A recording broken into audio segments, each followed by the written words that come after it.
All right, hey, it's Vince is back, and I'm here joined with my king. It's the king, baby. King screaming already. Wow. What's going on, Vince, man? This is it, baby. It's the final hours, the witching hours are here. Yeah, the final day. We're gonna see what happens. Once again, Vandy's right. You needed 2 max outs or more to get into the bracket, so he's smiling somewhere, right? Did you just say Vandy was right? Oh my I know. I god. Oh, don't somebody edit that out. Don't let Van Dweller hear that. No. The guy will like clip this. He's gonna have it there for all of time that he gets to hear. Oh, he was right about something. Oh, jeez. well, unless 3 max outs is gonna be the cutoff, then he's wrong, I guess, or he's still right, but he wasn't 100% right. He'll be right, but he's wrong. Mhm. So one way or another, you look at it. He's right, but he's wrong. Yeah. Oh man. So yeah, this is it, baby. This is crunch time. The guys there on the bottom. Now we've got cutoffs. It's Jordan is on the bubble right now. We had to say goodbye to Youssef and Spavar a little while ago with these other guys getting max outs, Coffee and Easy, all getting these big max outs here at the end. And oh man, can can you believe that Vince Spavar had 2 max outs? He had the Iceland Mafia behind him. They were cheering him on. They looked like he was uh, set to make it in again to the gold bracket, and now he's going to be a high seed in the silver. Yeah, I mean, he was pumped to get his 2, and now, yeah, he's down in the silver. I mean, there's no shame in being in the silver. I mean, that's tough. Look at the cutoff for the silver. 832. It's insane. It's insane. Yeah, we're looking at silver. Yeah, silver at 955 with Bill just about to get bumped off, and then Beta Strep was probably thinking he had a good qual. He's probably not thinking he was going to make it into gold, but probably in one of the others, right? And now he's Right. about to get bumped to 832. Vince, you can't even make the bronze at 830. I was thinking maybe I can get the bronze, and that Nope. went down the toilet day one. That went down the toilet day one after I saw what's happening. He's like, forget it. I mean, yeah, my goal was to get an 800 something. So that's I guess my goal for the future. I'll just remind myself that that's going to be the cutoff. that's that's exactly now that's gonna have to be the future. Everybody's goal is the cutoff of making like max outs. Can I get one max out? Maybe I can play in something. That'd be great. But Well, in reality, Vince, you got to think about this. Like people are astonished at what they're seeing today, but in reality, when you have a larger registrant field that's coming in, I mean, it's bumped up by like at least 60, 70 more people than it was last year. Of course, the numbers are going to be staggering, right? You're getting 70 more great players that want to play. yeah, right. And I mean, between last year and this year, I think Pumpy was telling me that there has been like 12,000 matches this year in Tetris, and before that, in all of history since CT1, I think CTWC won, there was like 8,000 total. So it's just players have just gotten so much stronger practicing, playing matches. And that's the benefit of the online scene. All these guys that play online just got better and better. The more you play, wow, who'd have thought? The more you play this game, the better you're gonna get. What? What's That's that? insane. Who would have thought that? What's that 10,000 hour saying? Put your Oh, I don't 10,000 even know. hours. Put the 10,000 hours in, and then you're an expert or something. Uh, I mean, that probably sounds pretty wise. Sounds like a Van Dweller thing too. all Honestly, it right. sounds Well, like he would say something like all right. Well, we'll have to edit that out too. Vandyism. Then. Yeah, please. Those are Vandyisms. We don't want to hear that here. Look at Coffee here, Vince. He's on a good run right now. He's got about 5 minutes or so good. Maybe. Oh, forget about that. Cast a curse. Yeah. Yeah, Coffee's gonna need a third one to, really secure his spot. But maybe not. I mean, how many players we got left? There's still some big hitters out there. Yeah. So we're gonna get Timmy Kim coming up in a little bit. Is gonna try their luck and see how things can fare out. And of course, the biggest fish maybe in the water left. Well, I mean, there's probably a couple more, but talking about underwater hosts, right? Sharky is coming up, and and very surprising that he would pick to play on the last day, right? I know he talked about it with JD that he kind of wanted it to be that way because he didn't have enough time because he went camping and just wanted to put more time in the week, try to squeeze out an extra couple of days of practice. But now he knows, like, okay, you got to squeeze like 3 max outs if you want to show yourself to make it to gold bracket. So it's going to be entertaining to see like what he's going to pull out. He says he's been training hard. He thinks he can get 5. He wants to break Quade's record, which I'm sure we're going to talk about throughout this broadcast. So Absolutely. it's going to be the race to see can he do it. I think if anyone can do it, Sharky can. He's a really good player, really consistent, and yeah, I mean, him knowing his goal, I think that'll make it stronger for him today in his play. Yeah, he's about 30 minutes away. So you folks that are watching here, you should also be watching Classic Tetris 2 channel. They got some more action happening on over there. They got Noel over there who actually bumped up his score. He's about 834 now with 30 minutes to go. He's trying to maybe look to get back into the silver bracket finalist last year. Almost beat Badford into the side. It was an incredible match, Vince. Oh my God, yeah. Our man Noel representing TWO as always. Oh yeah, he's sweet. Maybe he's not wearing his glasses today, so maybe that's the why he doesn't have the max out yet. Yeah, he's also not wearing the shirt either. So I know. Come on. I mean, come on now. I mean, if you're gonna rep the TWO, you gotta do it in style, baby. Come on.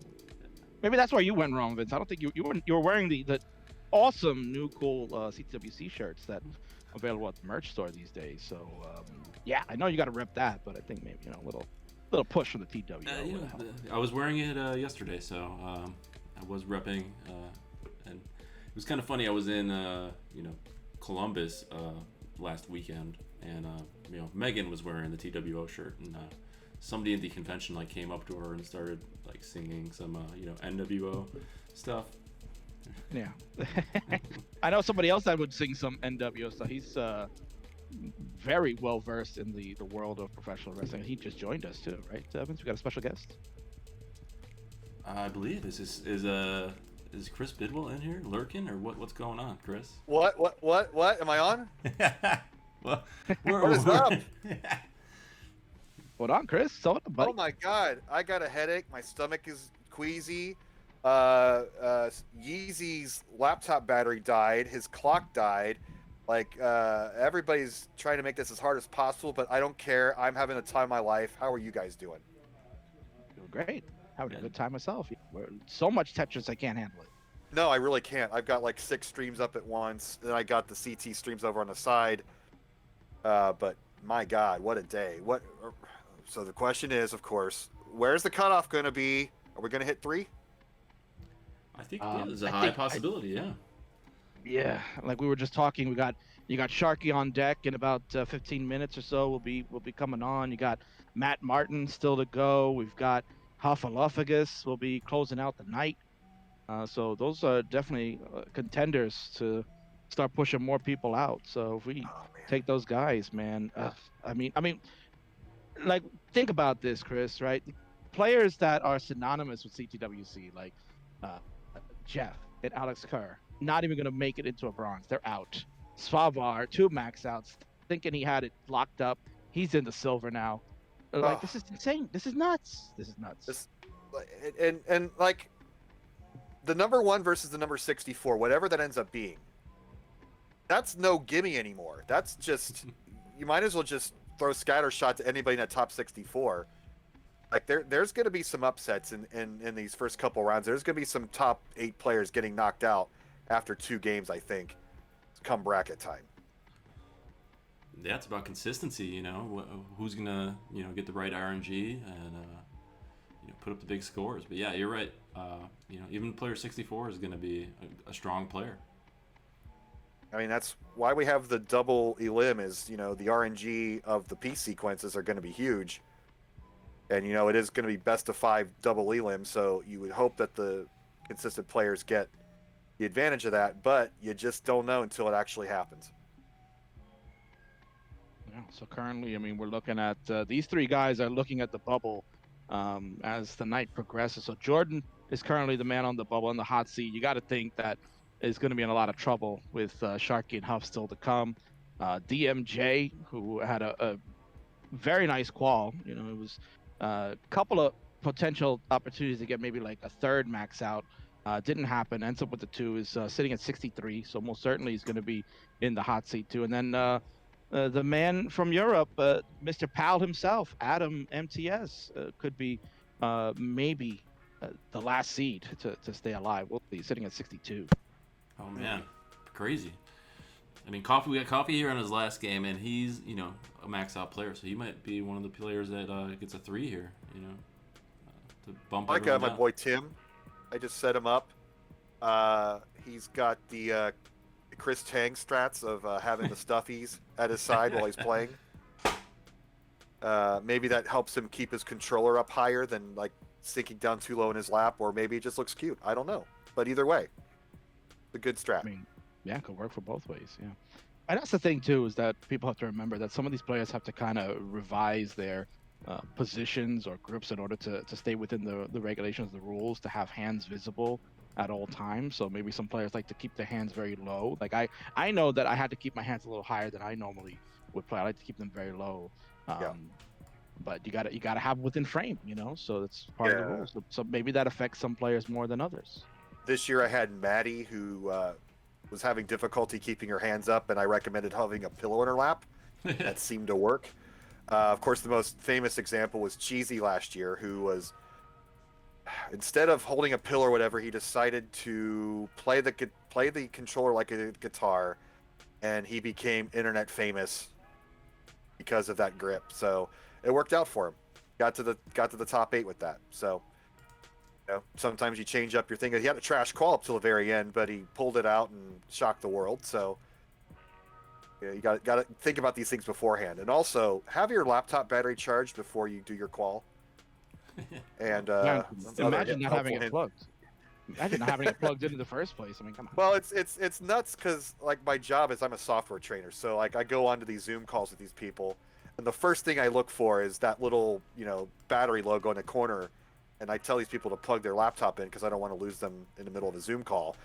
But since I'm not actually looking at their screen, I didn't even think about it. I thought everybody was tech savvy, and that's partially my fault for not asking about it. And Yeezy had his thing, and for all the technical problems Yeezy has had with this session, I think I've had to interrupt him 3 or 4 times.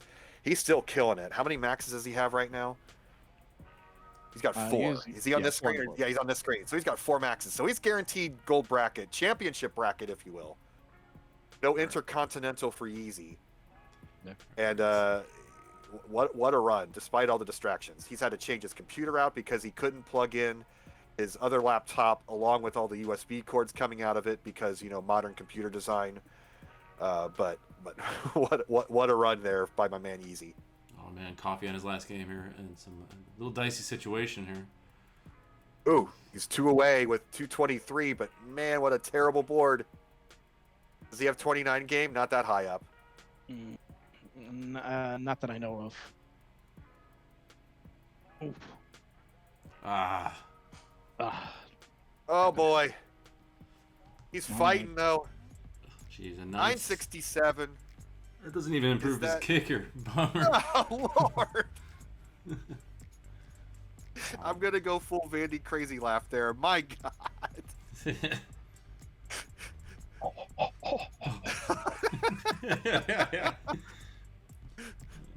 So Unbelievable. So that's literally the bubble. 997 kicker, 2 max outs. Oh, he's gonna be sweating bullets the rest of the night. Because speaking of sweating bullets, Huff wasn't feeling too well, so he got rescheduled till the very last qual slot at 11:30 Eastern.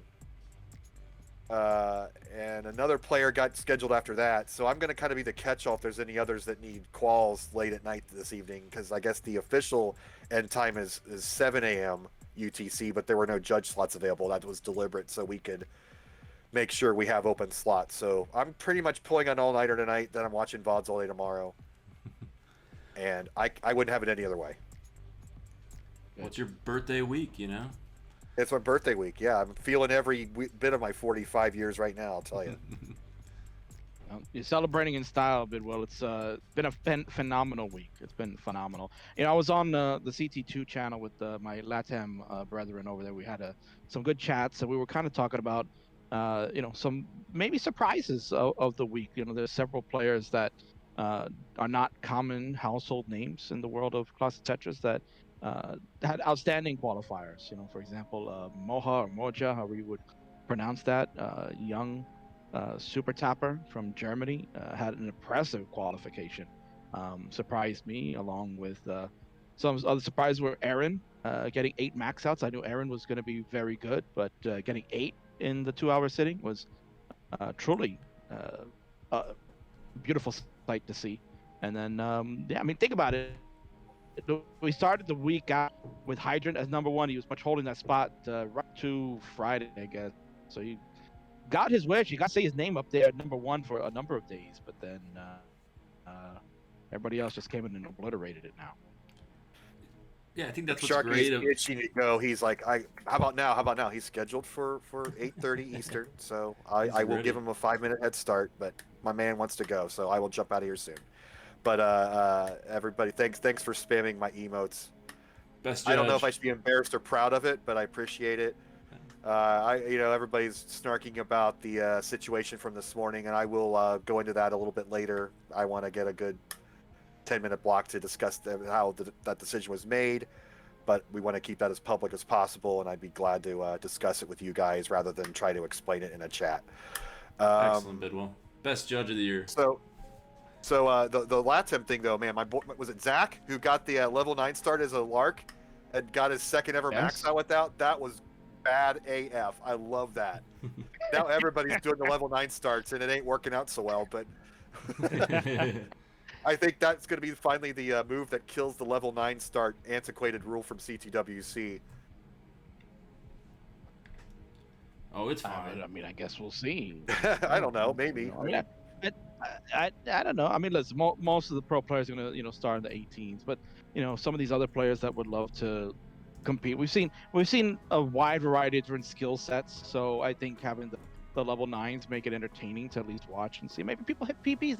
Like you said, people have personal goals, so everybody wants to try to reach them. My personal goal was just to beat you and then eventually beat Ben Miller. So I reached both and got over 600K. I'm very happy, especially my score was amazing. So yeah, I think that helps having a goal going in. That's been when I'm setting people up, I'd like to ask them what their goal is, and I've been posting in chat if anybody cared or not. But it's one of those things where if you literally say it out loud, my goal is to X, you are a lot more likely to actually achieve that. If you're just kind of going into this wishy-washy, I'll do my best, whatever, then it's not as likely to happen. So I'm really interested to hear what Sharky has to say when I talk to him in a few minutes, because I know he was talking about 3 coming into this, but now that 3 is no longer the guarantee that we thought it would be, maybe he's going to have to change that to 4, but we'll find out here in a couple minutes.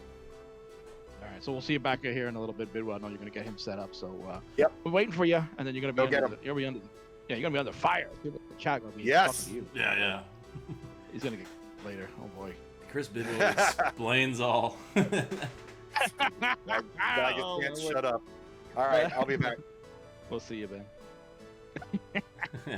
Oh man, the firing squad is getting set for Bidwell when he comes back. Oh boy. Oh man, this is gonna be an interesting night. I kind of knew it was gonna be. I didn't think it was gonna get that interesting. Bidwell just got voted best judge, so let's see how he handles the fire later. Oh, Modus has got the pistol out already. I'm telling you, watch out. Anyway. So Shark is gonna get set. He's getting some warm ups, and Bidwell's gonna give him a call, and we'll get that underway. That's gonna be an interesting watch. As Sharky, we kind of talked about that. Vince is he said it publicly. He said it publicly that his goal is to beat Quade's 4 max outs. He wants to get 5. He's not thinking about a kicker right now. He's thinking 5 max outs, and Bidwell's gonna ask him, do you think you need 4? Because 3's not guaranteed. It looks like based on who's left and the number of max outs, it looks like 3 is going to get you in. It's going to happen. I think there's too many other 2 still remaining that with the remaining players that are still coming. Not to say that the others probably can't get 2 or more, but I have to say the rest of the crew that's remaining right now would have to at least definitely get 3 to solidify it. That's what it's looking like. Yeah, I agree with you. There's not. I mean, we have what 10 players left, maybe.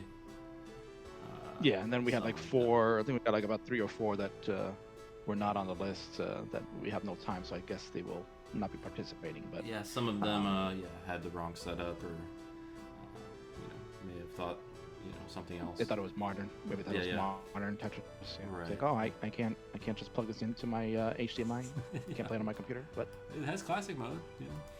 What are you talking about? oh, but I was waiting for that, Vince. I was waiting for somebody to probably tell you that's like, oh, I couldn't play on the TEC platform. We do get a lot of emails where people email us like their score and they tell us what system they're on. It's just like, I got 3 million points on my phone. Yeah, all right. It's just like that's great. Yeah, well, Can you do it on an S? They're Yeah. like, what's an S? like, oh, thanks, congratulations. I don't know. What do you say to that? Alright, so we got, yeah. I mean, listen, that's the fun part. Yeah, exactly. Just you be polite and say, it's Yeah. a fantastic achievement. Thank you absolutely, for yeah. submitting, but when you use this type of setup, hey, come on down. We're welcome to everybody. That's why I think level 9 starts, Vince, have to always be an option, because you still have to cater to the rest of the world that's just getting into it. They want to participate. There are people 400K. I don't have a shot to make it to one of the brackets, but I want to participate. I want to be a part of something special, and that's the beauty of this game. That's the beauty of this tournament. I love it. I agree. I mean, and that's what's great about this format too. I mean, you get 2 hours. That's your time to do whatever you want with. You can choose any, 9 and above. And, I mean, the level 9 max out is what, 20 minutes long or something crazy if you don't press down. So that's your call. But I think, what's one of my favorite things of this week is what you kind of were touching on was that we get to spotlight each and every player this week on channel 1 or channel 2. I don't think we missed anyone this year, so at least you were on for half hour at the minimum. So I get to see everyone's where they play and root for them and get introduced to new players, and I think that's what makes it more of a sport where you can kind of become a fan. Exactly, and that's what's going to make the sport grow even more, is that you have to have fans support the players, because some of them kind of just like get a little tired, and I mean, we're coming to the point here. This is kind of like the end of the year for Classic Tetris. A lot of the tournaments and organized events have come to an end. They all culminate to this big World Championship, and then after that, everyone kind of takes like an off-season break. You hear people take a couple of months off, so the holidays are coming up and things like that. And then you got the new year, and then it all starts again. You just get rejuvenated. You start planning for the next thing. So some of these guys would most certainly need players and fans alike to support them and help them. And I saw Renzu Chan saying, we want to donate money to the prize fund. How to do that? How to participate? Vince, I know there's avenues that you have. One way here on this channel would be to support by subbing. Why not sub to the channel? That's a way to help support the prize funds and things like that, right? Donate bits and things like that. Come on. Open up the wallet. Let's go. All the money we make goes right back into the help pay for everyone. Like everyone that's helping this year is getting paid, which has been for the last I think 4 years now we've been able to pay everyone that's helped. So very proud moment for the company to be able to take care of everyone that's helping. And the community is so great that we have all these people that want to help and just be a part of it. All the online communities that are here year round. People are just getting better and better at streaming, and just a wonderful culmination of the whole community coming together to make this happen. Yeah, thanks to Tetris for the gift sub to Andre Van Zark. That's very nice of you, just in time. As Yeezy Boy is getting close to maxing out with 7 minutes to go. Yeezy's already got 4, looking to improve the seed here, Vince. 969. Hey, now that's a nice score. Let's go, Yeezy. Chris Bidwell came in. Yeezy. He was like, I thought he was like doing a beatbox thing. He was like, I've been coughing and sneezing and all these problems with Yeezy. I was like, what is he doing?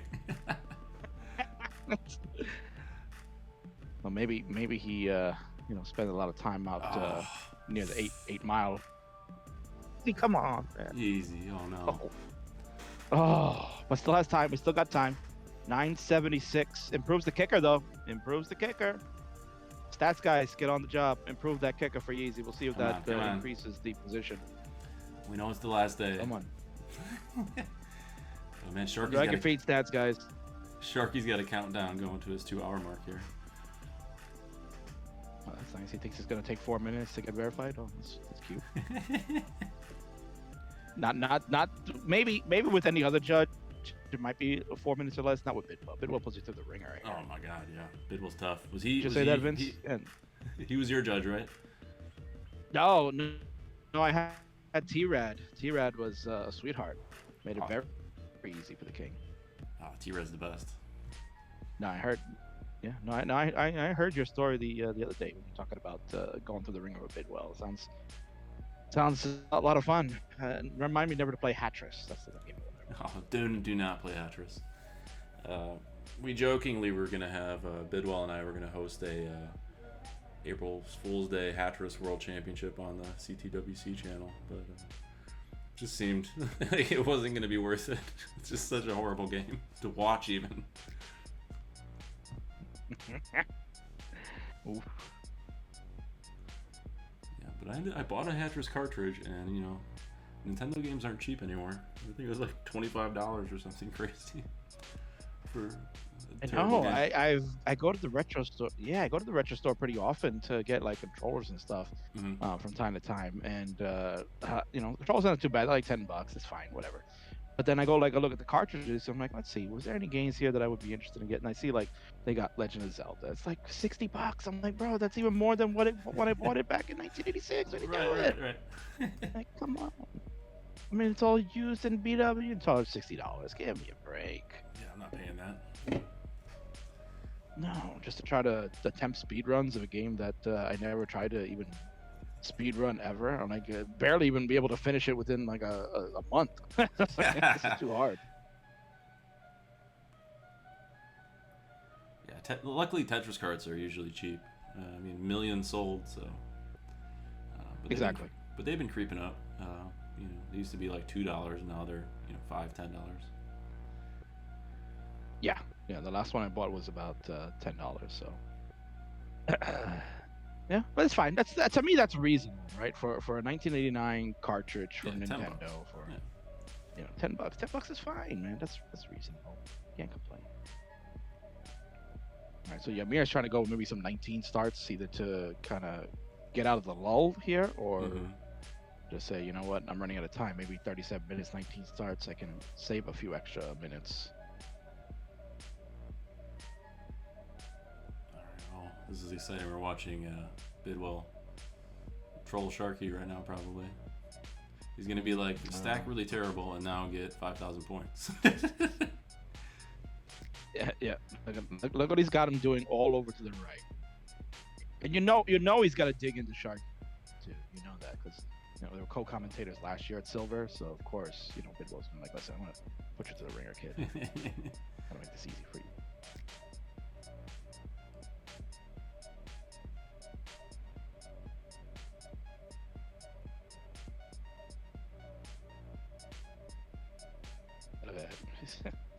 Making him rotate that long bar like a million times. Just press the button.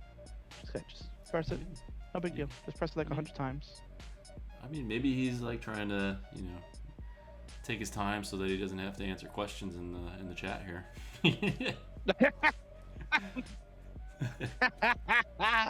Oh, that's so true. He's put out that blanket statement. I will address the situation when I return later on. No problem. And he's delaying it as much as possible. He's like, oh boy, I'm gonna get grilled here. Well, for many years, listen. Chris Bidwell would he would always work for one of the Democratic or Republican parties for when they were running for office. So every 4 years, Bidwell would miss a CTWC because he had to work 20 hours a day. So I don't know. He's got that. He knows the talk. So he's been around it. And I listen, being being a judge is not easy. You got to make tough decisions, and you're not going to make a decision that wins everybody over. There's always going to be somebody that is not going to like it for whatever reason, and Bidwell's going to come in. He's going to explain his reasons for those that don't know. We'll let Bidwell kind of address it when it comes in. But there was an issue with technical difficulties on a qual yesterday for a player, and they kind of did almost half their qual before the tech issues arose, and there's just a number of different things happening. And at the end of the day, a redo was given, and this player is now in the bracket. So Nice. we'll discuss that, I'm sure, at length. So it'll be very, very interesting to see what Bidwell has to say. But yeah, we're looking here. Sharky's getting close. He's got about a minute before we got a start time here, so this will be very interesting. I'm sure he'll take another minute warm up before then. He'll stop the timer and then just kind of warm up a little bit. I've seen a lot of players do that. Actually, I really feel bad, Vince. I don't know if you watched the Uncle Mike qualifier. He ended up warming up, and he got like over 300K in the warm up before he started the timer and did his qual, and he finished with like a 270. So it was pretty tough to see that. Like you were hoping like, okay, this is gonna be a good day for Uncle Mike. He's got a nice warm up. He's gonna like get 400, maybe get even 500, break a PB, and that didn't happen. So sometimes it happens. Sometimes warming up too much just can be a detriment. True. I mean, you're warming up and then you're playing for 2 hours. That's a long time. But yeah, I'm a big Uncle Mike fan. I saw some of it. I didn't see it all, so I missed the warm up. Yeah. But yeah, maybe we'll get him back on the. So it looks like. Yeah, we should. Well, Vince and I will be talking about that, I'm sure, in the next day or two. For sure. And let's talk to Bidwell. Bidwell, we saw you kind of putting Sharky through the ringer there, man. What'd you have him do? Well, one of my fun things, fun with a capital FU.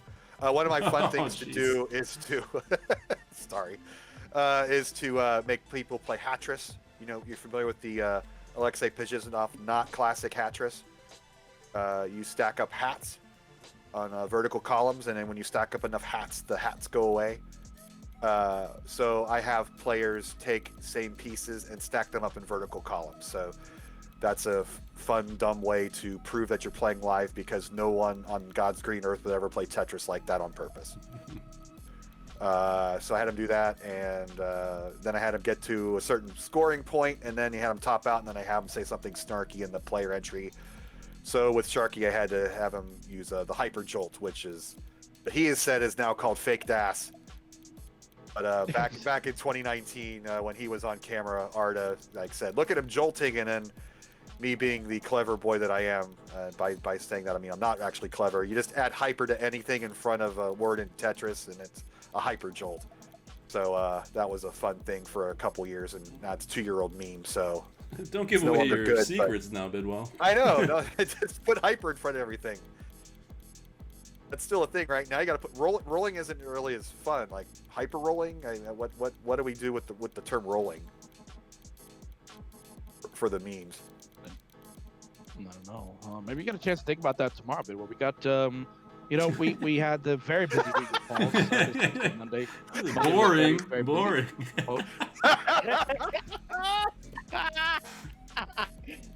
Oh my word.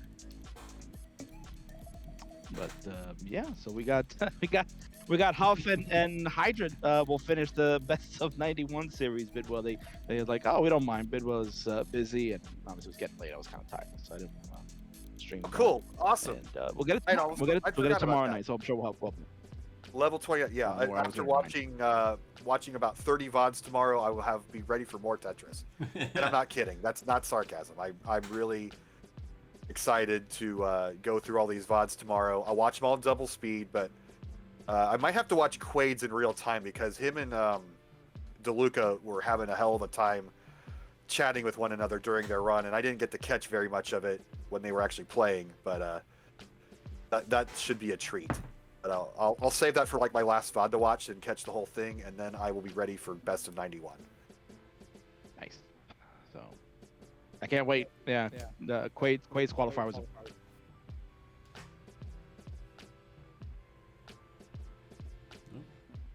All right, so Sharky's getting close to starting here.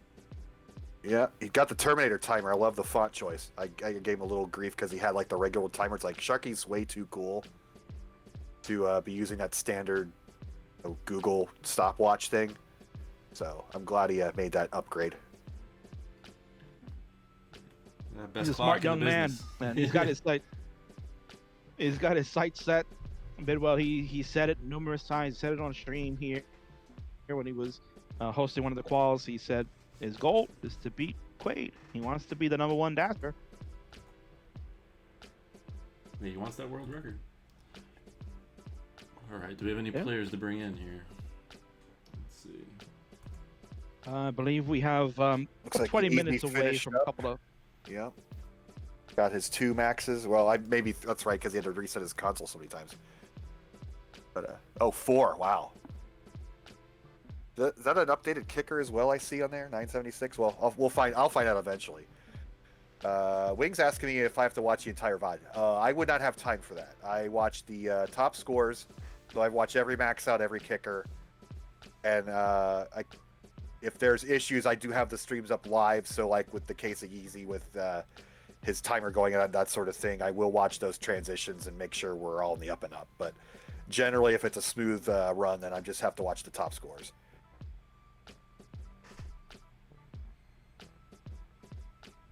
So we got coming up, Vince will be in about 20 minutes. Haven from Hong Kong will be qualifying. So we'll get to see that one. And then we have about 1, 2, 3, 4, well, 5 more players after that going into the later portion of the evening. As mentioned, you'll also see Matt Martin. We got Huff coming along. And a few others that will try to at least get into one of the brackets. So right now, heavy hitters, Sharky and Huff still to come, along with Matt Martin. Sharky getting fired up. Look at that. Let's go. Yes, Sharky. let's go. You don't have to read lips. You know what that's saying. You know what he's saying? He's cutting a promo. Quaid's going down. That's what he's saying. Oh my word. Love it. I love all the personalities. I love all the tricks people have been doing. I did my silly little drink a bottle of green tea thing, but people have been one-upping that all week, and I love it.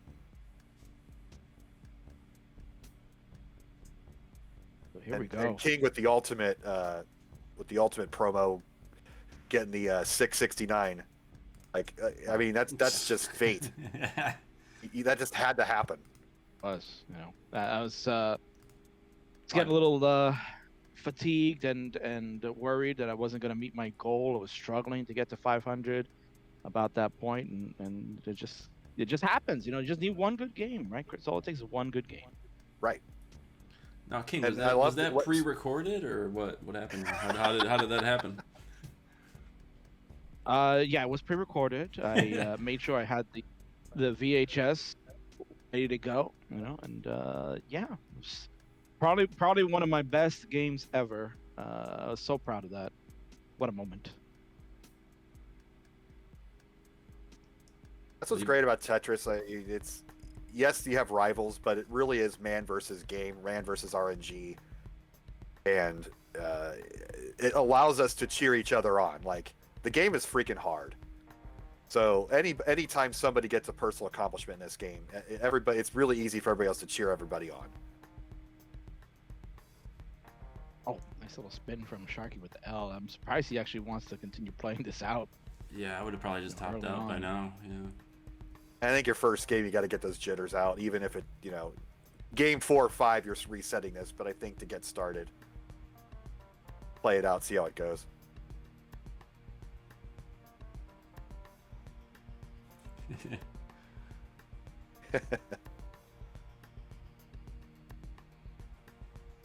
We got Timmy Kim is about 30 minutes in, sitting at a 782. And Ymir with about less than 30 minutes to go, sitting at that 819. Has a good score coming in right now. He's going for that 900,000, so real close. That seems to be our cutoff there. Looks like after for the bronze bracket, 900,000. You knew it was going to happen, but it's still watching it live is just still astonishing. It's just jaw dropping. It really is.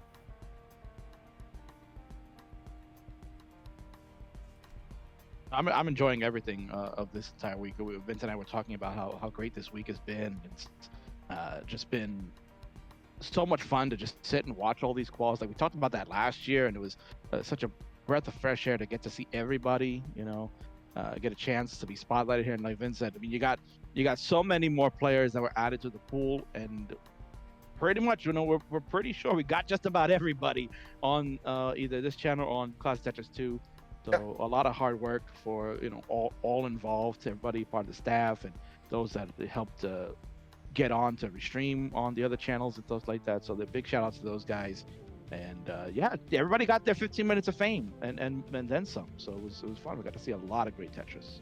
I don't envy the job Scott has to do to put this all into a 20-minute synopsis. There's just too many great moments.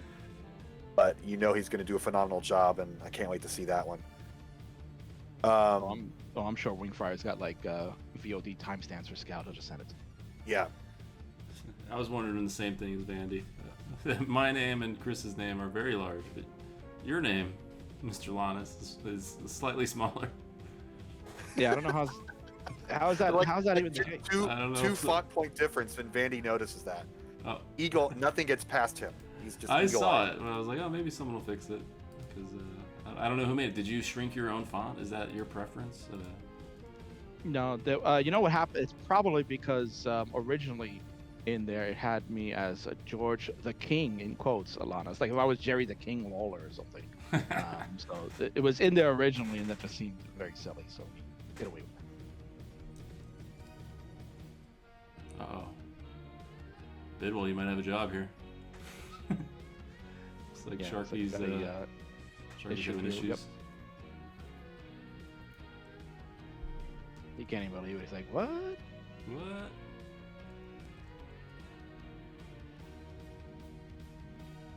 All right, so we'll see what's cooking there. We'll have Judge Bidwell give us the 411. Somebody fixed it. Somebody fixed the font. Perfect.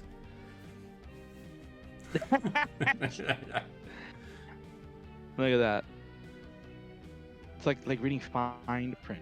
I mean, your voice is loud enough, you make up for it. Well, this is true. Oh, we got Aaron here in the chat. He's hanging out.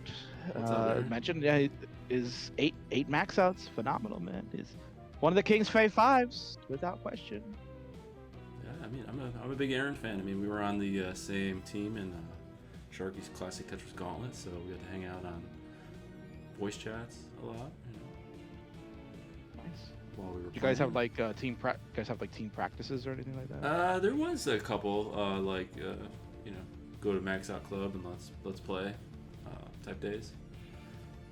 Yeah, I enjoyed that format. It was interesting to hear people telling me, all right, get more aggressive, be calm, burn, Yeah. like when Fractal's in your ear, it's quite the treat to just should have maxed out every game probably.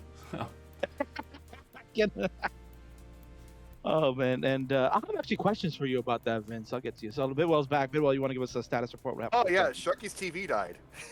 So Oh my god. all check off all the boxes today, but he does have a backup TV, so he's going to go ahead and replace that.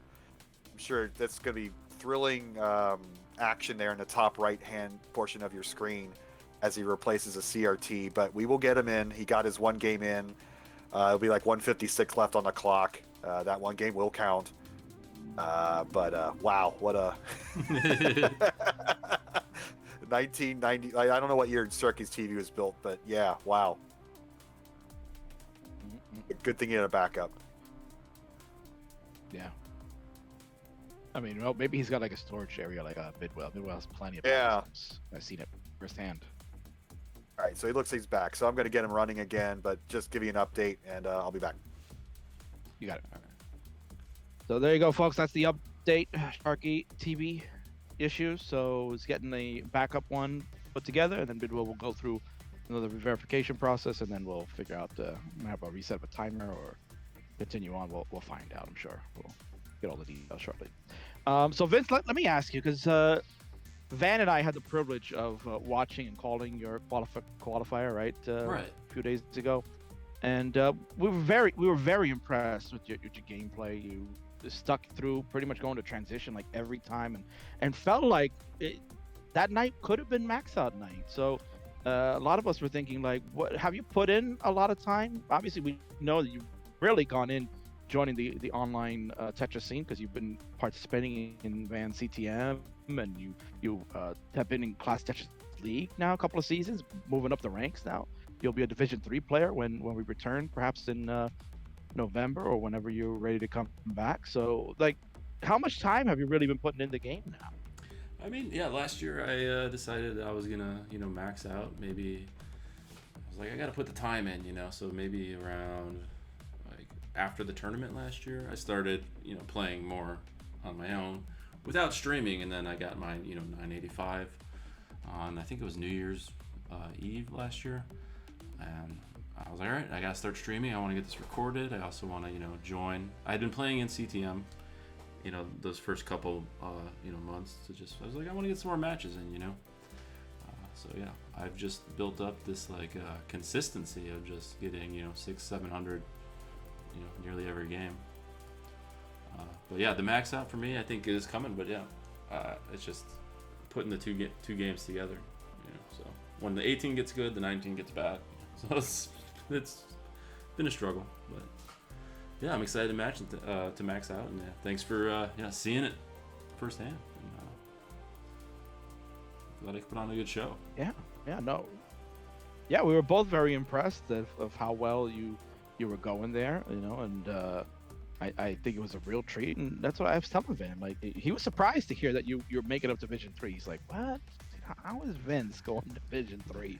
This doesn't make any sense. He doesn't even have a max out. You'll be the only player in that division with no max out. Like, everybody there is like 1.1 player. You're going in still trying to max out. Yeah, I mean, even in Division 4, it was, I think, Odin was in my group, and I was able to. We split. Oh, speaking about him, we split games. Yeah, so. Yeah, speaking about Odin, did you see how many max outs he had? I think he had like 4 today. Yeah, he was crushing today. He went crazy. Yeah, he just went nuts. I was expecting him to maybe get like 1 or 2. No, he was on the ball. He would say he wasn't even going to try to get a kicker. He's like, no kickers. I'm going max outs every time. Yeah, he's a good player. He's strong, And then Eloa was in my division, and she's tough. It was a lot of fun. I've had a lot of fun this whole year playing in all the different communities. I've been playing on friendlies with you, so a couple times. And, I look forward to doing that again next year. I mean, well, you know where to find it. Odin finished with 6 max outs. Wow, that's unbelievable. Let's see, how many? 1, 2, 3, 4, 5, 6, 7. 7 players with 6 max outs. Jeez. Wow. And none of them were your boy Cheese. None of them. Cheese was repping the TWO today. Did you see that? Yeah, he had the red and black on. Yeah, I loved it.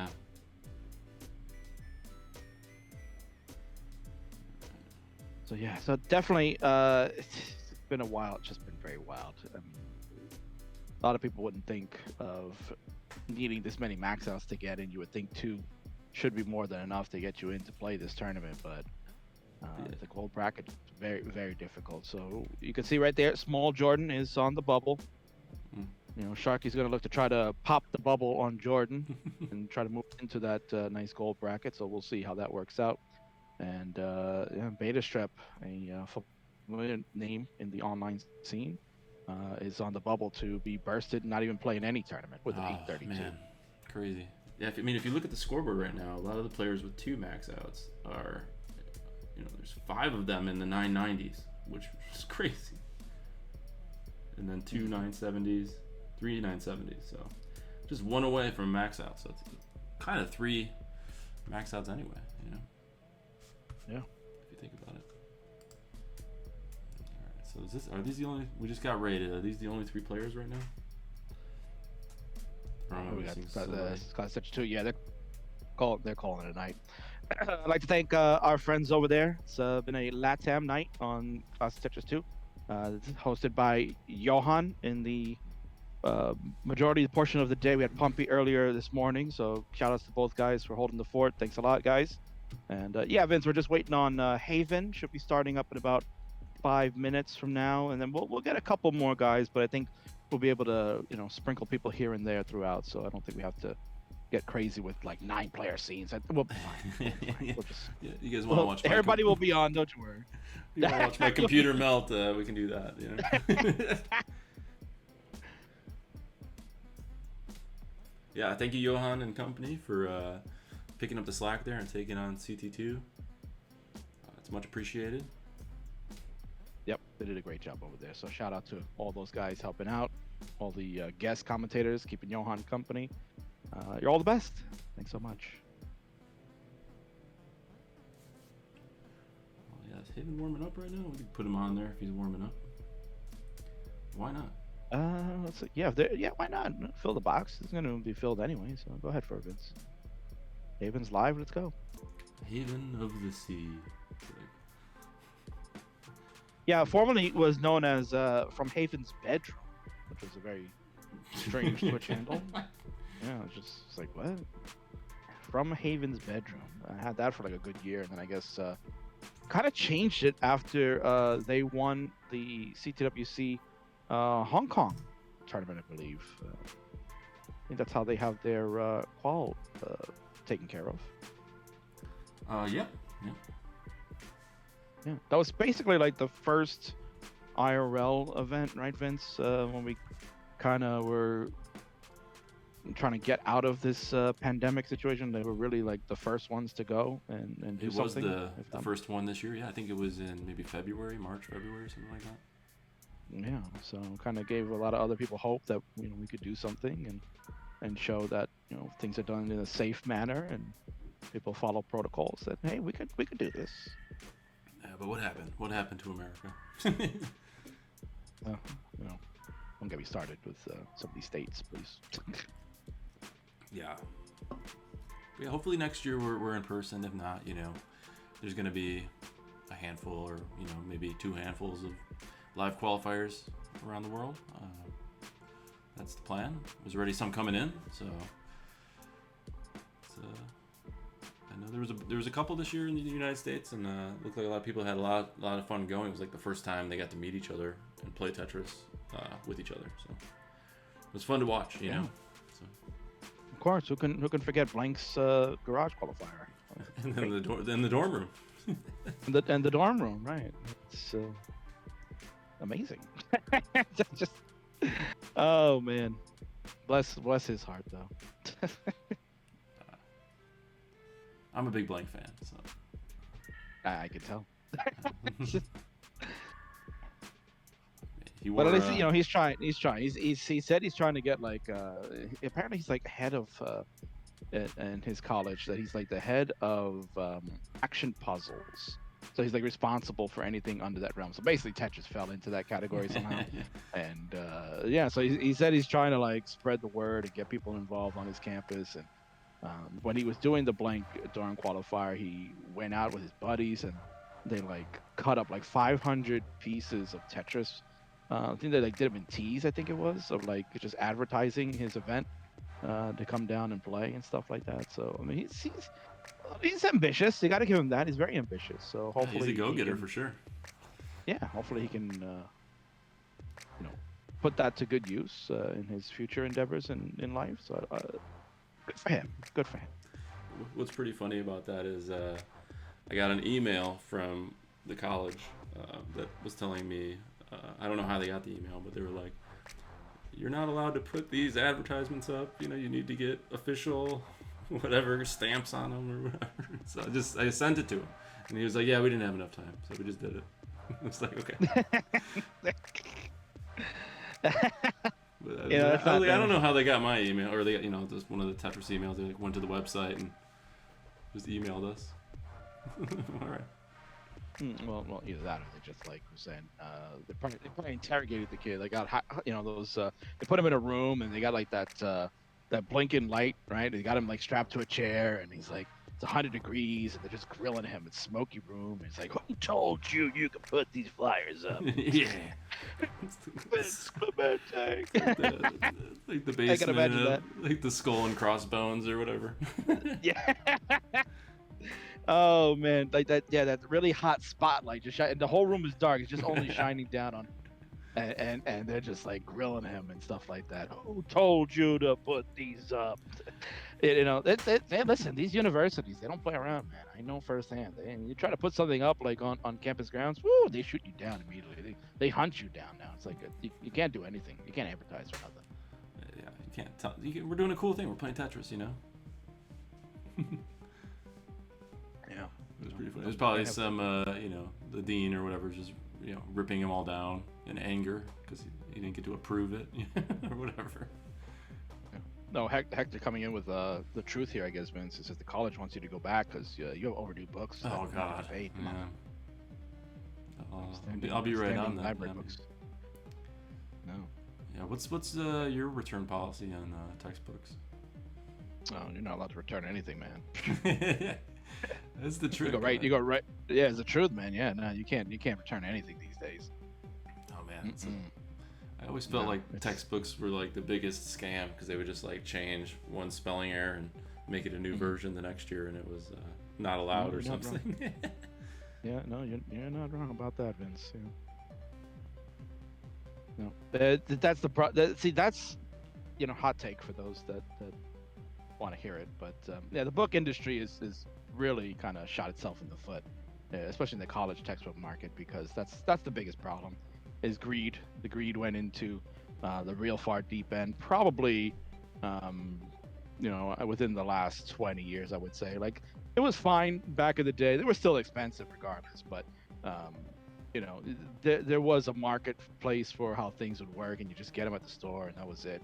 But over the last 20 years, yeah, the greed got into it because publishers were like, oh, well, these stores are recycling the books over and over because they're trying to keep the cost low of having to buy from us. So why don't we just, make new editions every year, right? We got to make an annual version of this book and convince professors, hey, if you use this book all the time, then, we'll get you free copies or whatever. We'll give you credits on the book and blah, blah.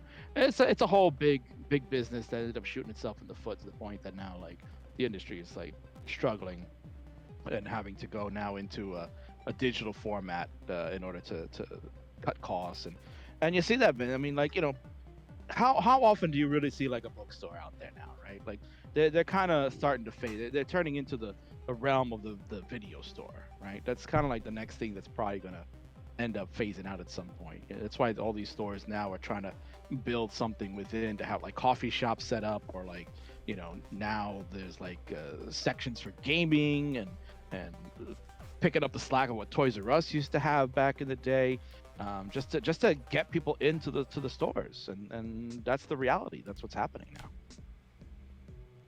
Yeah, Aaron's right. They become media stores now. Or in some cases we become spirit shops. That's the new branding. Spirit shops. Yeah. Sharky just got an 889. Had some trouble there on 27, where he got stuck into a burning situation and topped out early. Yeah, he's just warming up. And you see Haven is going through the verification process right now, so we'll be getting them going in a little bit. Very nice. And we got Ymir down to the final 7 minutes, still trying to get to that 900K. Come on, Ymir. Right now, Ymir is on the outs here, Vince. There's only 4 spots out, too. Wow. So at 132, trying to get to that 128 spot. Beta Shop saying he could have had a Tetris there to get an 865 to maybe keep him around for a little longer. So, I mean, what was the... Do you remember offhand what the silver cutoff was last year? Silver was Joey Parker at 752, I believe. Wow. No, this year we have 128 players. Cutoffs. Yeah. So silver cutoff is 955. Oh my god. With now the update, because Sharky got the kicker at 889, that removes beta strip. See you later, beta. You're done. And Noel is going to hang in by a thread at this point. Noel also is finished 834, so Noel's on the verge of probably getting taken out, depending on how Haven will start off. And again, we still got some other players. We still got Matt Martin to come, and Huff, I'm sure, will just turn the console on, and Noel will be removed. So. Yeah, it's just automatically. People are asking if we'll have more brackets next year. I mean, the way it's looking, we might as well. I mean, I didn't imagine this was going to happen this year. So 128 players playing, and we'll have to get some more people involved to run the pewter bracket or whatever we call it. Well, I mean, I don't know, man. I think 128 is a solid number because you got your color codes of that. I think it makes it prestigious that you could say you make it in, and make people that miss out try to train harder. Right, yeah. That's the only way. People got to get better. You got to have a goal to strive for. And your goal is to make at least one of these brackets. Then you know what you have to do. You just got to strive harder. And the thing is, the fields will always be different because you're gonna have new players coming in, and then some of the players that didn't make it this year may look to not return. That's another thing we got to think about. So right, yeah. It's always going to change. I think you've got something here with this 128. Makes a lot of sense to kind of go that route and have people work hard and strive for it. I mean, next year it's going to take a max out to get into the bronze. Yeah, No, I like why what not? you're saying. Yeah, why not? This is the World Championships, right? And this is no, they don't have participation trophies here, Vince. Come on, man. Yeah, this is no CTM. Everyone gets to play. Everybody's got a chance, right? CTM. Shots fired, Mandy. There you go. Nah, I like CTM. Oh man. My first Peter... CTM match was against Rory, so that was a lot of fun. Oh, you got to play the Godfather Velo. Nice. That's right, yeah. Nice. Did you win? I did beat him, yeah. And then I got to play Sangho and Tetrosaurus. I think both 11-year-olds. Yeah, I think. I remember. And, you said you got whipped by them, right? Both of them, yeah. Just I considered quitting at that moment. There's no shame in beating a 43-year-old Rory, but losing to 11-year-old Tetrosaurus and Suango, that's a whole different story. Yeah. All right, Sharky's on a good one here. He's got a T-spin setup. He's gonna get it. So we'll see. Again, Sharky's goal: 5 max outs. He wants to do it. He wants to be the guy. He wants to have a repeat performance, finishing as a top 10 finalist in 2020's tournament. Yeah. I'll look at Bidwell's torturing Haven right now. No. See, now I'm glad I didn't get Bidwell as my judge. I don't know how to put up with that. I probably wouldn't have even qualified. I'd probably be like, I would have been like, Bidwell, I can't even get to 5,000 points of what you're telling me to do. Like, bro, I'm just gonna stop. Thanks.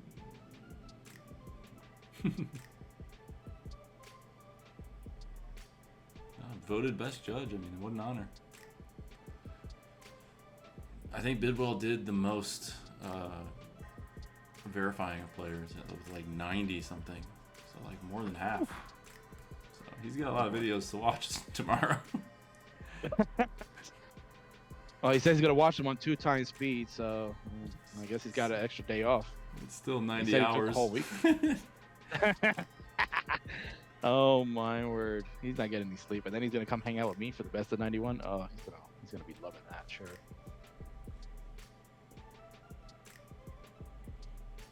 Bidwell more like Bidbad.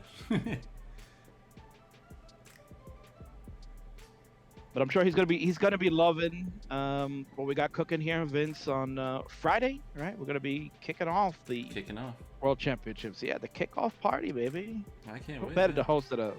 Yeah, I'm hosting the party, baby. Yeah, let's go.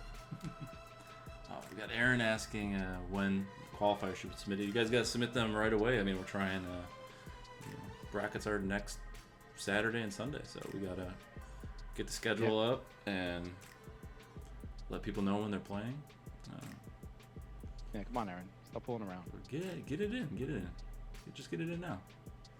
Yeah, man. I mean, Wingfire was a sweetheart. He did mine, and I think he did a bunch of other people's as well.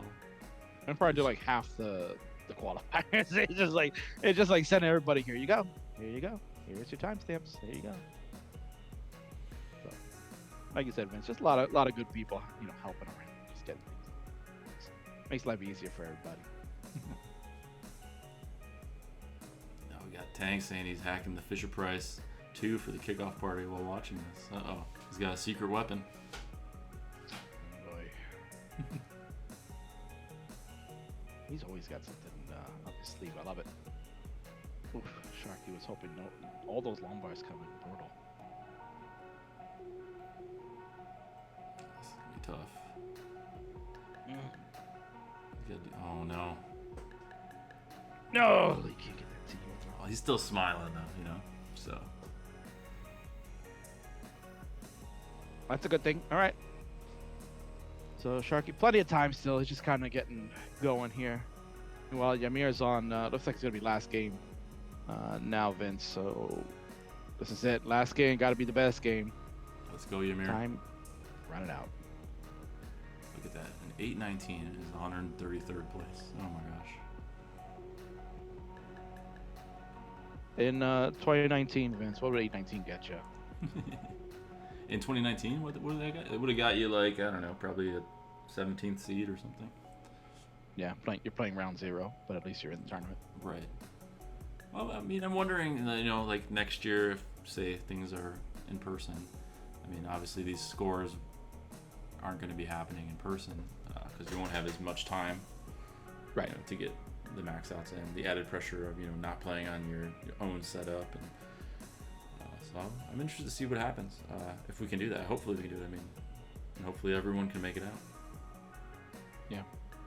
Would you toy around with the idea, kind of like what WPL did before their live event, where the ability to throw in a online qual was accepted, where you can just do it ahead of time, and then if you're happy with it, you just leave, and then if you're showing up, then you could just get whatever attempts you got in there, but at least you got one to put up. Yeah, something has to change. I mean, there's triple the players that would come to a live event if we had it in Portland again. I mean the lines were terrible last time. It wasn't terrible. It was like 30-40 minutes to wait to play one time. And, there's not enough rental stations for every player, stuff like that. So we'd have to have 100 setups, to make it fast and run smoothly. So. There's gonna have to be some kind of hybrid online offline thing. Yeah, I would just kind of thinking. Yeah. And to be fair, for like someone that was new like myself, like it was my first time going out in 2019. Like the line for me didn't feel it was that bad. Like I kind of felt like, is this what I'm expecting it to be? Like this is not bad. Like a half an hour wait to play to someone new that had no idea like what the wait times were previously, like seemed reasonable. But obviously, those that have been there numerous years are like, well, this is incredible. This is way too long. I can't get enough games. I can't get my timing down and stuff it's like stressful, that. So I mean, it used to be like 10-15 minutes maybe was the line, but I also find the line to be one of the more fun things when people just talking to each other, meeting each other, for the first time, or hanging out with their friends in line. Yeah, I got to spend some time hanging out with Dana because she was in line with me most of the day, and we were just like chit chatting. I found her to be hilarious. I was like, "Oh my God, you are hysterical." Oh, she's a good one. Yeah, I don't know. If, Welcome back, Bidwell. We saw you putting Haven through the ringer. Yep. He has the cool turquoise colored hyperkin there. Looks like he's meditating before his run. He's trying to be very humble. He said his goal was just to have fun. But I said, we just had fun in these last 10 minutes. Now what's your goal? And I did coax it out of him that he's trying to get bronze bracket. And then he even let it go on that he would like a max out to maybe even get silver. So, it's not aggressive to have a goal like that. Like it's healthy. So you're not trying to screw anybody else out of their spot. You're just trying to do your best. So look at him go on his 19 warm up there. So Haven of the Sea, the Hong Kong winner for the CTWC qualifier, is now going to get their shot coming up in a little bit. We got Sharky still getting up there. He's working on trying to get max out number 1. His goal is to get 5. Is that what he told you, Bidwell? Did he tell you his goal was going to be the 5? He wants to beat Quaid, and That's yeah, Louis with my spot. But yeah, he wanted to be the best dasser, and I think Quaid had a bit of a slow start too, or maybe that was last year. But you know, there's players that start a little slow, and then they get in that groove, and then they just start knocking them out of the park, max out, max out, max out. So you know, it's not like he's starting out with 200K games. He started out with that 889. So not the best kicker, but I think if you're starting off, it could be worse. And we got Quaid, Big Daddy Quaid in the chat, you know, watching to make sure his record What's up, stays. Quaid? Big, sexy Daddy Quaid in the house. Current world record holder for DAS max outs. Nice kicker. 4. Keeping his spot. He's definitely going to be in the World Championship. And who'd have thunk?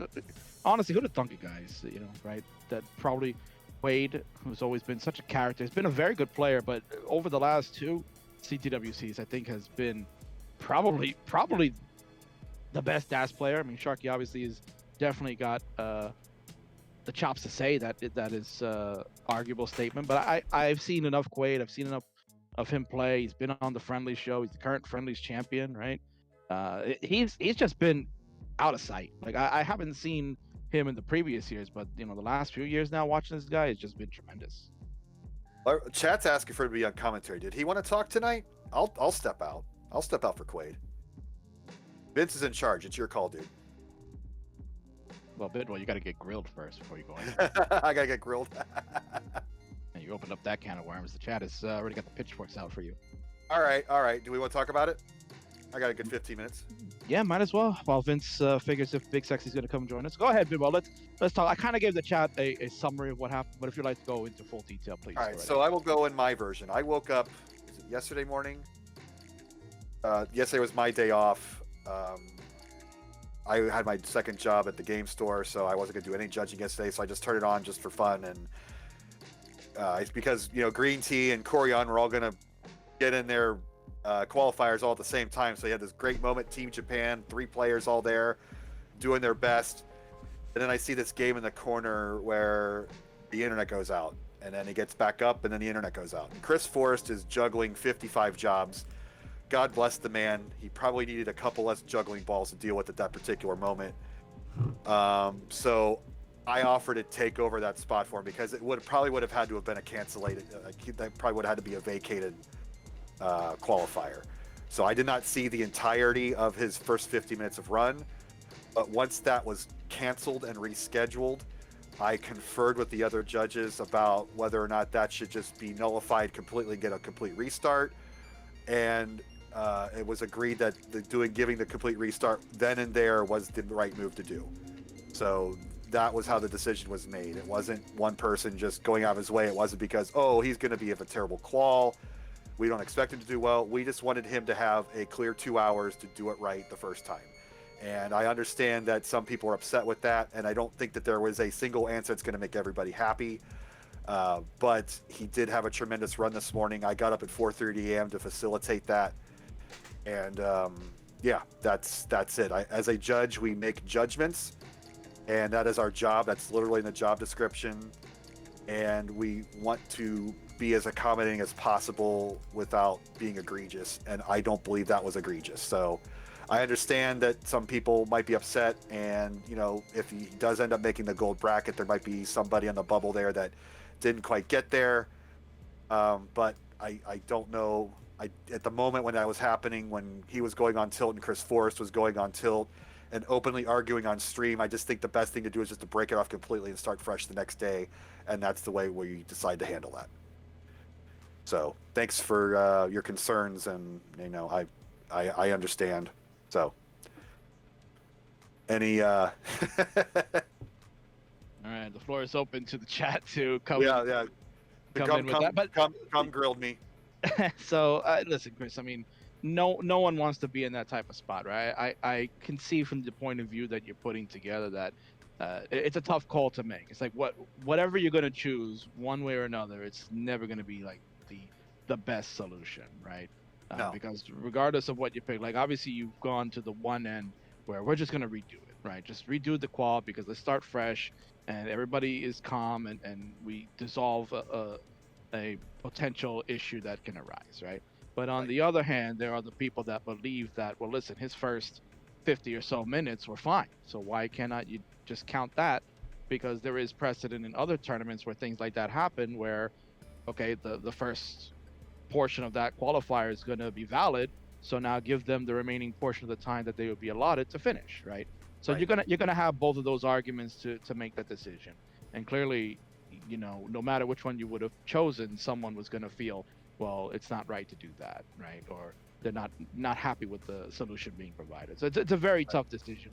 No. Heavy is the head that wears the crown. So I mean, obviously he had the chops to get those max outs, so it's not like he had to earn those points. Did he get an extra chance to do that? That's debatable. Probably, I would see the argument that yes, he was given an extra chance, but it wasn't me. If you give me an extra 2 hours, I'm not going to get 3 max outs. So, yeah, it's. I'm doing my best, and at the time of the moment when that decision was made, it was not made at the moment when he started again. It was made at the moment when the first one was canceled. It's like, let's nullify the whole thing and just start fresh. So that's what we did at that time, and that's how it went out. no. But it seems like other than Moon Deuce, is anybody really that pissed? No, there were, yeah. Oh man, I mean, yeah. I love Moon Deuce, and I wish you would help us out because we could use more hands, honestly. So if we go online next year, be a judge, dude. We'd appreciate the help. There you go. Open invite for you, Mo. Come on down, join the crew. I like that. But Your solution. Your solution there is, hire the guy that's complaining. I like it. It's Yeah, I Put him on the team. I love it. I like Mood. My former job, I was as an election clerk, and we would be in situations where, does this vote count or does this vote not count? And I was always under the impression that we're not looking for reasons to disqualify things. Everybody who went out to vote, you want their freaking vote to count. They went out into the weather and the elements and cast their ballot. We're not looking for technicalities to disqualify people. Disqualification is like the last of. That's a punishment if you are making an egregious mistake. So I'm of the opinion of the mindset to make sure everybody gets their 2 hours. So that's my mindset going in. Now, of course, if you're obviously cheating, we're not going to accept that. It's you can go in as a judge with the mindset of, I'm looking to nitpick every reason for not allow this to count. That's why you're a judge. You actually have to take in all the information and make a judgment. And yes, it was probably it was a snap judgment at the time because we had a fire going on, and we were literally ruining Corian and Green Tea's session by having Chris Forrest deal with all that tech issues at the time. And speaking of tech issues, oh my goodness, what happened to that board? Yeah. Oh man, There you go. Look at those All right, blocks. so That's fun. that's See you, the Chris. looking graphic there. Perfect segue into that. Yeah. Yeah, so it's not a precedent in the fact that we will judge per situation, and we will do the best we can with all our information, and there's never going to be a right answer. So I will talk to you guys later. Thanks for your support and all that stuff. Yeah, you got it, Chris, man. All right, so you heard it from Chris there. Again, those type of situations are never easy. There are people that are going to come in and have their opinions, and many of the arguments are being made are valid. Like why would this have to be nullified? Why should we redo this? And when I think Chris gave you an explanation of what he feels was the right decision. Okay, and at the end of the day, he's a judge and he's making the calls too. So we have to respect that. And yes, some people may feel that it's setting a precedent that could be going in the wrong direction. But you have to believe that the community, right, Vince, would not try to take advantage of things like that, right? It was never Harry's intention to say, oh, I'm going to malfunction my internet so that way I can just redo this qual at a later time because I'm not playing well today. I'm going to do it tomorrow and I'll max out 3 times. It was not his intention to do those things. It happens, right? And you just do the best that you can in a situation like that, So yeah, that's why we have a whole it is what it is. Judging staff, and Chris, the Chris's all talked about it, and came up with a solution that they all thought was fair, and we just go with that. Correct. You know?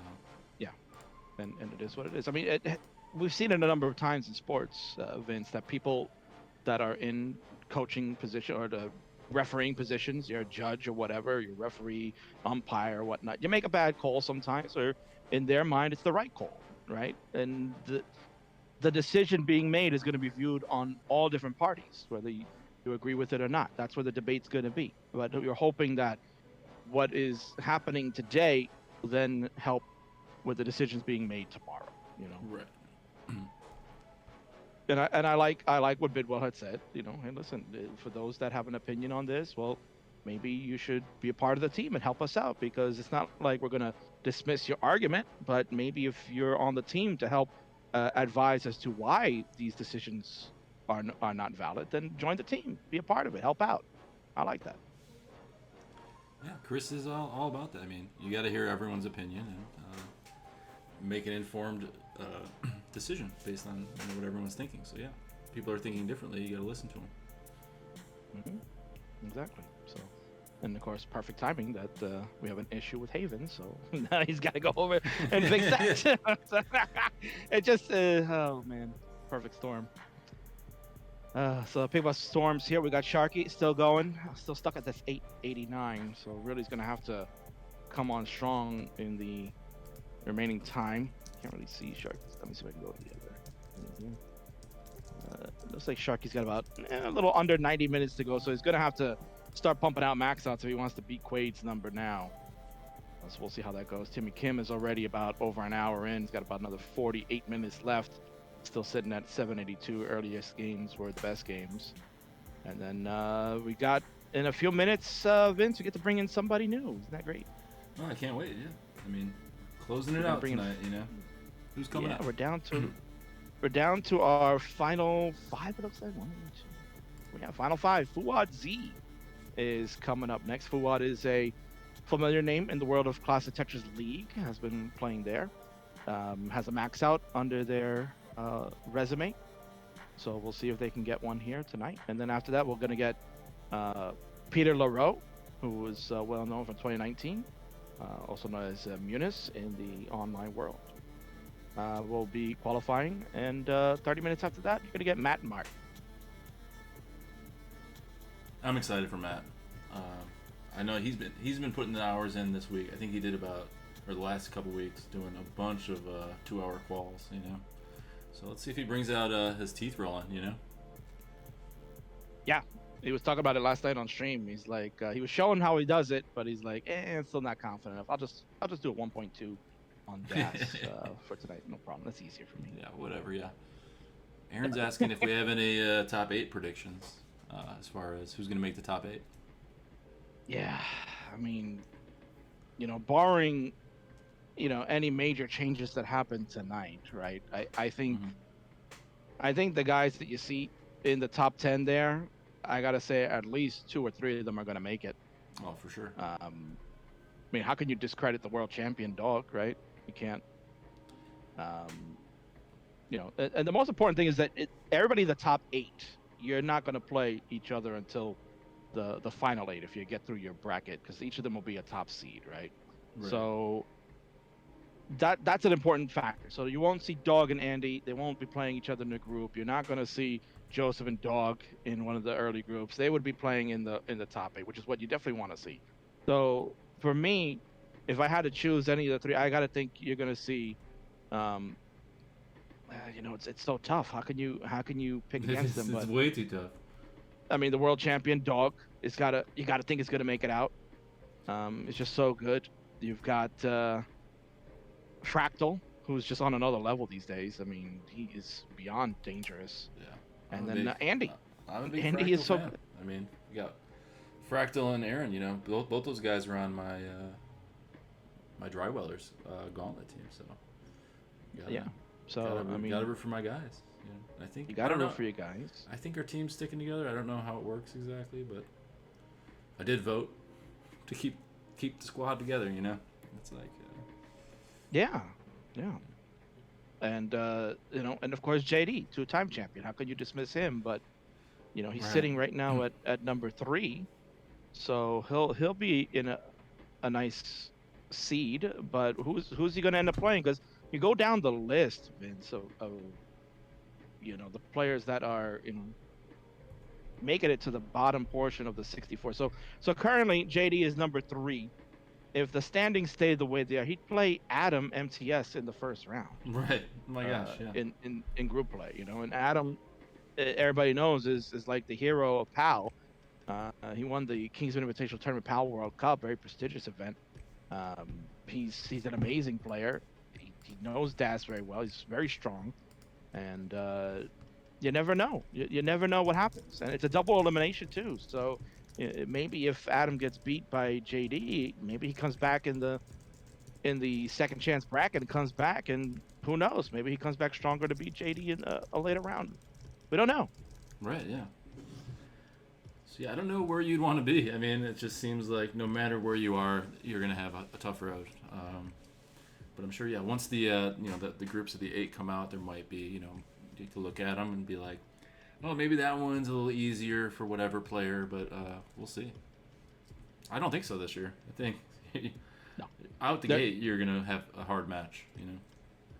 No, there won't be any easy games. I'll tell you that much. There definitely won't be any easy games. Every single one of them are going to be dog fights.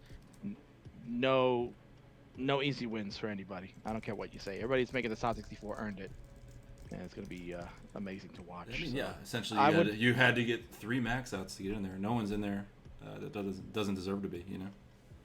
Exactly. So I would have to say, once the groups are finalized and we get to see, we'll be talking about that on the Friday kickoff party. We'll talk about those groups and the brackets and how they'll shake down. I'm sure Bidwell and I will discuss all of that at length.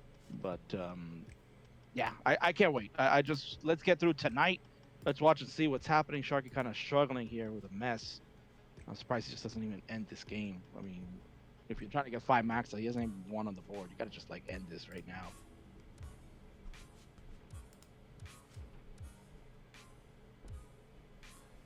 All right, we might have a special guest coming in here if they can figure it out. Yeah. Any guesses in chat? Any guessers? He's gonna probably need a roll, Vince. He's gonna need a roll to get in here. I did give him a roll. I think it's I think just commentators can get in here. Does that work? I gave him that roll.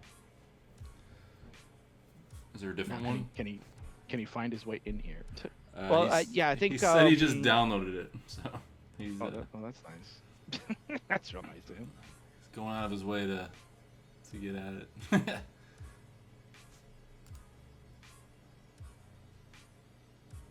You heard it. We'll get a special guest coming up shortly, so everyone sit tight. We'll get that going, and then once that happens, we'll have Fuad Z should be starting up real soon. It is about that time, so we should be getting Fuad Z. Yeah. You get a chance, Vince. I don't know if you want to load them into the bottom. I got loaded in. They're not streaming yet, so. Gotcha. Not on my end, at least. Well, hopefully they remembered that they got to qualify for the biggest event of the year. Thanks. I mean, yeah. There's no tomorrow. I mean, I guess UTC tomorrow is happening. But it's happening right now as it is. Yeah. So it's Monday for Haven already. Jeez. Happy Monday. Yeah. So, in theory, yeah, this run is invalid. So, thanks for your time. Oh man, come on, Sharky. Sharky, if he wants to get those 5, he's got to. He's got to do it now. He's got to start it up now, yeah. He's off to a good start, so we'll root for him. You got to root for Sharky. He does so much for the community, with Gauntlet and helping others, just in all his shows and things like that. It's great to see, his enthusiasm and how much work he puts into it. Yeah, Sharky's the way I want to put it is he's very ambitious, right? He's very goal driven. He has a lot of ideas on his mind, and he does a lot of production value for the Classic Tetris community. I loved his Classic Tetris Insider. I know he's going to devote more time doing that. after CTWC and focus more on those goals. And I think he does a wonderful job. I mean, he really puts it to a point where it's like you're getting to like ESPN quality of like when he puts a show like that together. And when he produces his events or Gauntlet, like it it is exactly that. It's event.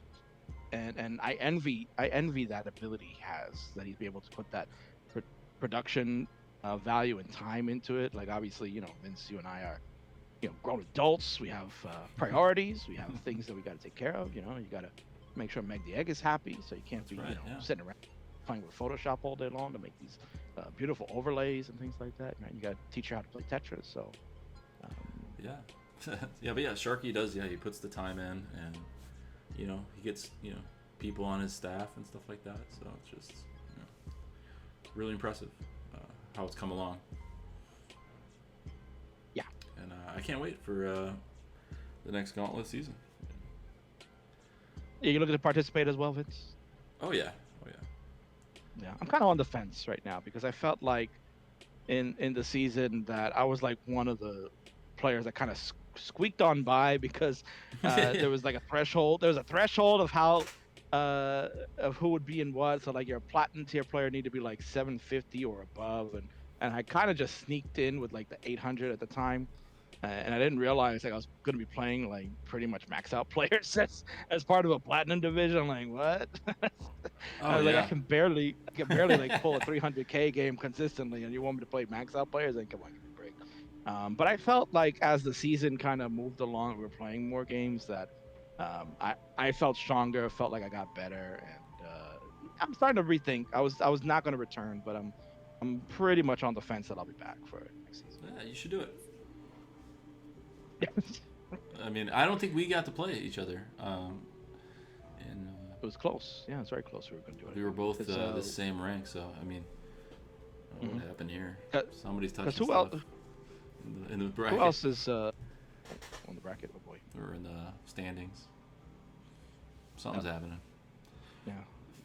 But yeah, I was Rory, get out a of there. platinum player like you, so that's the advantage I should have for my team is just never max out, and I can always be a platinum player. Yeah. Or at least wait So until who else? mid-season. Who else was on? Who else was on your team that was platinum? You weren't the only one, were you? It was me, Balbar, I think, Milchuk, and then yeah, Aaron Fractal. We had Pooh. There was one more player. That's probably the person I played then. Yeah. If we played the Dry Wheelers, then I probably played that other person that you can't remember because I know we didn't play each other. But it seems like I only played on days when it was like me, Fractal, and Aaron, and sometimes Pooh. That was like the squad that I was a part of. Ah, okay. Milchuk's got it. Oh, He's staying up Morlando. late. We had Morlando as well. I played Morlando. That's who I lost to him 3-1 in that one. Yeah, but I got my Dry Weller shirt. I wear it. When I play in my matches. You gotta put the jersey on.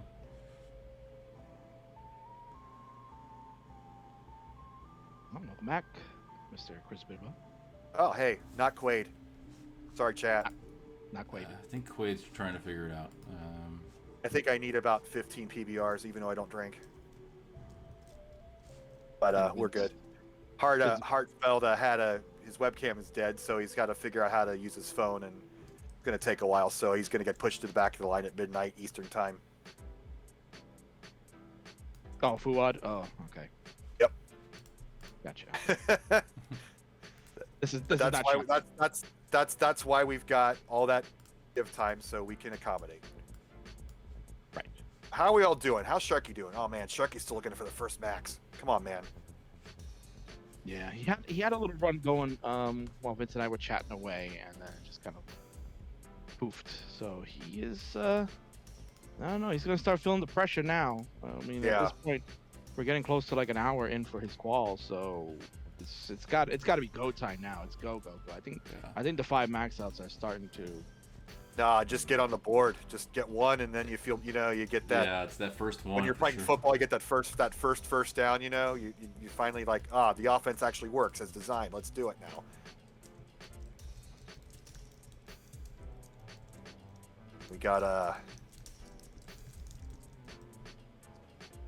We got Haven over there with those Atari-looking graphics from his previous thing. So I don't know if he showed the Q-tip. I always ask players to show their nasty-ass Q-tip after having to clean their cartridge out. Oh my God, there he is. What is up, Quaid? Hello, hello. He's here. Oh, look what it is. Am I Finally on? made it. Yeah, you're on, man. There's no screener. This isn't like a local radio broadcast. I'm on the air. You're on the air. Caller 69. You're on the air. Wow. Do I have a lot of dirty stories to tell your fans right now? I'm Oh no. I'm gonna hang up and listen. What's going on, dudes? All right, I later, didn't Bill. I feel honored. Yeah. Well, let's give you a proper introduction. Ladies and gentlemen, it is the current and perhaps most likely will be the world record holder for max outs, baby. Doing it in style because he is just TWO. Too sweet. It is the Tetris Friendlies champion in the house, baby. Big, sexy Daddy Quaid. Yes. Thank you, King. That's how You know what, King? Can I pay you $50 and you say that every time I walk into a room? Yes. I can be that announcer just like Alberto Del Rio used to have, right, man? Just go around, just announce you all the time. That's probably a little past my time. You could be my Howard Finkel. Oh, you know it. Is it $50 every time, or just the first time? One-time payment, $50. Follow me around. Yeah, I'll tell you when to stop. Yeah. So welcome in. What's going on, brother? Look at that. You are here hanging out. I know, I listened to the PDP podcast, the Peace Dependency podcast you were on with Steve and Frank about a month or so back. It was a great listen, man. It was a phenomenal podcast. I loved it. And you had talked about that. You want to get in the booth, man. You want to talk, right? You want to get some match games calling here. And here you go, man. You're here to qualifying night, baby. Yeah, I've noticed over the past few years that I am not a 13-year-old boy, so I realized that my time is, basically over playing. So I might as well try to, transition into talking, which is already 90% of my game anyway. Well, King, why don't you teach him how we can commentate right now? It's available for him to do the right way by watching. The right way. Well, on Discord there, I'm sharing my OBS screen, so you can see that in Discord. So that's the one you should be watching. Yeah, I'm watching something, dude. I don't know. There's so many graphics on the screen. It's like I'm trying to like break the housing market or something. This is like the Dow Jones or something. Well, as long as the market stays up, then we're all good here.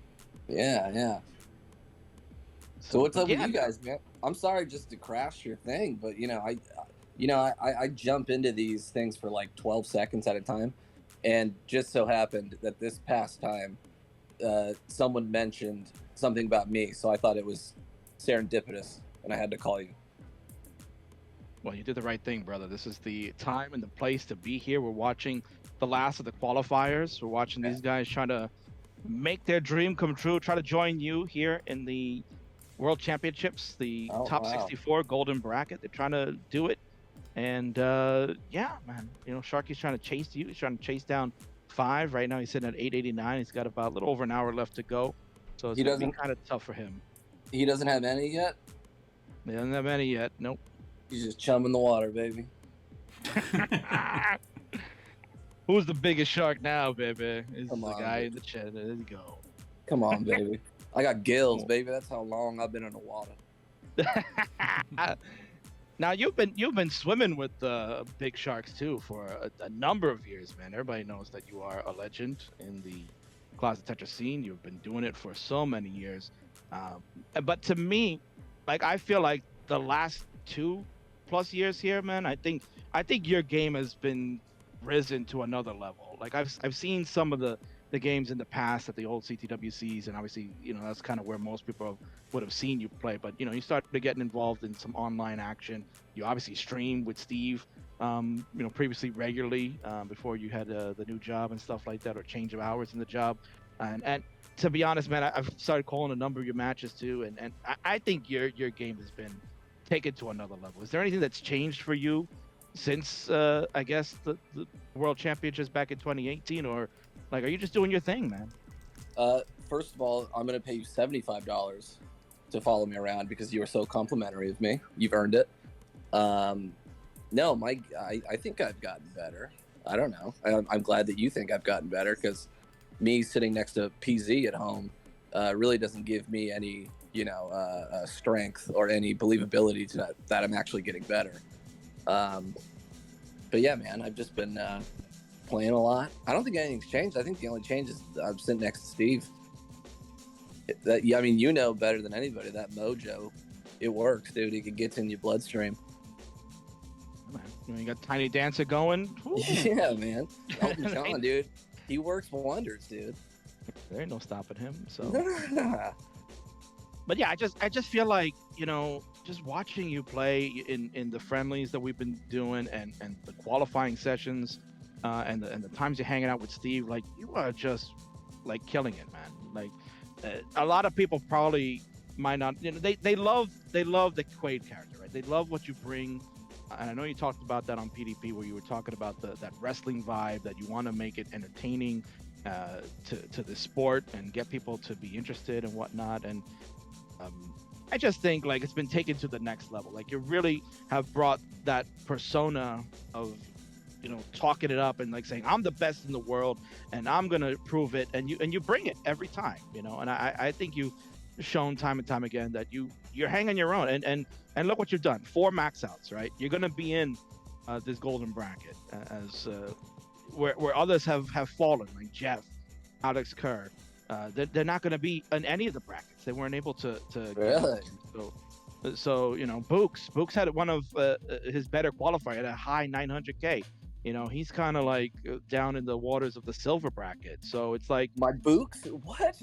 Yeah, man. What? He's down in the lower ends of the silver bracket. Looks like that's where he's going to be ended up going. But like, again, to me, you've risen that game, and I'm just impressed.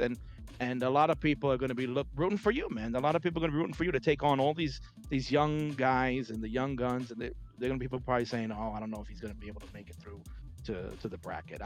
You surprised him last year. You almost beat Fractal, who is considered one of the best in the world now. So why not shock the world again, man? Yeah, I mean, at this point, I kind of feel like the old guy at the nightclub, like me and all the old timers who used to be good at this game. Like, the nightclub was ours 10 years ago, but like, I just stuck around, and they're all like married and have kids, and now I'm the old man. So in honor of Vince being a creeper in the club, I will hold it down for him, and I will do my absolute darndest to win the whole thing. Oh, man, so you gotta do it for the good brothers here. Yeah, dude, Vince, and I'm bummed, man. I want to play Books. I want to get a little side action with Books. Well, I think you know where we got to do that, right? You got to do it on my show. We got to sell it over there. Yeah, I want to do, and this is an idea that I had a long time ago. I want me and Books in the same room. I don't care where it is, but he can dress up like Hall, and I'll dress up like Oates, and we just dual sing and play Tetris against each other. But I think the 3,000 miles in between us have really been a burden. That is an unbelievable idea. I mean, we got to make it happen. I think we're getting to a point where we're able to kind of get meetups happening again. The world is starting to kind of heal a little bit from all this, and I don't think we're too far away from that. I think that's something maybe we could see in the horizon of 2022. The only thing that I've missed a lot of things over the past couple of years, like the birth of my child, but more importantly, I have missed sharing in a very cramped Airbnb with Matt Bucco for one weekend every year. There you go. I mean, that was one of your greatest Texas achievements, is sharing a bed with Matt Bucco. Did I say that once? You're on record of saying that. Yeah, I got it. Oh, really? Oh, well, I mean, it's not a lie. It's not a lie. I didn't know that it was common knowledge at this point. Oh, it most certainly is now. Oh, okay. Well, fuck. Sorry, Books. Yeah, he was not. He's like, why is he going around telling people we're sharing a bed? Dude, that's your Bucco voice? I Yeah. love that. That was almost dead on. I've heard him enough. And actually, we were supposed to get. He was in my area again. Like he comes by, out by me like once every like 2 months because he always got to go to like IKEA because he got to go to these IKEA runs. And he like every time he wants to meet up, it's like the worst possible time for me because I'm either like in the middle of something, like I can't get there, or like I got an emergency, and I'm like, Yeah. oh, I can't meet up. But I owe him. We're supposed to get some veal and chicken parms. So Oh, wow. when he comes by, I got this nice place out here on Long Island, next to the nice. IKEA that he likes to go. Yeah, it's really nice. So I told him The Long Island we can finally IKEA, get him. I heard, is the best IKEA. So I don't blame Bucco for going out there for IKEA. Yeah, he's always going out to kind of. What is he getting at IKEA so frequently? What is he like breaking chairs? The guy's like 112 pounds. He's always getting like shelves. He says he's got to get like these shelves for the store and whatnot. And he's like, Oh, well, okay. they only have it at this IKEA, so I gotta go out there and get it. Like seriously, I'm like, dude, you call me every time like the worst times. Like we're getting lunch, getting lunch. That's Bucco's superpower. I'm glad that someone else knows because our group in Portland always kind of has that same opinion too. Of like Bucco just knows the right time to push your buttons. It really does. Yeah, it's like when you have 8 guys in a room with one shower and everyone's hungover. Bucco just knows the exact right minute to be like, "Hey guys, we should probably get out of here soon." But like Bucco, you don't like everyone's on edge. Like we know. Oh man, yeah. He just has that like ability to know. He just knows. So we do that with we play Rocket League together, and he's just like, all right, guys, we gotta dip out of this. We're gonna get our asses kicked. So let's just back out, boys. Back out, boys. I would follow Bucco into battle though. If he's telling me, go left, go right, split, whatever. I'm behind. I mean, I should probably be in front of him. He's like 2-dimensional. I wouldn't be able to hide behind his figure, but I would burn a village for that man. And you could put that on the record. There you go. You heard that. Matthew James Bucco. Is that his middle name? Well, that's what you said. I mean. Oh no. I know his real middle name. That's not it. Yeah, no, I know. He told me it's not. That's okay. I don't know. But that's a running joke. Yeah, I always put James or Alan as people's middle names because it always seems to flow pretty well. Well, it flows very well for him. So I mean, you chose a good one. Damn straight. All right. I mean, should I? Hold on. I haven't even looked at the screen. Let me see who's playing. Hey, not to quote Jerry Seinfeld, but who are these people? Actually, the people don't know. You have a really good Seinfeld impression. Yeah. Well, I did at one point. Yeah. I don't know. I was like a 12-year-old kid that could do it. And my like 7th grade teachers were like, Seinfeld's been off the air for like 10 years. Like, what are you? I was like, oh, Marvel Rye. But I can't do it as much anymore. And to be honest, I might be a little under the influence right now. So I don't even know exactly what I'm doing. Well, what you're doing is you're watching these guys. So you said, these people. Well, you got Haven is actually the Hong Kong qualifier winner. Won it back in about February or March of this year to get the entry to qualify here. It's currently at a 477, but it's got a good run right now. We've got your buddy Sharky, who is finally getting a good game. Looks like he's starting to heat up. He was trying to get to the 5 max outs to overtake you, but it's going to be very difficult at this point. He's going to have to start banging them out one after the other. So we'll see if that happens. And then you got Timmy Kim on the bottom left, sitting with the 782 as the top score with about 20 minutes left. So it's going to be kind of tough to try to get into one of the brackets now. Oh, dang. Where'd Vince go? Is Vince hiding somewhere? He said he'll be back in a little bit. I'm right here, guys. I was just enjoying the Bucco IKEA runs story. Yeah. But what's up? I gotta get some shelves. No, Vince. If I am the highest old man style player, do I get some sort of cool trophy? Yeah, we can give you a trophy. You give me like a wheelchair, like something for old people. You do like, some diapers or something. Yeah, give me some incontinent pads or yeah. Well, listen, you may be representing the old guard, but you play just as well as these young guys here. So, I mean, you're tremendous. And, I'm not trying to toot your own horn, but, I've seen it, and people saw it when you were doing qualifying. I mean, it was an amazing performance. So, you are Thank you. truly hanging in there. And a lot of people, like I said, they're going to be rooting for you starting whenever your group will play. Man, they should be rooting for me. I'm the only guy that can buy them beer. That's how I get all my fans. I bribe them.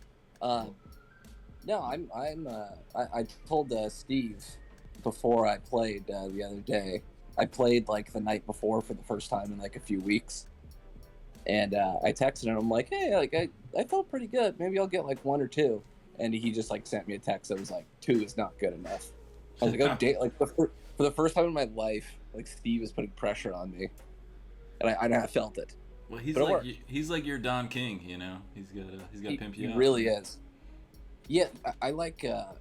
He's not necessarily like my Mr. Miyagi, He is more of a Don King. He's more of like a come on, like you could do it. And Mr. Miyagi's always like having me like paint his fence. Like I don't paint Steve's fence. We're gonna ask you: is that the secret for you? Like you're so good because you're painting Steve's fence all the time? No, well, man, if you paid me, I mean, whatever, man. I don't do anything for free. Like, right after I hang up right now, I'm gonna charge Vince for this. Yeah, send me the invoice. Yeah. Yeah. We got Sharky on a game here. Maybe this will be his first. Let's get it. Oh yeah. Oh, let's see. Oh yeah, he's pretty close. Wait, it's what, 2 more? 2. No. Oh, he's 2 away, huh? Oh, okay. Yeah, He's got those. Yeah, he's got to go for it. Eh? He needs help. Oh no. Yeah, he's all right. I don't know. 984. Oh man. That's not it. Oh my gosh. Hey, Steve always says it's the last inch. Yeah. That's what kills him. Every time. So let's talk here for a second, Quaid. You saw Sharky just almost get that max out. Would have been nice to get on the board there. You've played Sharky before in the past. Yeah. What made him a difficult opponent, if you remember, when you played him about a year ago in the special triple threat match he did that one time? He's pretty good. Like I don't really know. Like what you guys are way more like in depth with the people's styles and stuff. I have no idea. But no, he was good. The thing that I remember the most is just cutting that promo video with Steve. I don't really remember the match that much, but no, he's cool. He's good. Sorry for this horrible analysis, but I just don't remember. It's fair. I mean, it was like over a year ago. I just wanted to know if you had kind of remembered playing him. You guys kind of went toe to toe, and it was a good match. It was a good match. It was kind of close games throughout. I think you beat him 3-1 in that one. Yeah. The only thing I remember is that I won. Yeah. I don't remember all of the, the details, but I remember the end. Yeah, I believe it was game 2 or 3 that you had to like make this comeback. You had this really nasty board going into transition, and somehow you found a way to clean it up. Let's talk a little bit, Quaid, about people obviously know you very well because you build the center wells and you just kind of go wherever the pieces flow, and you just whatever you feel like I can score in this well, I'll just make it here, and it doesn't matter. Column 2, 5, 7, 9, doesn't matter. You play them all. But Fuchs has also talked about that you really don't play it that often. Like everybody thinks that's like your only style. You play well more often. So what is your preferred play style as far as choosing wells? Yeah, like I said, it's not even a conscious decision. It's just I'm just reacting to the pieces itself. But going to the right is, I guess, the universal or the universally like praised strategy, right? Like, I guess it's the easiest, or just the most efficient, I guess. But, dude, I don't know. My brain doesn't work like that. Like, my brain doesn't work to like move an entire board to one column. Like I go, oh, okay, like here's column 3 or 4. This is actually the first time I've ever used the word column related to Tetris, by the way, so thank you, King. Usually I just call them spots. But yeah, I like I said, I just go with the flow, man.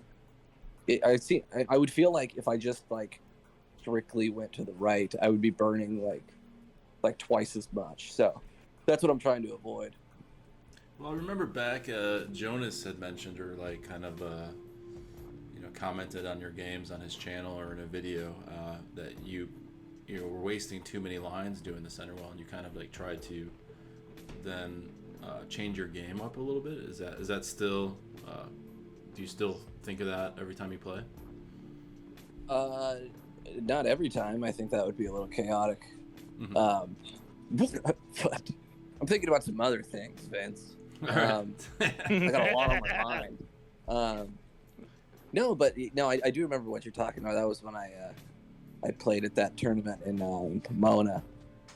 But yeah, no, I that specific tournament that we were doing in Pomona, I did try to put everything to the right, just to kind of like fight Jonas, because I had heard what he said. But no, I don't think I really even think about that anymore. I think it's how I've basically always played, but maybe it's unbeknownst to me, I'm doing it a little bit more frequently now, putting everything to the right. But man, if everyone played the same way, it'd be boring, dude. Imagine if I just went to the right every time. You could just watch anybody else do that.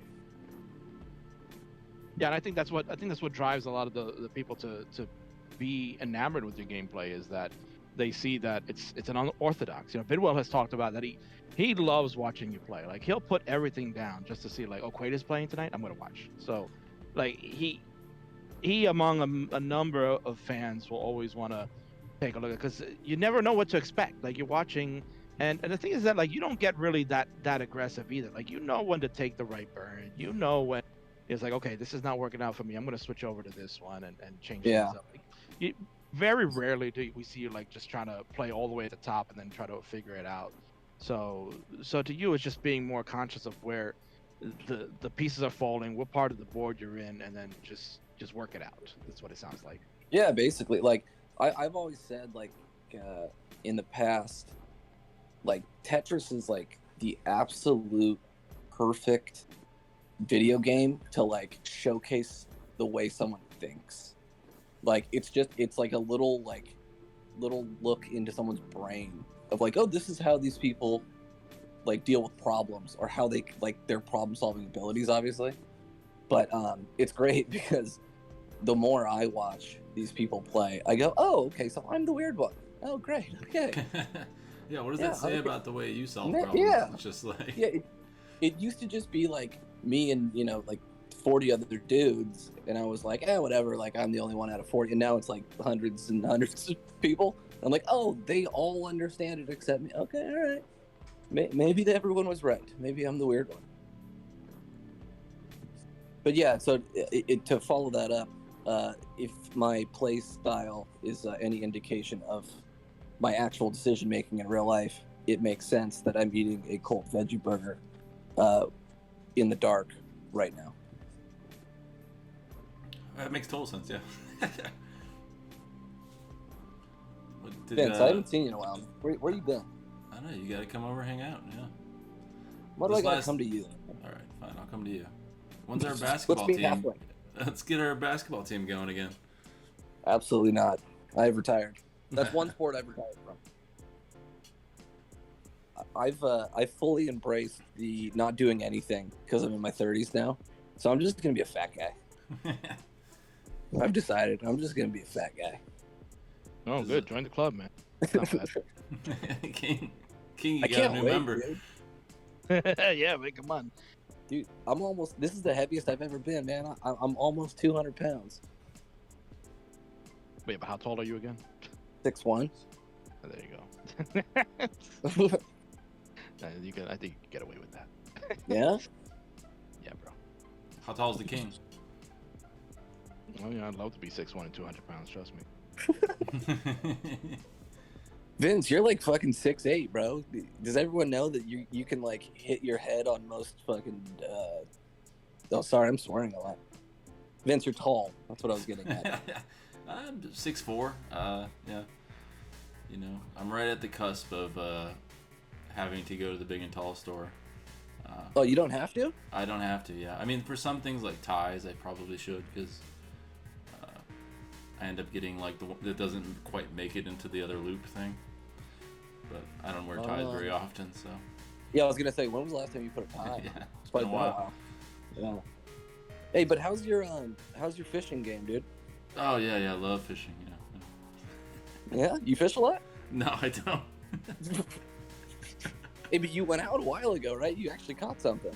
I did go in this summer in Michigan. I caught a couple fish, yeah. But This guy's good. I've been fishing, yeah. Gone fishing, baby. No, I went. So I have he brings this up because I have a fishing pole, and I only used it one time. I got it as a gift, and it's just been sitting around my place. And Quaid was over one night, and we had some other friends over, and they're like, "Oh, you like fishing, huh?" And I was like, "Oh yeah, I'm a big fisherman," just because his pole's just sitting around.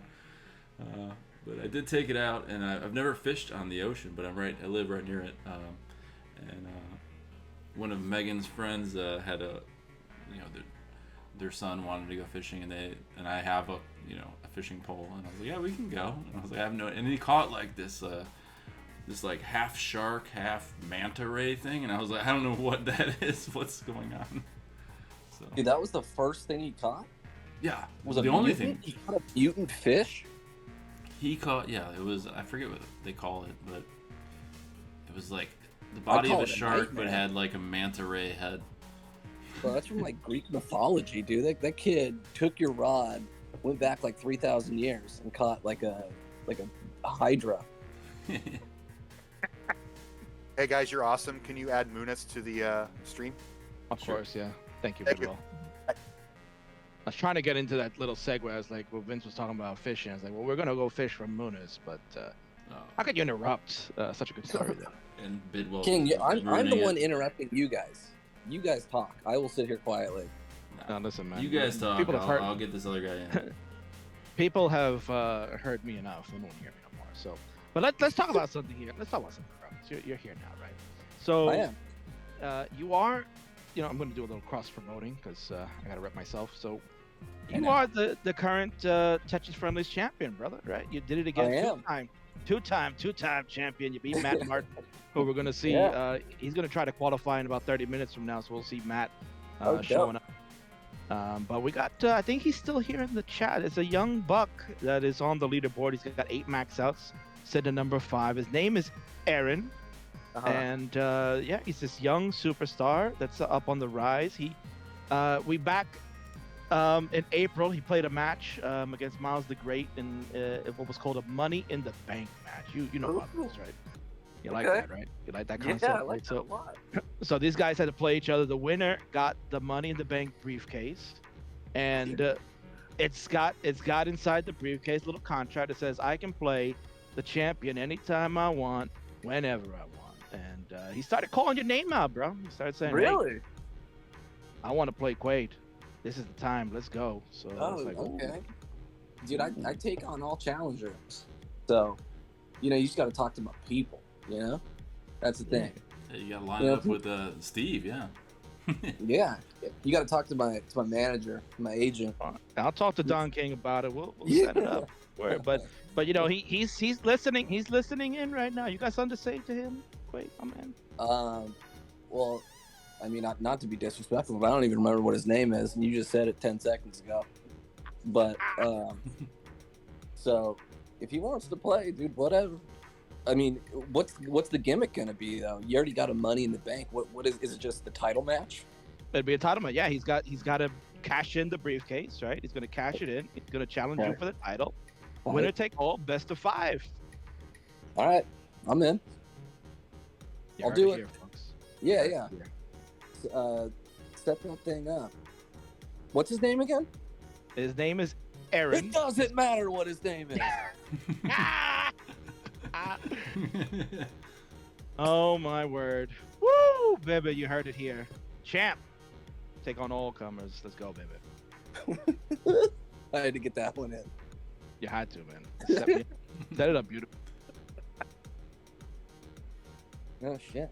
All right, well hold on. I feel like, I mean, I can't see the chat or whatever, but I feel like they probably are not having fun with the fact that we're not calling the actual matches.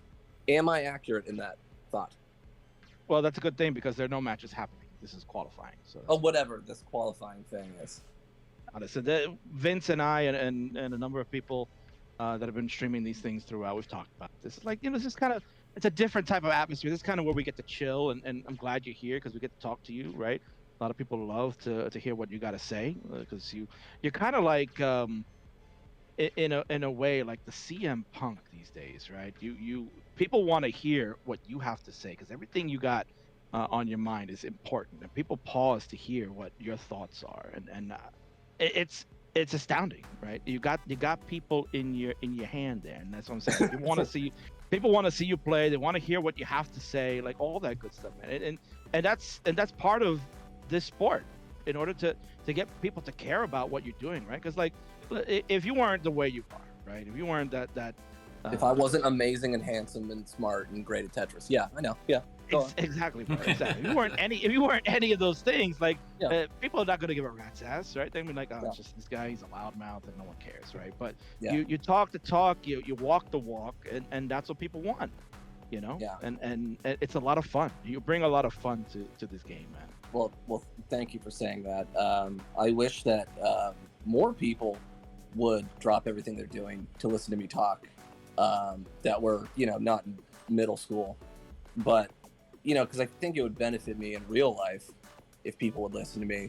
Usually, I'm like the crazy guy who sleeps in front of the 7-Eleven and is just babbling incoherently. That's usually my role in society. So I'm glad that it has the reverse effect here. Yeah. So this is the time of year where you you actually get a place with electricity, or hang out in Steve's backyard. Yeah, with his unpainted fence and. Yeah, no paint on that fence. I will not be waxing any of his 40 vintage cars. None of that. But no, yeah, this is the time of year where I have to. It's right after my birthday was like 2 weeks ago, and that's always like the marker for when I need to start paying attention to Tetris again. But you've been putting the time in this year. I know you probably played anyway, like in your room or wherever you play. Beforehand. But now you're on stream all the time with Steve, so people get to watch you year round.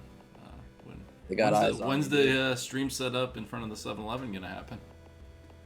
Oh well, I gotta talk to my boy Big Chris. He runs 7-Eleven, and he always has death metal playing on a personal radio, and he's always got like a Legend of Zelda T-shirt. So I have to talk to him. He's a Lamita legend. That's maybe we'll get Big Chris in here tomorrow when nothing's happening. Let me tell you something about Big Chris. Yeah. He is very busy. He is selling, lottery tickets. He's selling Carmex. He's selling old hot dogs. He's got a lot going on, dude. You can't just show up whenever you want. Speaking of lottery tickets, I bought some of those Tetris lottery tickets today. I don't usually buy the scratch offs, but I bought some. I was like, all right, I'm good at Tetris. I probably should win, right? Yeah. Well, did you win? I haven't done it yet. Oh, you were waiting? No, I just bought it and brought it home. I don't know.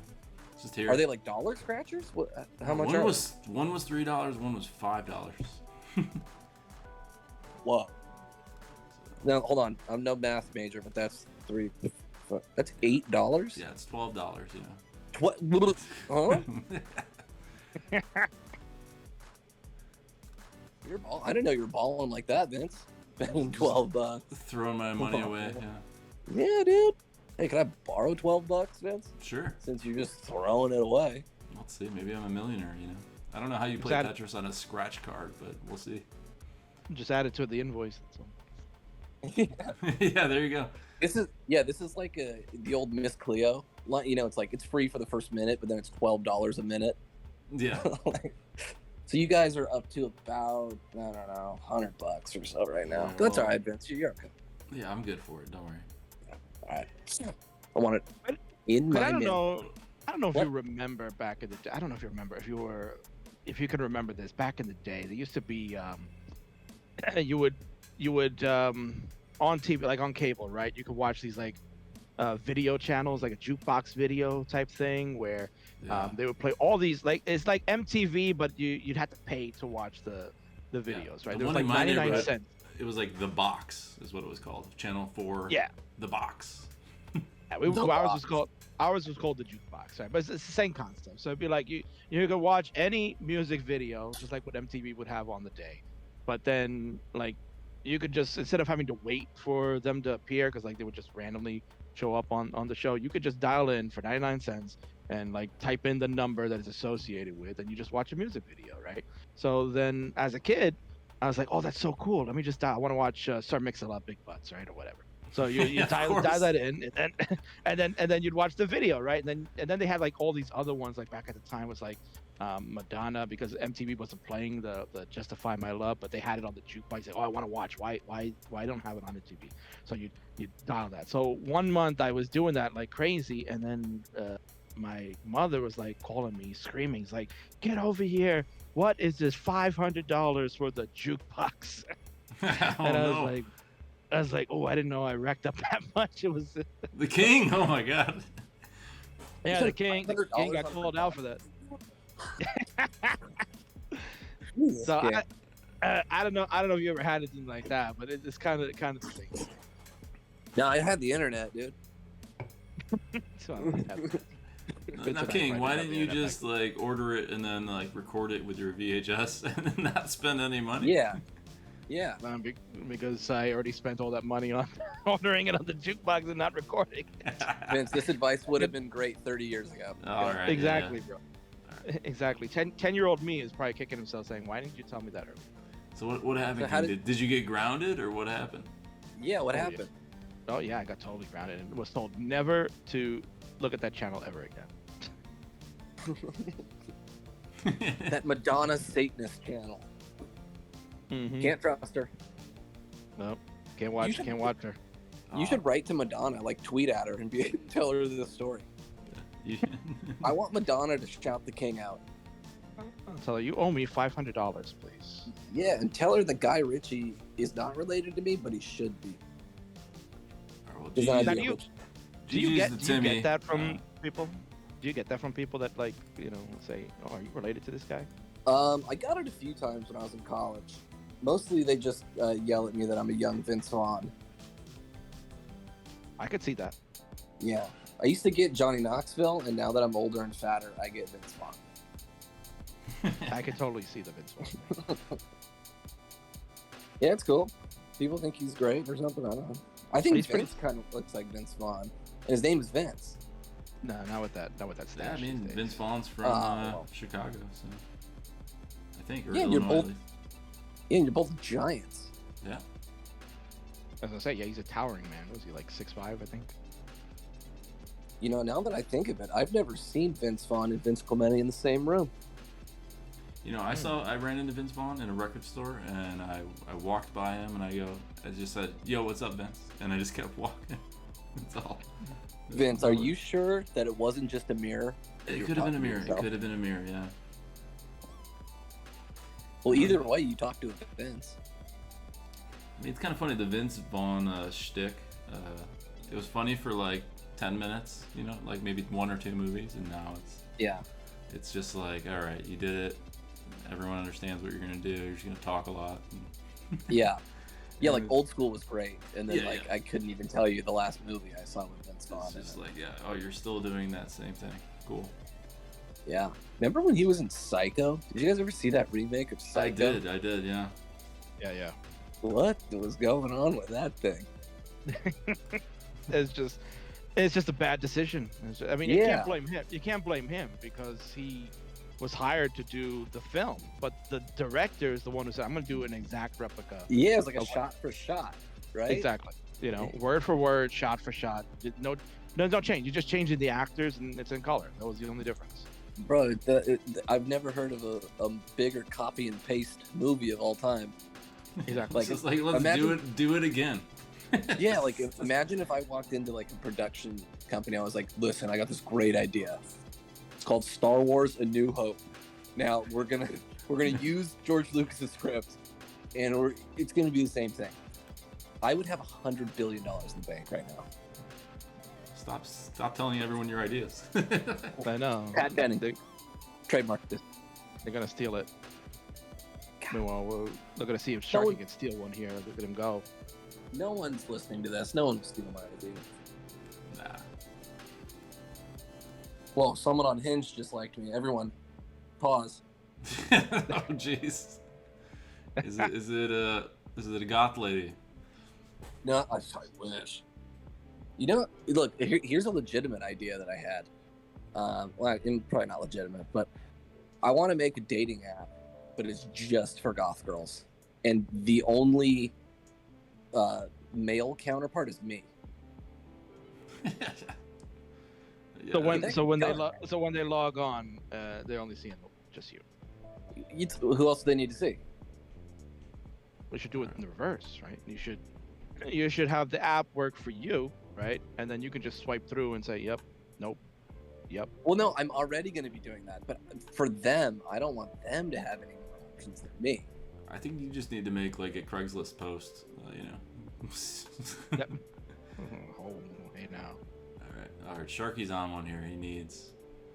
Oh wait, hold on. Let me get off Hinge. Let Three me more. see what these guys. Yeah. Oh, look at Matt Yeah, I know that Martin. guy at the bottom. Matt Martin's Yeah, I got know the Matt Martin. it's like a very romantic setup here with the Yeah, lamp and the pieces and the I can smell the oils from here. All right, let's go, Sharky. Oh no. Yeah. You could see the frustration in Sharky. Oh man, let's go. No. He's not happy. Wait, how many maxes did he want to get? He wanted 5. He wanted to beat you. Hey, all right, bud. Okay. Yeah. He's still got room for maybe 4. Hey, I saw the list or whatever, the order right now. The kid who is in first place, he got 12 max outs. Right? He's a world champion. How many did he just play 12 games and got all of them? Like, how do you fit that many games into 2 hours? Well, last year Like- that was Joseph's record, 12 max outs. He got 12, and then everyone else had the next person had 6. So. Yeah, but how many total games did this kid play? If you got 12 max, like a usual game lasts maybe 10 minutes. I So to think me, it's like I'm doing math, that's it's like 9, every 8, game. 9, Yeah. 8.5, 9. Yeah, it's about. Yeah, most people say it's about 9. I mean, it kind of depends on if we're pushing down or how quickly he can get the max out, right? Like if you're playing practically near perfect, you can max out as early as 24, 25, and he kind of was maxing out 27, 28 in some cases. So he would just Wow. get it going right away. He was he ended up finishing with 8 straight max outs. So he was Jesus kind of yeah, he had a few resets. Some games didn't go his way, so he had about 4. Then another reset, and then he just popped off with 8 straight after that to Yep. take the lead. Yeah. 8 straight? Yeah, 8 back to back. Hey, Yeah. go outside. Jesus Christ, And man. then he has a 944 kicker, which could have been, another one. 944. Wow, that guy sucks. Yeah. Wow. How lame. And meanwhile, we're gonna blow Quaid's mind here. His brother is actually number 2. That's Andy. Oh, with really? 11.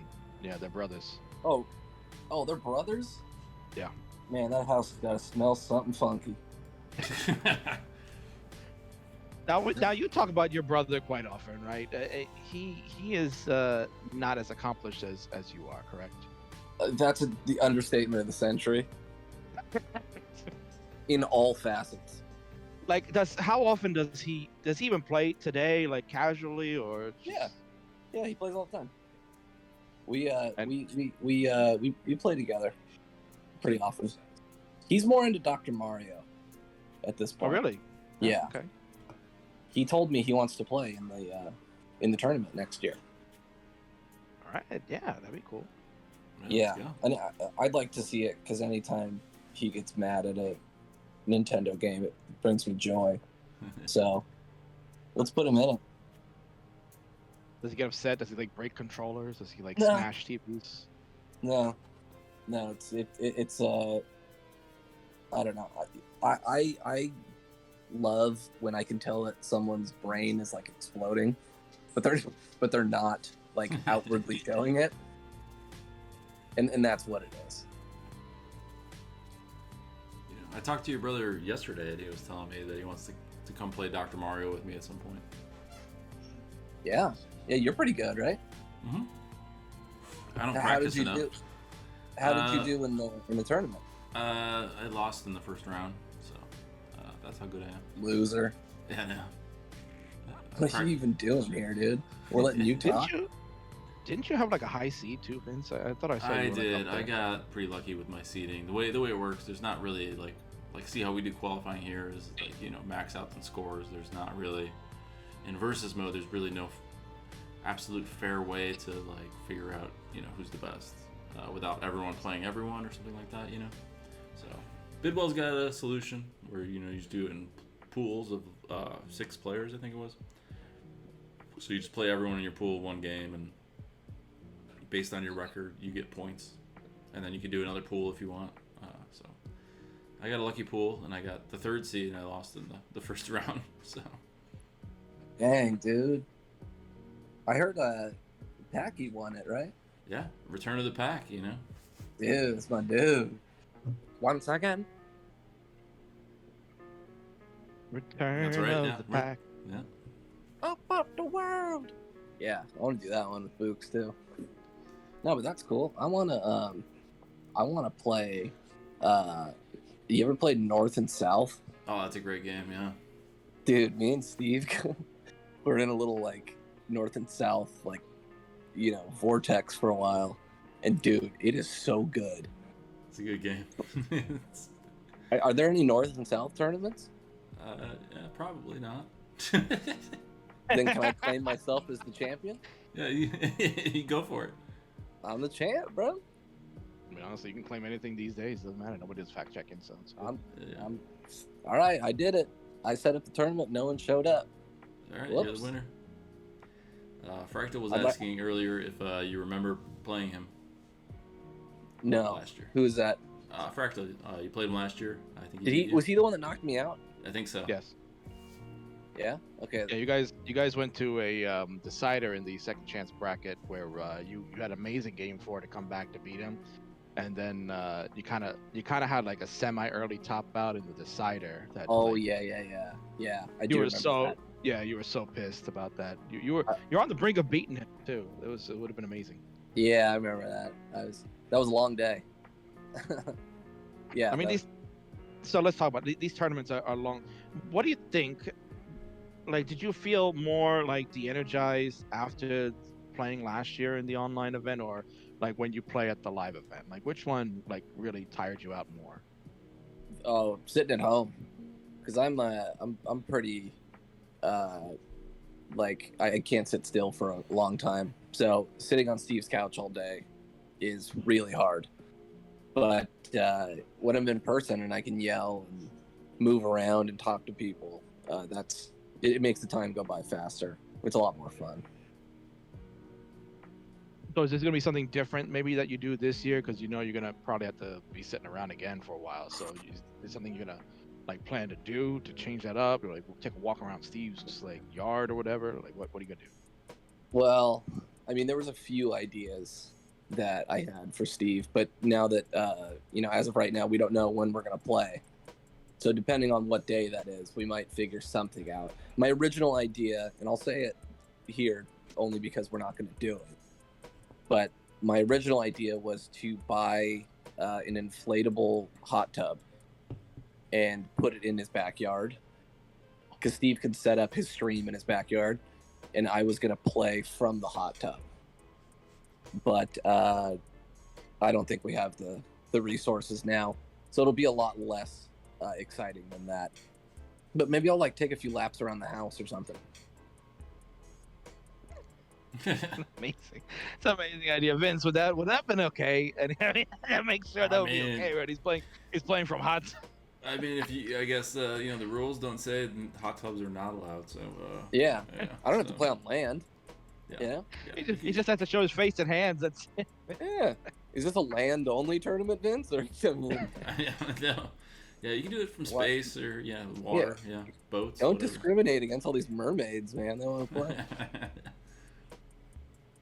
T-Rad in the chat letting us know that Jaws beat you to it. He's already done a stream with a hot tub and Tetris, so It's not a competition, man. it's all right. It's all love, baby. Yeah, it's all good. Yeah, You've seen the Bone Zone sign. You just need you gotta get the Bone Zone sign outside, and you gotta you know, have your controller in frame and all that crap, you know. Yeah. I was gonna add like a lot of. There was gonna be a lot to that, to be honest. There was gonna be a lot of literal and figurative fireworks. Wow. But yeah, maybe next year. All right. So that being the idea you scrapped, I'm excited to see whatever the real idea is. It is nowhere near as cool. Ah. It's probably just gonna be me in like a Tarzan outfit or something. Are you gonna sell rights to people to get their logo on your T-shirt hand drawn by Steve or whoever? If people want to give me money, then sure. I mean, whatever, man. Send me that coin. Now you're sponsored by the Mighty Swell or whatever Swell Seltzer. Yeah. That's right. Do they know you made it in yet? Or are they sending you out like some kind of mascot uniform or something? See, that's what I've been pushing for, is like, they sent me a bunch of stuff before the qualifier this past week, like some clothing and stuff, but I always send them a picture of Garth from Wayne's World and all the Reebok gear. Yeah. And I say, this is what I want to look like. And, you know, like, I want to be the ultimate sellout. But they've sent me a lot of really great stuff. But yeah, maybe if Vince, if you could somehow get me into the very last day, I might be able to swing something, pretty cool. But I'll let them know when I win the championship. Yeah, and you got to go on like your world tour, you know. These kids don't know Garth, so maybe you need to explain this Garth picture. Yeah. Okay, where to begin? Garth Algar, he's from Aurora, Illinois, and he loves Reebok. Done. There you go. Fill in the blanks, kids. There you go. Do people really not know who Garth is? Did Yeah, that I mean, just prove how old I was? It proves how old we all are if we not asking you, right? So, long story short, for those that are not familiar with Saturday Night Live and Wayne's World, right? It was a big skit that was on there before it turned into a big motion picture film. They had two of them, Wayne's World and Wayne's World 2, that had the famous saying, "Party on, Wayne, party on, Garth," you know, and it's totally 90s movie. Google it for those that know how to do that, and you'll see. Just Google search, as Quaid mentioned, Garth Algar in Reebok, and you will see exactly the picture he's talking about. And there's actually, I'm sure, clips on YouTube. You can check it. It's pretty funny. It's a great movie, man. I mean, you should really do that. Vince, you ever go to that place in Chicago, the donut place? What was the name of it? In the film.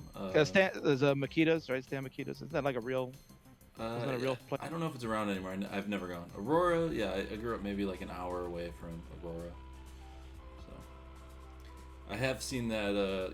They have that spike with all the cars jammed through it. I have seen that. Yeah. I did see that. I don't think that's around anymore, but I did see that. Yeah, if you're a fan of Married with Children, yeah, it's Al Bundy's in the movie too. Great. Well, he's the donut shop guy, right? Yeah. Yeah. Dude, I forgot that was Al Bundy. You ever killed a man in the heat of battle? We got Sharky on a game. Let's go. He needs this max so bad. At least one. At this point, he's just looking for one. Let's Just go. got to get one, bro. It's like 2 a.m. and the bar's about to close. You know? Just grab something. Yeah, we're getting close to last call for him. So come on, bro. He's been doing these Matt Martin. misdrops here and there. It seems like, and when he's got a good game going, and then it's just he's got to burn out of him, and it's just too much. Hey, Yeah. Matt, not to interrupt, but Matt Martin, I just saw, is on the screen. Right. His wife, I want to say hello to his wife, and not in a Quaid way, in a Sean Ritchie way, because she's a very nice lady. Yeah. And she's admitted to say that she is a big Quaid fan. She said it. Yeah, I actually gave her the shirt off my back when I saw her. That's how much of a nice guy I am. So everyone in the chat, go tell your mom, your sister, whoever, and especially if they're goth, tell them, I'm a nice boy. He treats the goth girls well. I don't know. Please. Do we want to know the situation? I don't know. Hey, come on, Vince. She just asked for, a shirt. So I just said, hey, take this one. I showed off my guns. Everyone got a little, a little self-conscious. So I covered up.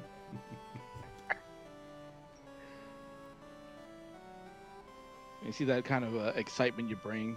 People just want the shirt off your back, literally. They do. I know. Someone, it's funny. I totally forgot about that. Someone brought that up the other day, or someone asked me, oh no, it was my friend's mom. My friend's mom was she's like this old lady, who's like, I cannot believe that you play Tetris and people watch you. That's so silly. Total old mom stuff. And and she asked me once. She's like, "What's the weirdest autograph?" And I was like, "Oh, one time I got shirtless at a party and gave a pizza stained T-shirt to somebody." And she was like, "Is she cute?" I'm like, "She is a married woman, Mrs. Keach." Oh, let's get Mrs. Keach on the line here. Dude, she would be amazing. Let me get her on the phone. All right, let's go, Sharky. All right, come on. He's got time. He's got 16 lines, so let's see. It's tight, yeah, but yeah, we can do I it. can't see his clock. How much time does he have left? I think he's got about 15 minutes to go. Oh, okay. He could get this. He's got this, Come on, Sharky. All right, here we go. All right, one more. What's that? Maybe even a triple. Always close. Or triple. Takes. Oh, here we go. Nice. That's got to feel good. Finally, all right. GG, Sharky. I know I could make it through. All right, now. Sure. Now we Nice. just need 10 more and. Well, let's take a look. So he's got one right now, right? So that he's got a 984, which would actually put him in to the gold. If So he gets another he'll one? bump Jordan out. Yeah, he'll bump Jordan down because Jordan's got 2 with a 959. Nice. So let's take a look here. So the kicker Wait, coming, is that coming into play Sharky's tonight. only max? Yeah. That's his only one right now. Yeah, and he's first got so about far, yeah. about 13 minutes. He's got time for 2 more games. He needs at least one more. So, yeah, Jordan has 2 with a 959 kicker. Sharky has the higher kicker. Sharky would actually bump over. Actually, he'll leapfrog over 1, 2, Suzuki, yeah. or about 4 people. He'll go to 61st if he can get one more. Oh. Is this it? Are these the last 4 people? No, we got a couple more coming up. There's some late night owls that are going to be joining us soon. So Yeah, we have Huff. Huff's coming up. and Fuad. And Zeno Hey, Vince. Phileas. Vince, Yes, Vince, sir. how come Harry didn't play? You know, I talked to Harry. It sounds like he wants to do one last tournament, but the last one he'll do will be in person. He said there was a chance that he was going to do this, but you know, Wow. it seemed like yeah, he didn't want to be a part of it this year. So yeah, teach their own. Yeah, it's all good. Well, He's let's ask gonna- quick. Do you think it'll be, you know, I mean, obviously it'll be a lot different without him. Do you feel that he could have had maybe one more run in this one if he wanted to play? Sure, absolutely. Yeah, totally. I think Harry's puts up max outs all the time. I mean, he's the mayor of Max Out City. I mean, they're basically free over there, you know. So I mean, if I'm able to get a couple, then yeah, pencil him in. yeah, I think Harry would have made the gold for sure. Yeah, I think so too.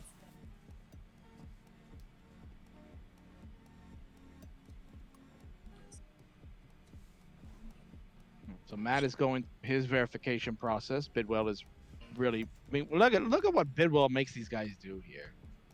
Dude, Bidwell was like up my ass with that stuff yesterday, dude.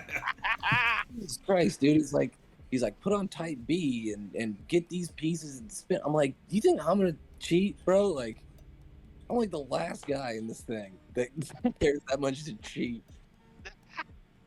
And he's over here like dude, telling me to type messages in the and you know like write a certain name. I'm like, dude, Oh, come on. What did he make you write? I don't know. It was like, I think it was PZ actually. Yeah, Yeah, to write perfect zero.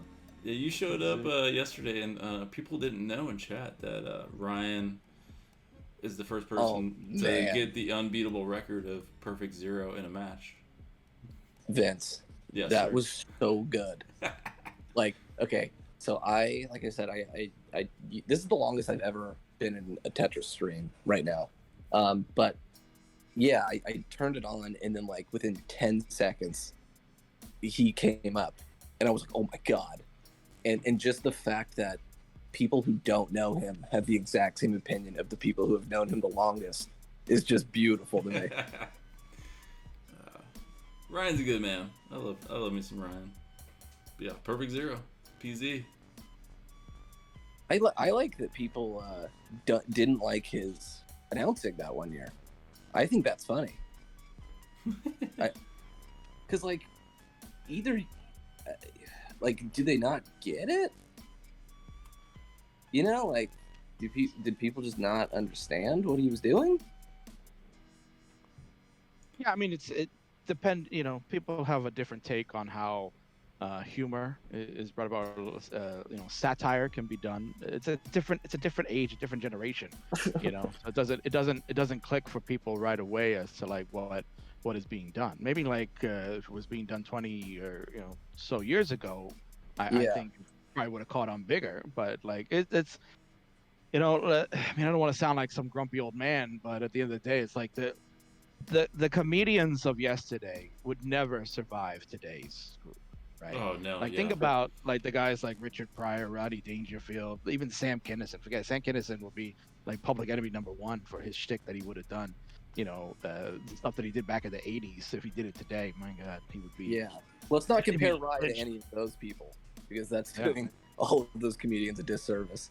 But yeah, to King, that's perfect because that proves my point of he's 10 years behind the trend on everything. Ryan. Yeah. He still has jorts. I'm like, dude, Oh, come on. No. Hey, he's got to get on those cargo shorts, man. What is he doing? I like the ones, remember those cargo pants back in the day that you could like unzip and then there were shorts? Yeah. Remember those? Like your knee, they would like you'd like zip them back on if you got cold. But where do you Those are put the legs, like in the pockets of the shorts or something? Like, you're just holding Yeah, them? exactly. I never even thought. I turned them into long sleeves, dude. I just So, Slide them up. I always wanted. I think I had a pair of those, but I always wanted those soap shoes. What's that? You guys remember those? Remember So- they had a key that would unlock the bottom, and then you could grind on poles, like rails and stuff. No, I never. Bro, All right. YouTube soap shoes mixtape. It all takes place in Torrance. Well, It's insane. is It's it just videos of you and Big Chris from 7-Eleven or whatever? I wish.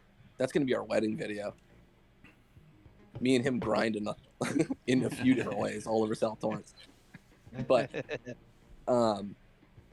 no, they were these super cool shoes, but like they had this little like plastic like thing that you put on the bottom so that like because you had to lock them and unlock when you were in grind mode or not. And but the thing was the little piece of plastic that would like block it when it was locked was just like a piece of Lego. So like you would just lose it, and then like suddenly you were grinding on everything. Like you could not walk in those things, or you'd start slipping. Oh man, sounds like a terrible shoe to buy. Well, we got Sharky on a game. Let's see.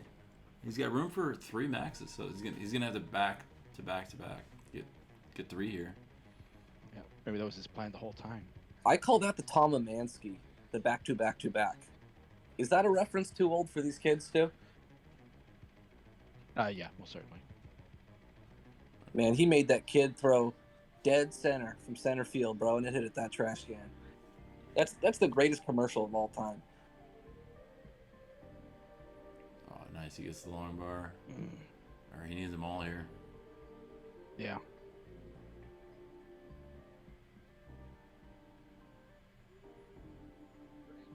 Oh, You know where to look. Where should I be looking right now?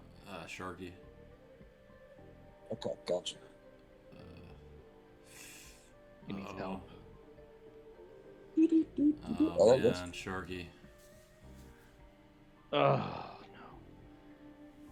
I mean, you could see in his face that he's not happy. That's Yeah. close. All right. All right. Matt Martin's just warming up here.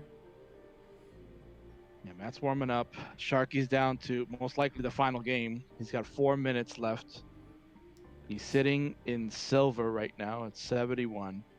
He needs a max to jump into gold, where he most likely will be safe because he will jump above about 3 or 4 other players to get to like 61st, I think it is. Oh wow. Hey, this is a big game for Shark Boy over there. Yep, he's got to do it. It's now or never. This is it. Clutch up, dude. He's got this. But yeah.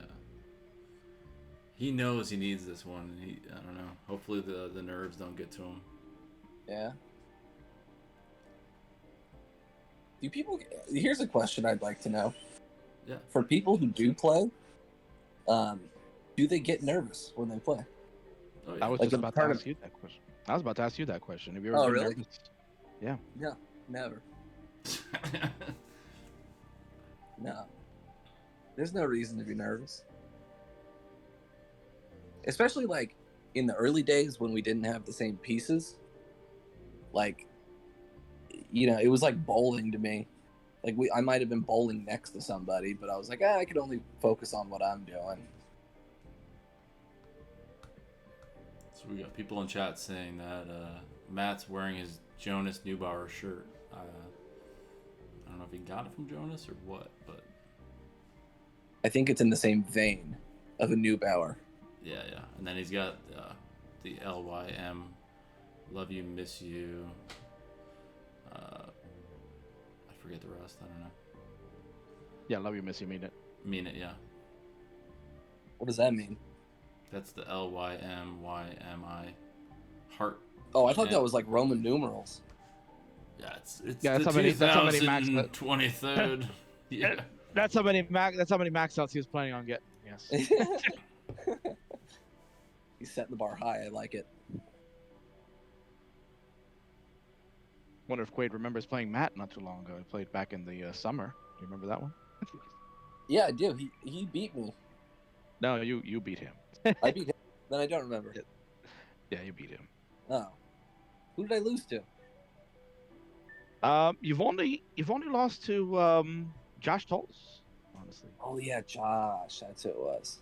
Yeah, Josh last. beat you. Yeah, last right before New Year's, we had that nice big show. Josh beat you, Yeah, and then you but then beat him back. I did. I was gonna say it was Matt and him, right? And we all played together. No, no, it was him and Jeff. You guys played the triple threat. Oh, Jeff. That's right. That's right. My boy. How'd Jeff do? You ready for this? He's not gonna make it. He's gonna be out of the brackets. All three of them? Yeah. Oh, Jeff. We're gonna have to make the 10 bracket just for him. I've been calling it the pewter bracket. Yeah. Pewter? Yeah. Pewter. The balsa wood, yeah. Just going the worst metal. I Damn. was gonna say is Vince, are you a Buccaneers fan with pewter? Fucking what? What? Are you a Buccaneers fan? Oh, Buccaneers fan now. That's their color. It's pewter. Ah, gross. No. I just remember, you could buy all these like gross pewter little statues, from like the weird gaming store of like a dragon. It's always made out of like pewter. It's like, why are people buying these things? Shark with a couple of resets. Well, this This will be the last. This is the last one for him. Yeah, he's down to the final second, so it's now or never. Let's go, Sharky. Well, the thing is, Sharky's commentating the silver bracket, so I don't know if he. It's conflict of interest. Yeah. I don't trust it. I don't know. I think what he said before was that he just wouldn't play, but I guess we'll have to figure it out. Hey, are you giving away any prizes for winning silver and the other one? Yeah, silver and bronze will have cash prizes. Dude, can I just go down? I want the guaranteed win, dude. Now, let me ask you that. That's actually a very interesting that you just brought up. Like, you had mentioned on the podcast that if you weren't going to make the World Championships, like, would you play? You said no. You'd pretty much like call it quits. So if you got into a silver bracket, you would play that since it would have money. I mean, Books has been kind of like saying he really doesn't want to play in that because he'd rather play in the World Championships. I mean, he ends up playing anyway because I guess I'm playing. He's playing. He'll play just to do it, but like he always got to complain about it first. So like, would you play in a silver then? Well, it depends how much money we giving out over here, Vincenzo. We haven't announced it yet, but yeah. Could I buy a small island? Yeah, you can probably buy an island and and then some livestock for sure. Oh, all right. I'm sure I'll play. No, But- I guess somewhere in the world, probably, yeah, I don't know. I treat. Well, we didn't have the bronze one last year, right? Wasn't it just the 2 yeah. Bronze is new, brackets? Bronze, okay. and the bronze cutoff this year is currently 834, which Jesus Christ. last year, so 128th seed is 834. Last year, I think they said that the silver bracket cutoff was like 770 or something like that. So Jeez. adding 32 more players, it's up 60,000 points as well. Wow. Stop getting good at this game, people. Give me a chance. Can't help it. Come on, man. Help me out. I'm the old man. I'm the only one left. I'm the lone survivor. Help me out. I wonder if you might be the oldest person in the top 128. Shut up. I don't know. Shut your mouth. I don't know how to quickly. I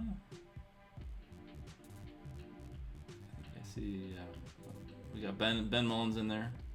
He's older than you. Schoolmaster is in there. Yeah. Isn't it funny, Vince, that now I'm like the old guy? Yeah. You were I used to always be the the young young guy. guy. Yeah. It was Me and like, Alex why Burrow. do you play Tetris type thing? Yeah. Yeah. And now I've become that person with all these younger kids. No, there was I've always kind of, you and Alex Kerr are the I think the same age or close. Yeah. But you were always hanging out with in the Tetris scene anyway, with people that were like, you know, at least 5 years older than you, right? And then Joseph comes along, and now everyone is, you know, around 18 years old or above and below around that. But the like 23-year-old to 30-year-old doesn't really exist in the scene. There's not a lot of those guys. Same with you. Not a lot of like early 30s. You know, there's like this 10-year gap of like, all right, this generation just, you know, no thank you. Yeah.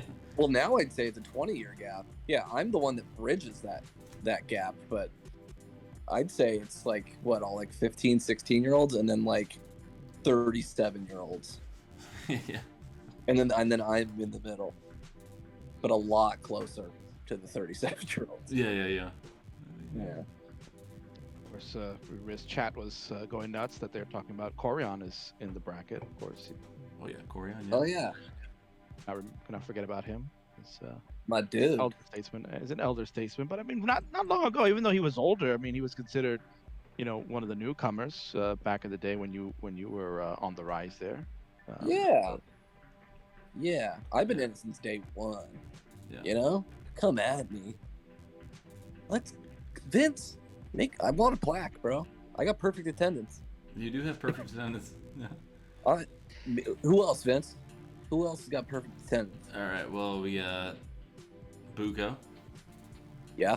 We got me, Adam, Robin. Okay. I think Alex Kerr. Okay. Very short list. Jonas's mom. Uh-huh. Yep.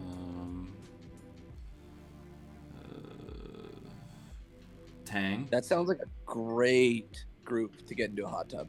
Tang. Yeah, let's do it. Ryan, your brother Ryan. No. He hasn't competed in every year. But he's been there every year. Yeah, he hasn't competed. I'm talking about throwing some coin down and playing, bro. Well, it's definitely, yeah, you. You and Books, I think, is the last two. Because Harry's dropping out, you know. Yeah. Obviously Jonas, you know. Yeah. All right. Yeah, I guess, yeah. You and Books, the only two players in the world. And Alex Kerr, you three. Three of us? The three of you have only played in every year, yeah. Nice. I can't wait to give Books a hug. Yeah, Ben Mullen I missed can't one. wait to see. I can't wait to see if Sharky's gonna pull this out. Trey Guys. missed He's got a one. 7-18. Yeah. Is this the This is last it. game? Oh It's my last god. game for Sharky. Yep, this is it. He's got a nice score going. He's just got to take it easy. Matt's wife. Hello, Matt's wife. What's going on here? Is that the shirt you wore? That like I was gonna say, is that the shirt? No, I think I gave her a Pabst Blue Ribbon t-shirt. It's probably long gone. Who would hold on to such greasy stained shirts? Well, maybe she's gonna use it for a cosplay or something. I don't know. Whoa. She is a cosplay winner. That is right, yeah. Whatever it takes. all right, let's go, Sharky. Get this max out.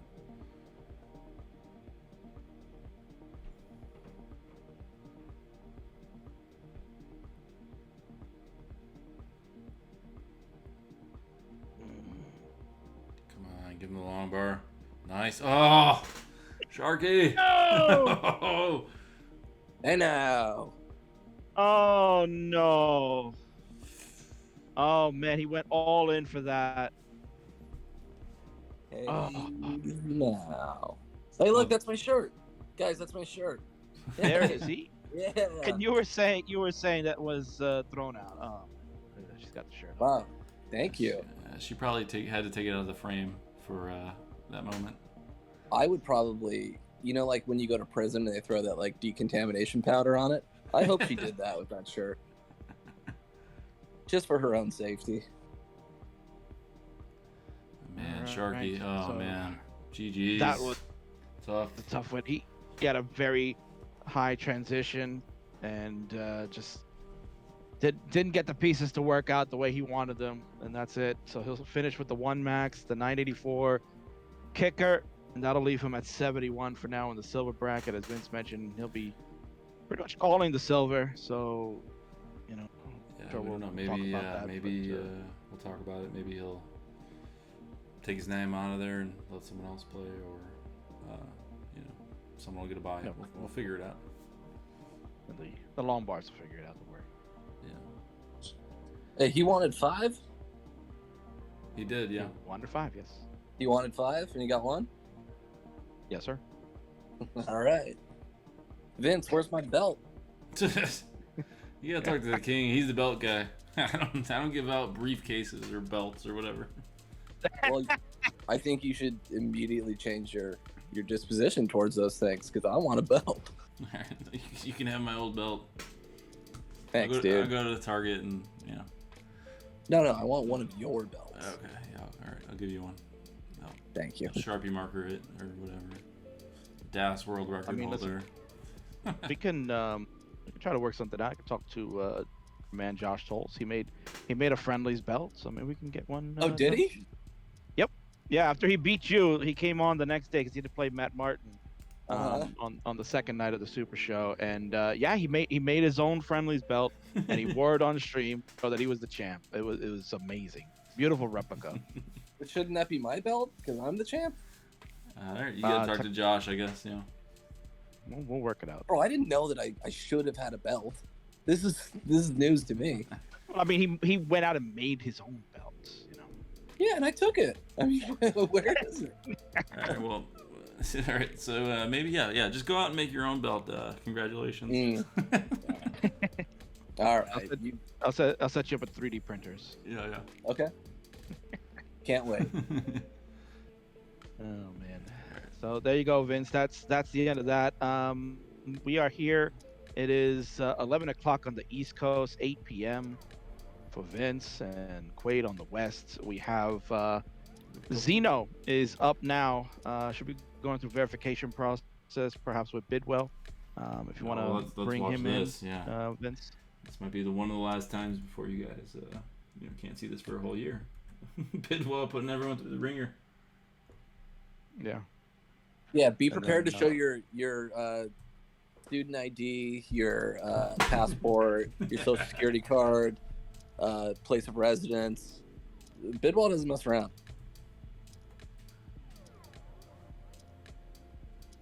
Well, he takes his job very seriously, so he's gonna make sure you're legit. No fooling around. Yeah, you're right. And Aaron, there it is. Aaron's in the chat. So that's the guy, Quaid, that you're like, who the hell is this guy?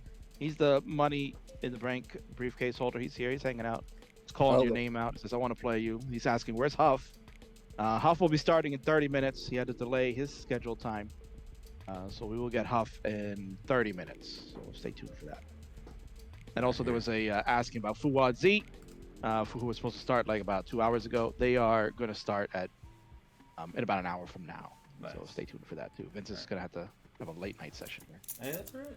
That's all right. I'll be back in a minute, guys. So, go right ahead.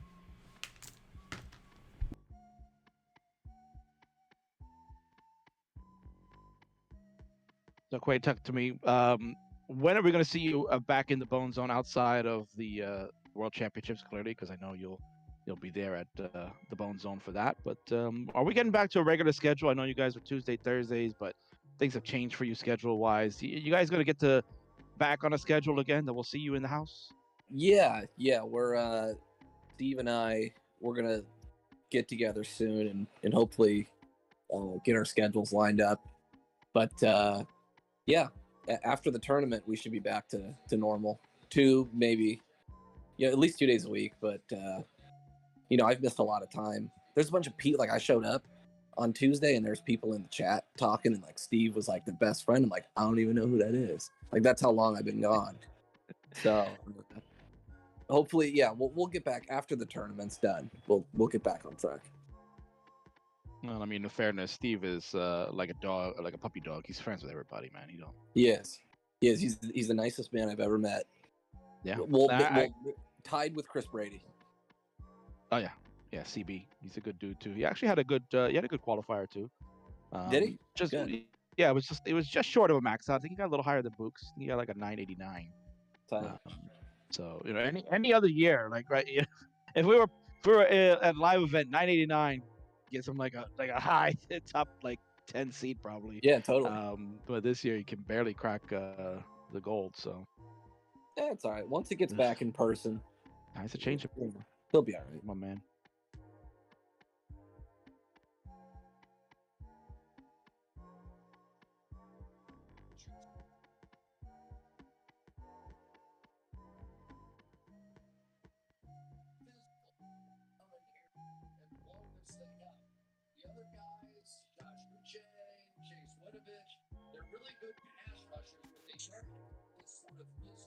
Here in the background, listening to good old football. Is that Chris Collinsworth, man? It is. Yeah, I'm watching real athletes while I'm watching our version of athletes simultaneously. Yes. Are you a big football guy? You know, over the past couple of years, I've become a little bit more. You know, I grew up in LA. We never had a team. So once the Rams came back, I was like, all right, I'll be a de facto Rams fan. But Raiders runs deep in my blood. Because if I say any other answer in LA, I will be impaled on site. So if anyone asks, I'm a Raider fan. So do you still follow them now that they're in Vegas? Yeah, totally. Yeah, I like John Gruden because he just always seems so curmudgeon all the time. He's a character. That's what makes the teams interesting. He's a character too. So Yeah, like the whole Raiders brand is like so hilarious, but like having John Gruden as the coach and then like Al Davis's kid's haircut. Have you seen that thing? no, I've not. Mark, I think his name's Mark Davis. He owns the team now. Oh my God! Everyone in the chat, do yourself a favor. Google Mark Davis haircut because this man's worth like $1 billion, and it looks like he has like a coffee filter on his head. I gotta Google it. And it's his real hair. That's the craziest part. Imagine a billionaire doesn't. Oh my God. See that? You know what he reminds me of? I'm looking at this one picture. Oh my God. I'm looking at this one picture. For those that Googled it, I think it was like the third image that showed up, but who knows? He literally, if you ever watched the movie Problem Child, that's what he would look like. Yeah. Dude, Problem Child was rad. Your breadth of crazy movie knowledge is very good. That's what I did as a kid. That's all I ever did. I didn't go out and watch movies instead. Oh, nice. But Problem Child. Oh man, if you don't know what that is, Google that too, and then look at the kid from Problem Child, and then compare it with Mark Davis. That's exactly who it was that grew up. That's Mark Davis now. Were you more of a Problem Child or a blank check kind of kid? Problem Child. See, I was a blank check kid. I don't know. I couldn't get into that movie. Dude, he had like a hot lady who's into him. He was like 12. He did. I just don't know. Like for whatever reason, like it just never clicked with me that movie. Like the idea behind it was smart, right? Yeah. I did like the idea. Like this just random kid picks up a blank check and just can basically say, okay, I spend whatever I want. Well, do you remember how he got the blank check? That's my favorite part. Dude, he's riding his bike and gets hit by like a businessman. And the business guy like thinks he's dead. And then when he's not dead, he just hands the kid a blank check. See, I only remember like the trailer behind it and like how he's like just getting all this crazy. They got like trampolines and he's getting like a ton of pizzas and just like having a ball. It's basically like it was basically almost like the same kind of concept as it was for like Big back in the late 80s. Just the whole thing where he didn't grow up or anything. He just got the money and he's doing all the same stuff that was done in Big, whereas like this adult that was a kid, and it's the same sort of concept behind it, but obviously retooled to a different age and whatnot. But but he had a cool go-kart track. I remember as a kid, I was like, dude, that's the first thing I would buy. The go-kart track. And I think one of the reasons why I didn't really like that movie was because I think it came out around the same time as that movie with Macaulay Culkin, where he did what's the name of that? Um, shoot. Not Home Alone. No. Richie Rich, I think it was, right? Oh yeah. Yeah, he did Richie Rich, and that was kind of like around that same time, and just like all these movies that came out, I was like, oh god, I can't get into them. Yeah. Like Richie Rich was just terrible. Richie Rich was lame. It was so bad, and I think like Blank Check kind of like got me around that same era, and I was just like, ooh, I can't watch it Dude, because go it felt back like and it was watch Blank felt like Check. it was almost the same. I'm gonna have to. True Dude, story. Funny enough, I was riding my bike in Chicago, and I got hit by a car, and this guy gave me $40, just like pulling out of the alley. So I don't know. So I almost had the Blank Check story for Dude. myself.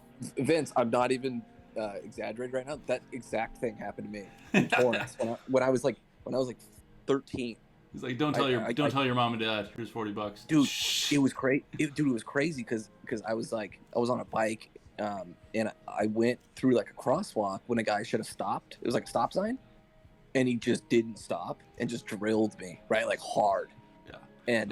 And it was crazy because he was probably going like 30 or 35, like he was hauling ass, and I launched and like hit the asphalt and all this, and I got up and I was like, I should be dead. Like my leg should be like mangled or whatever, right?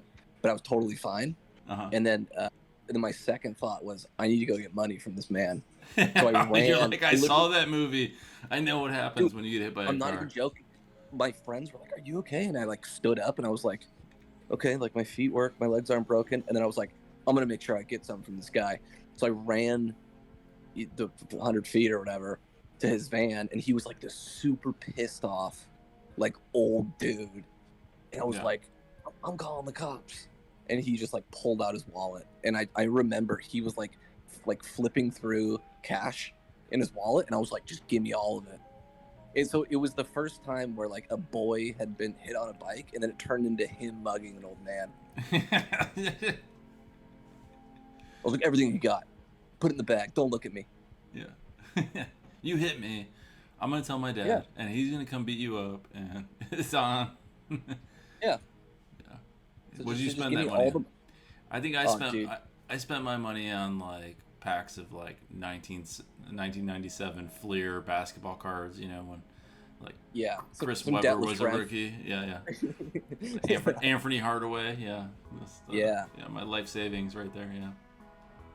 Well, yeah, I'm trying to think. Mine would have been like 2003, so I probably bought like some Surge or like or like whatever a kid buys at like 14. Yeah. All right, we're gonna go to 7-Eleven. Let's ride our bikes right now. Everything's on me.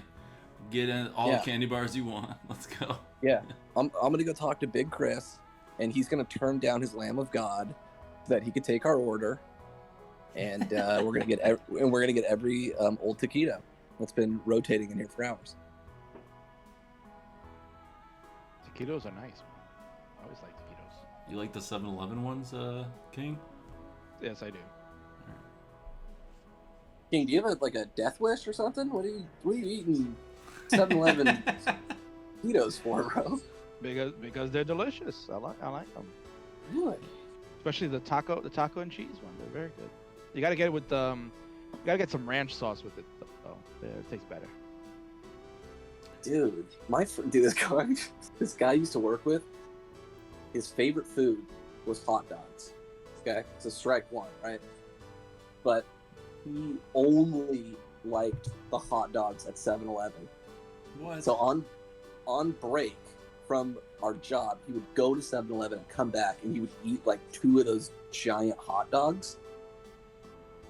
I tried so hard because it's like, to me, watching someone eat a hot dog is like a train wreck. Like I can't look away. But one time I remember he was just like wolfing it down, and I think I was hungover, and I was just gonna throw up. Like I had to physically get up and leave the room. Just like one bite's a hot dog. He looked like a duck. Like he didn't even like. like chew it. He just like put it in his mouth and then it like disappeared. Was he doing Joey Chestnutting it? He dunked it in the water. And, yeah. I miss that guy. I don't remember his name, but I worked with him years ago. Where do you think he is now? Probably dead from sodium intake. I mean, if you're eating that many hot dogs from 7-Eleven, yeah. I've eaten those before too. Not a big fan. He used to eat 2. 1 wouldn't suffice. He always had to double up. Like for me, the only time I ever eat a hot dog would be like, during the summer, like on the grill. You got to get them on the grill always, like right? a barbecue, Not yeah. boiled. You don't want a boiled Yeah. hot dog. Yeah. Yeah, no, boiled hot dogs, not for me anymore. And then always at the ballpark when you go to the game. You got to have one. I haven't been to a baseball game in a while.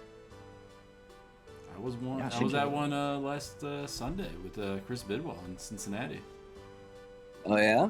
Yeah, we had they had the Skyline Chili stand there, and they didn't have the spaghetti though, King. Yeah, so it was So what you have? You have the chili dog instead? it was just the hot dog, but it was like a tiny miniature hot dog.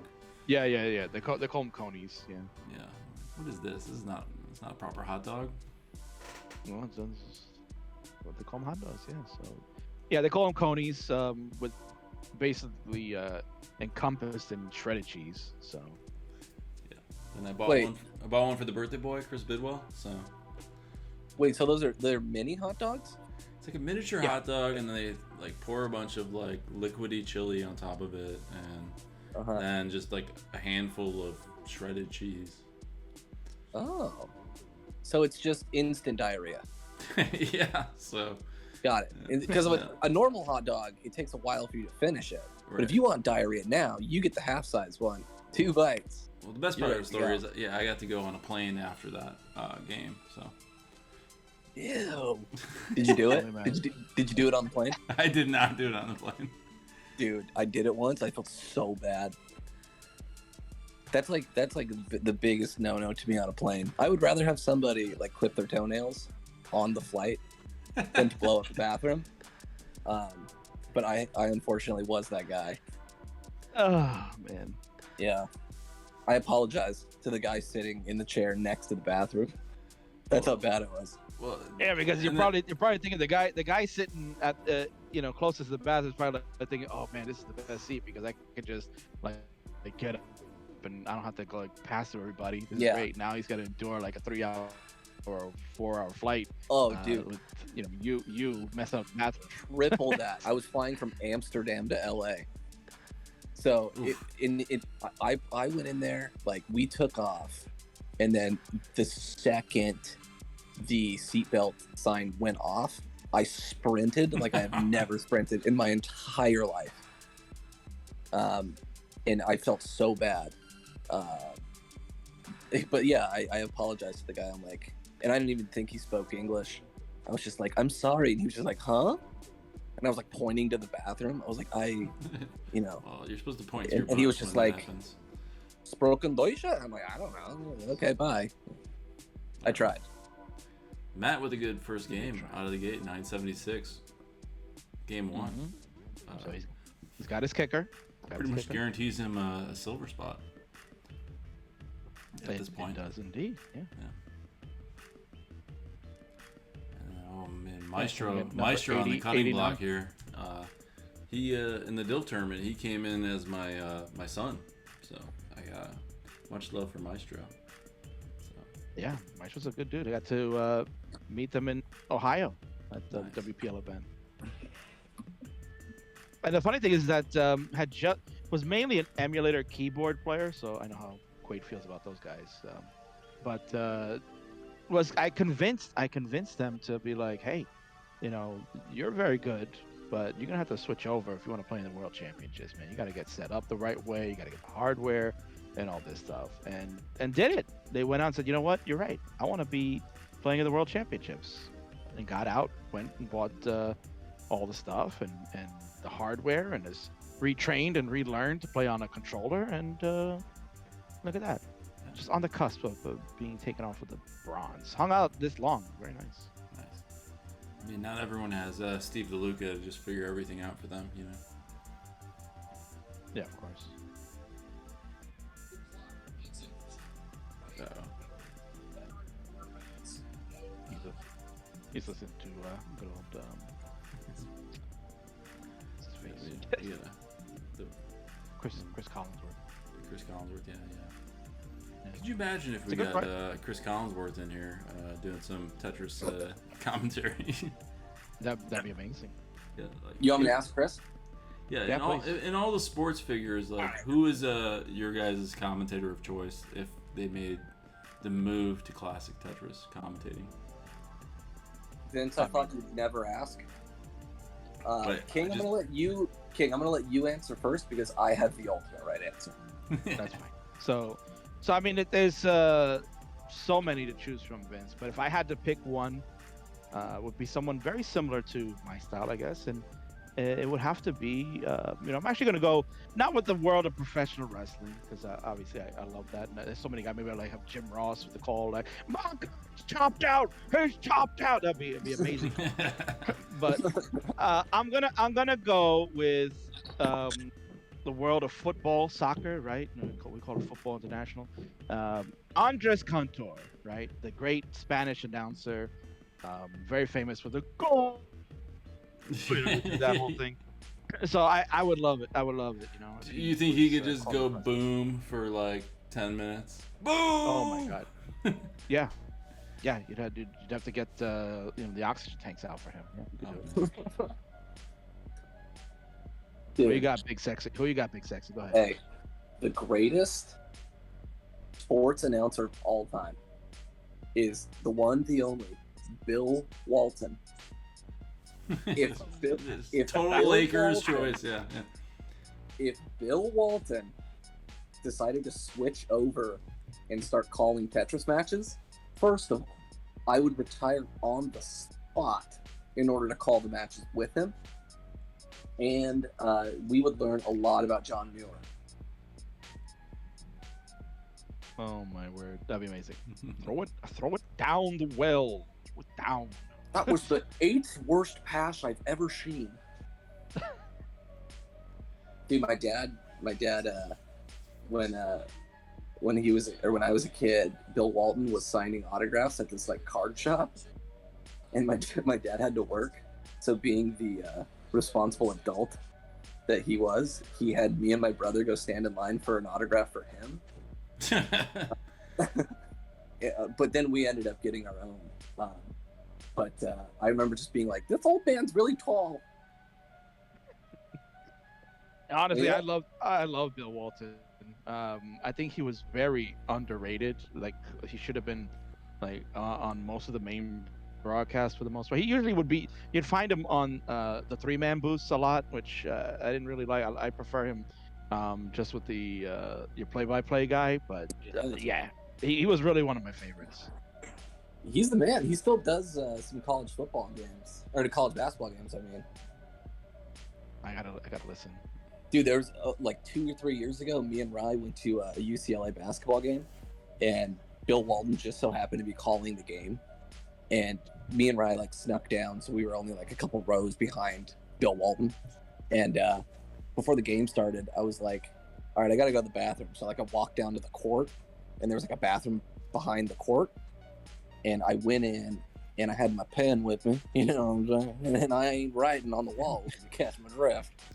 And so, and I'm in the bathroom, and you know, just going to the bathroom, whatever. So I think Rye was with me, and we were like, dude, Bill Walton's here. Like, we were super excited.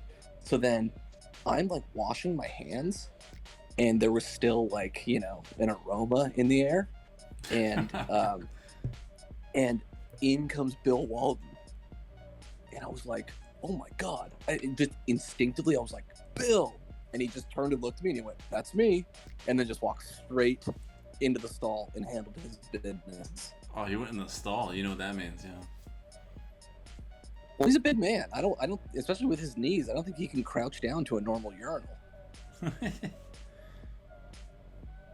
He's had like 20 microfracture surgeries on his legs. I'm surprised that man can walk.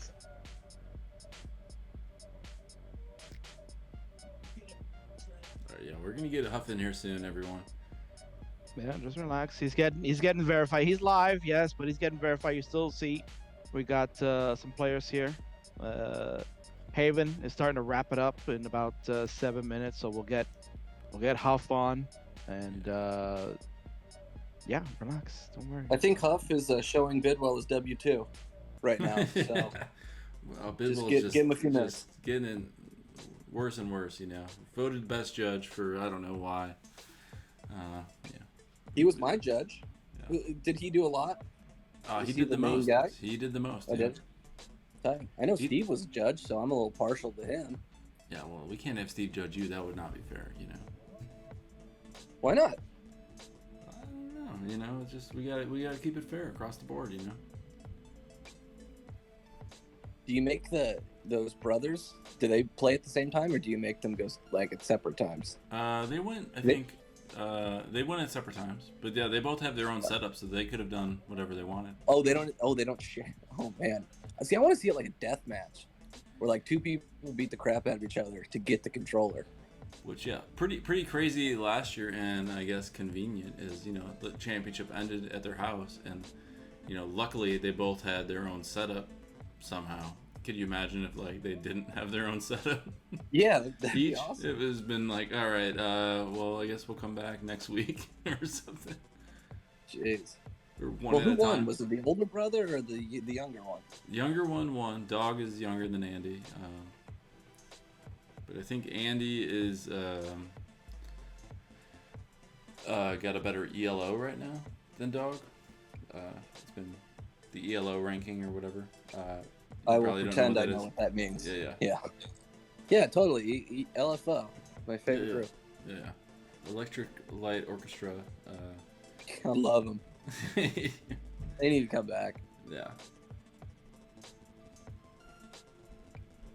How long are you doing this tonight, Vince? We're doing Huff, and then that's it. So maybe 2 more hours. Jeez, man. If you gotta go, you gotta go. I mean, No, I'm just watching this football game over there.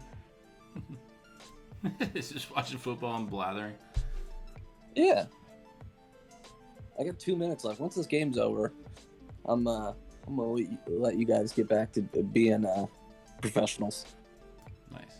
No, we're doing the same thing you're doing. I mean, this is your tryout period for your commentary. You can put this on your reel to send to ESPN or whatever. Oh, good. Who's the guy? What's the guy's name that does it for ESPN? For Tetris? Arda. Yeah. Arda, right, with an A? Yeah, he's cool. Yeah, he's a full employee over there now. I've seen him like commentating like hockey games and stuff like that. So. Really? Oh, Or okay. giving like recaps and on baseball, hockey. Yeah, he's the man. Wait, All right, people want to know if you'll be their dad, Quaid. will I be their dad? Yeah. If I have no responsibility, then yes. If I don't have to talk to you, see you, or any legal action, yeah, okay, I'll do it. But also, if you have a hot mom, then I'll consider it a little bit more. All right, I want to see Matt get 2-3 maxes. He's been putting the time in this year.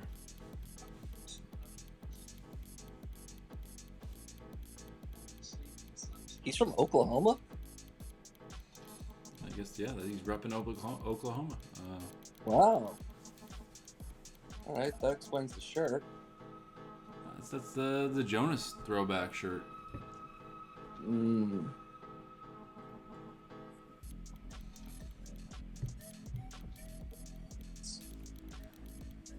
So, Sean, do you think you play Tetris because you have older brothers that had an NES? Is that a big part of it? What do you mean? That my Like, brothers well, had a Nintendo? Yeah, that like you had older brothers, so you played because of them. Because you probably wanted like Super Nintendo or something like that, or Oh, yeah. N64 or whatever. But they were still Yeah. stuck on NES. Is that Sort of. play into why? Yeah. Yeah. So my brother Kevin, he was always into like video games. Mm-hmm. So like he like we had like Nintendo, but then like I think I went out and bought a Super Nintendo when I was a kid. But Kev always had like whatever the newest like system was. But I was like a kid that was like super like not into games. Like once like PlayStation came out, I was just like, these games are on discs. Like I can't handle this. I was like, I can't blow onto a disc. So I kind of like always stuck with like Nintendo and Super Nintendo. Even when like Xbox and stuff was all popular. But yeah, this version of Tetris, I never really played until the first year of the tournament. We had it, but we just always played the Game Boy version against each other. But yeah, so in de facto, you got me into this. Oh. You son of a bitch. So how did you guys, like the Richie clan, weren't like part of the document? If I could interrupt, don't call a group of white people the clan. Okay, sorry. It's not a good one. Thank you. I'm sorry. So you guys saw the tournament was happening based on like a Facebook ad, or I went around town and put up flyers that year and stuff like that. How'd you hear about it? My friend Josh sent me a whatever the Facebook invite was, which was like, I don't know. You did it. I mean, you could tell. I don't know exactly what it said, but it said like championship Tetris tournament or whatever. And all of my friends knew that like the only game I played was Tetris.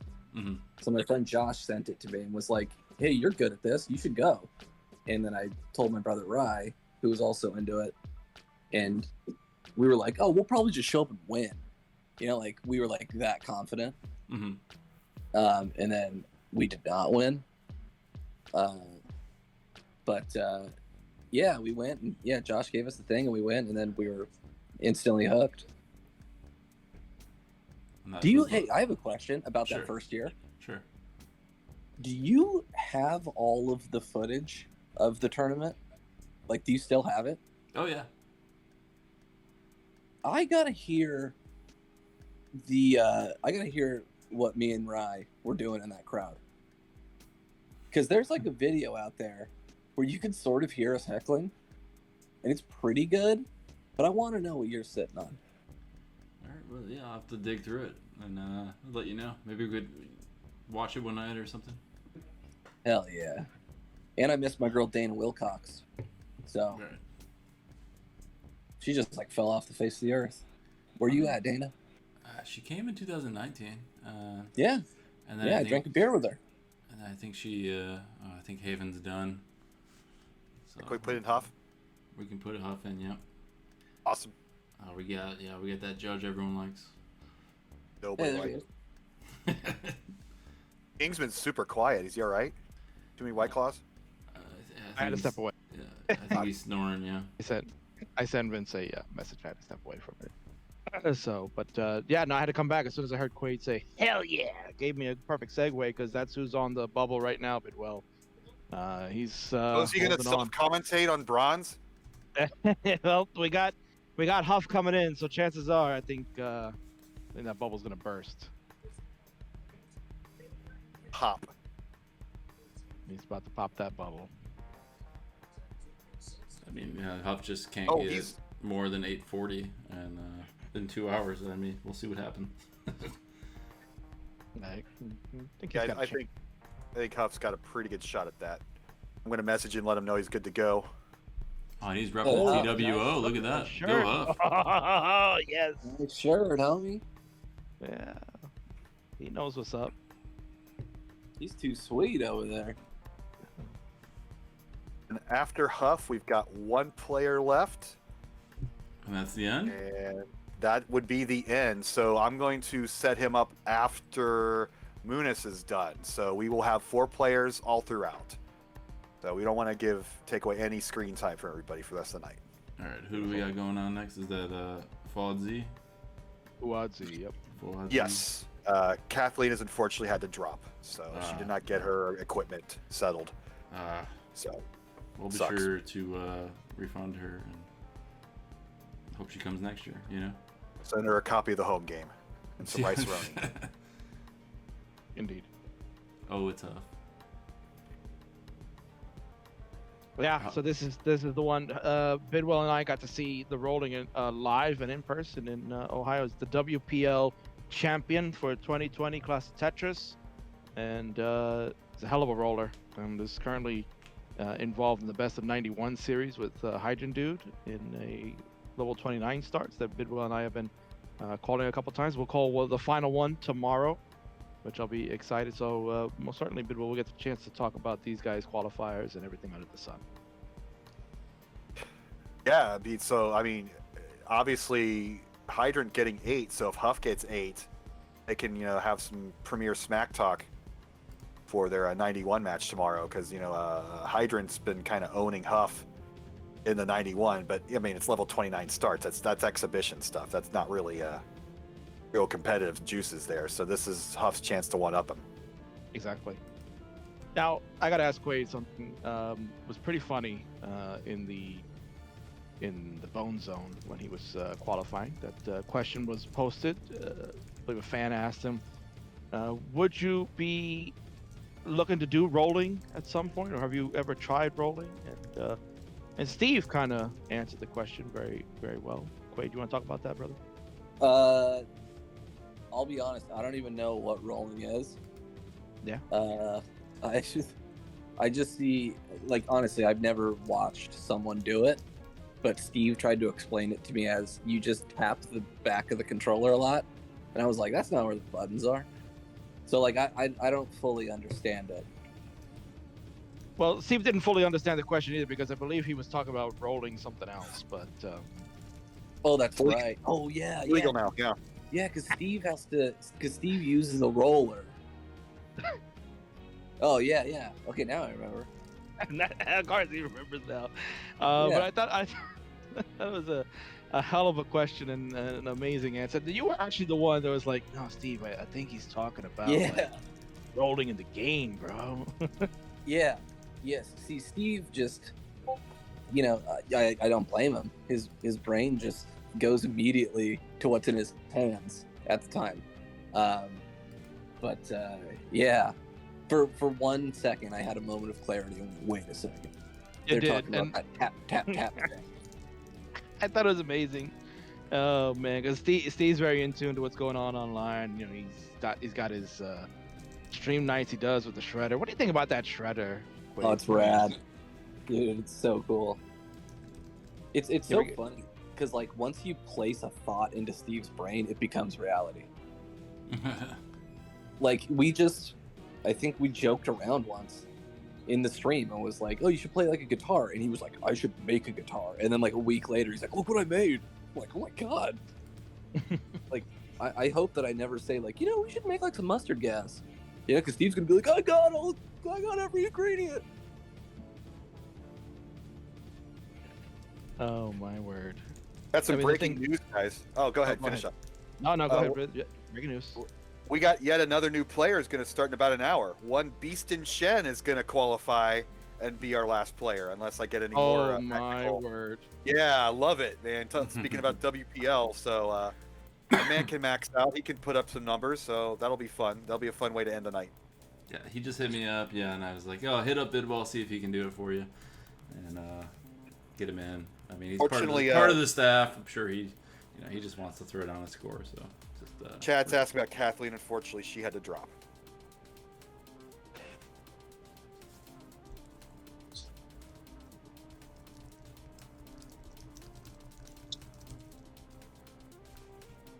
We in? And there goes Huff. You can see the rolling right there. I asked him to turn on a light to highlight not only his rolling technique, but his TWO t-shirt. His room was kind of dark when he logged in, and we had to get proper lighting to display that piece of clothing properly. Thank you, Bidwell. You're no problem. Gotcha, All right, so he's off and running. What's your cut on those? What do we get, like $5 a shirt? What do you get on every one of those sold? What do I personally get? Yeah.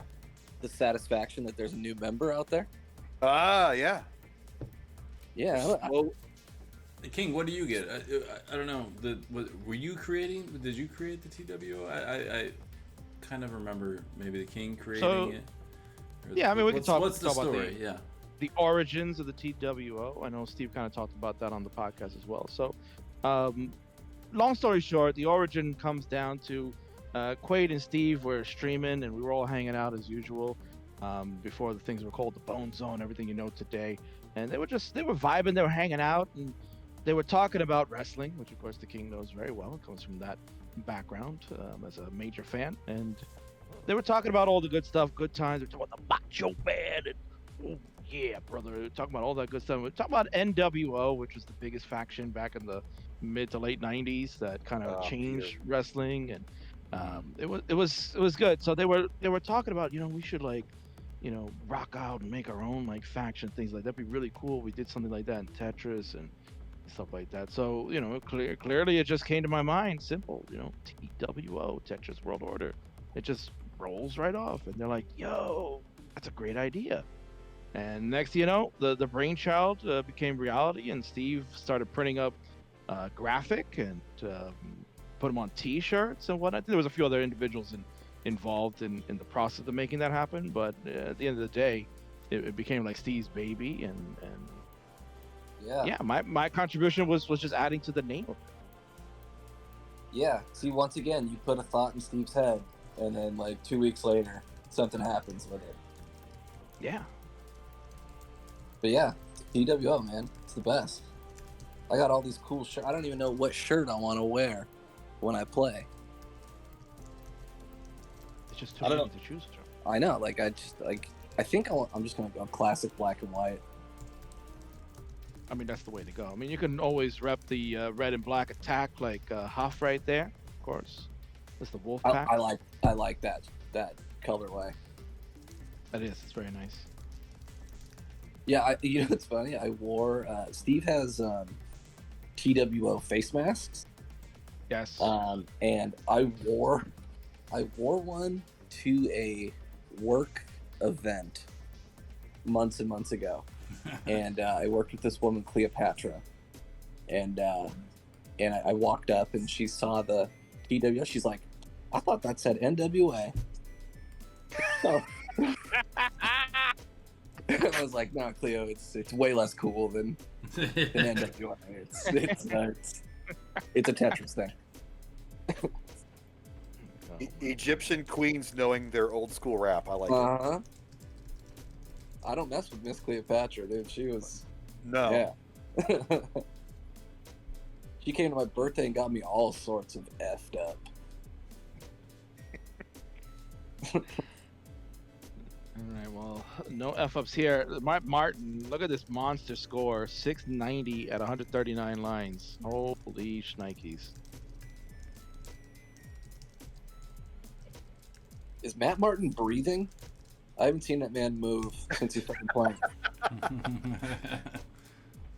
That's a picture, right? Yeah, who was the player last night who was sitting in front of a door and it looked like a literal painting? Started with a V. I can't remember his name. Oh, that was Vischer. Vischer. It looked like he was in an art museum. It looked like the Mona Lisa just sitting there. Oh, it's beautiful. Yeah, and Matt Martin, I think he's a robot. Just his hands are moving only. Like he's got his neck perfectly still. I don't know how you do it. You know, it's crazy. I was just about to compliment Matt on his perfect neck. Where's King? Do you have the necks up on the stream, or is that just on yours? Let's go! Oh my god. Vince is streaming here, so he's got. Okay. He's got the setup. What do you want me to do? Put a neck up there? Yeah, Bidwell likes to see the neck alerts when we have a close game going on. So usually we have I stole the Vandy necks that he put in CTM of Jeff and Alex, so I stole that. And I put neck alert on it whenever we have a good close game going. Although what I want to hear some cowbells as well. I have to go to the other room. You know what? It's late at night. It's last night. Let me go grab my cowbell. I knew you'd do it.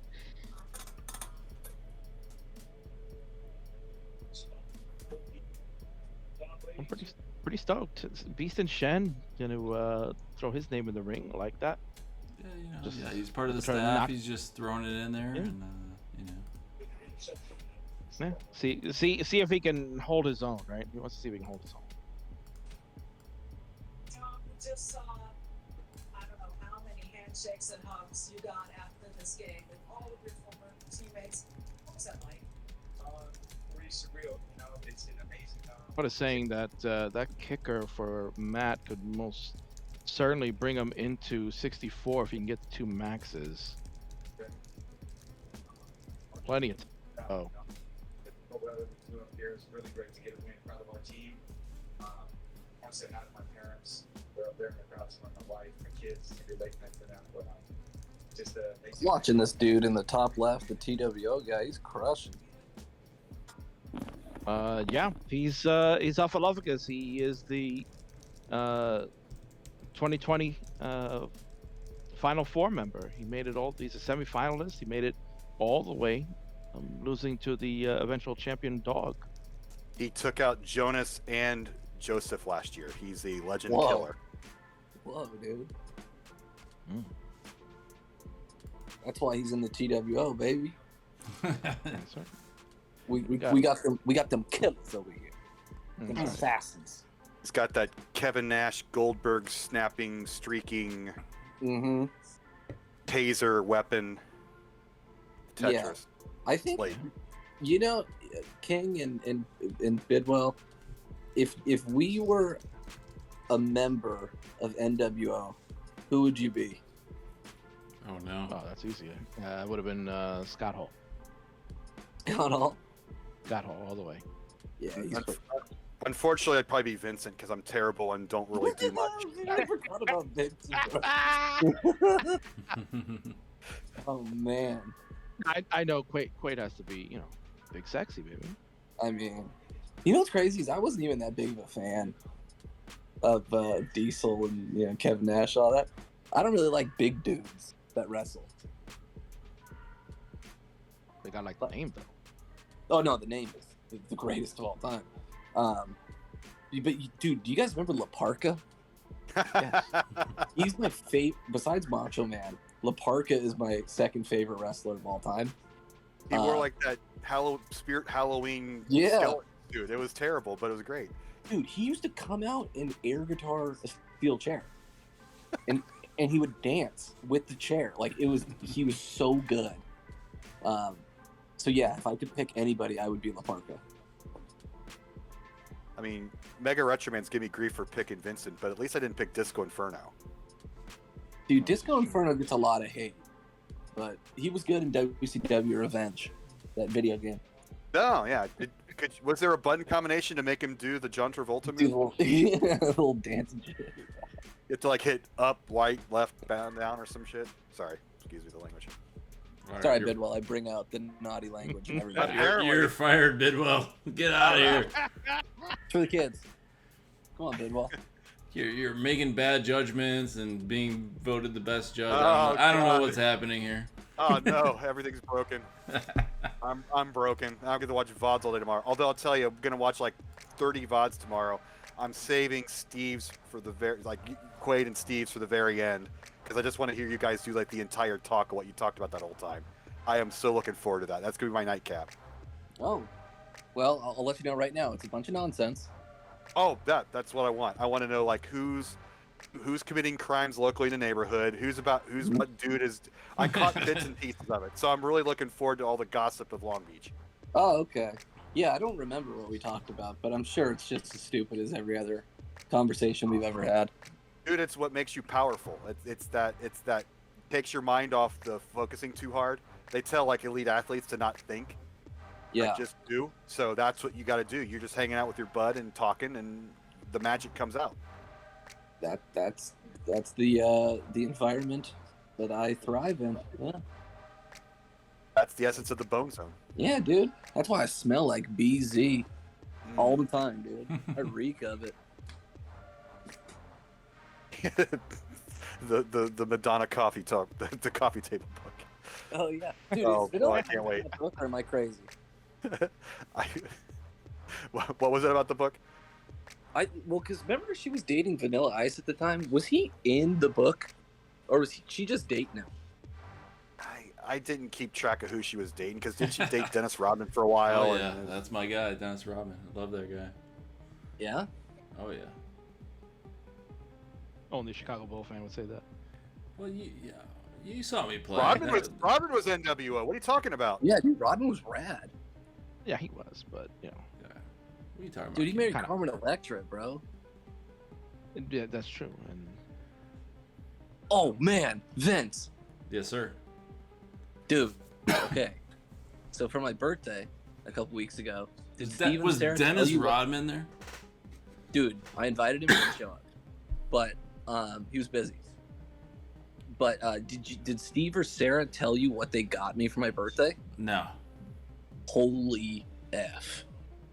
So, I like Baywatch, right? Yeah, of course. I mean, people like Baywatch. I just so happen to love Baywatch. They got Nicole Eggers on Cameo to shout me out and like wish me a happy birthday, and she like meant it, dude. And she says like about it, and like she talks about Tetris and stuff. Dude, it's the funniest fucking thing I've ever Oh, I heard. gotta see this. I'll send it to you. It's so good. I'm sure Steve's gonna use that in your bone zone for sure. When's the Quaid cameos coming? I'll buy one. $400, Bedwell. I can't afford that. I got CTWC money, man. I can't afford that. Hey, I've only won $500 from this thing in 12 years, Bedwell. So you ain't talking to me about not making money in Tetris. I'm sure you got like an esports career page somewhere with that $500. That you should bring that up and put that as your like profile pic. Yeah, you've gotten Yeah, like what, $100 in PBRs and $200 in swell. Yeah. You know, so. Yeah. But Yeah, you not got- actual cold hard cash, but a lot of assets. Can't So I go see wrong the with word cracked in chat, and Matt Martin is about to transition with a 650. So Yeah. my man is well on his way, and the meta has been destroy pre-transition and coast to a max because you're not going for that 1.2 or anything crazy like that.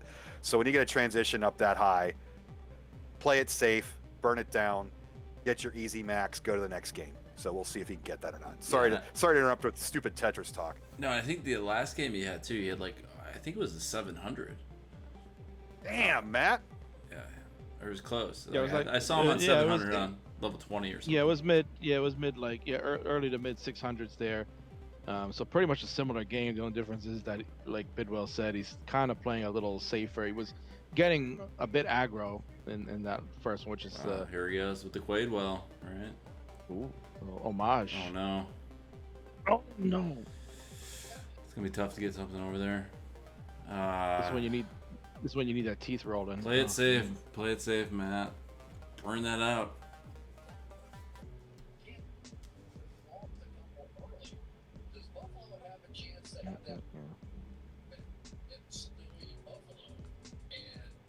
Yeah, just like I don't know. Sometimes those kind of runs kind of tell you like Oh, thinking about let me go 1.3, 1.4. I'm on it. I gotta go all the way. Yeah, they're giving me the pieces. Like, let's go. Yeah. no, Matt. All right, you're behind in the times.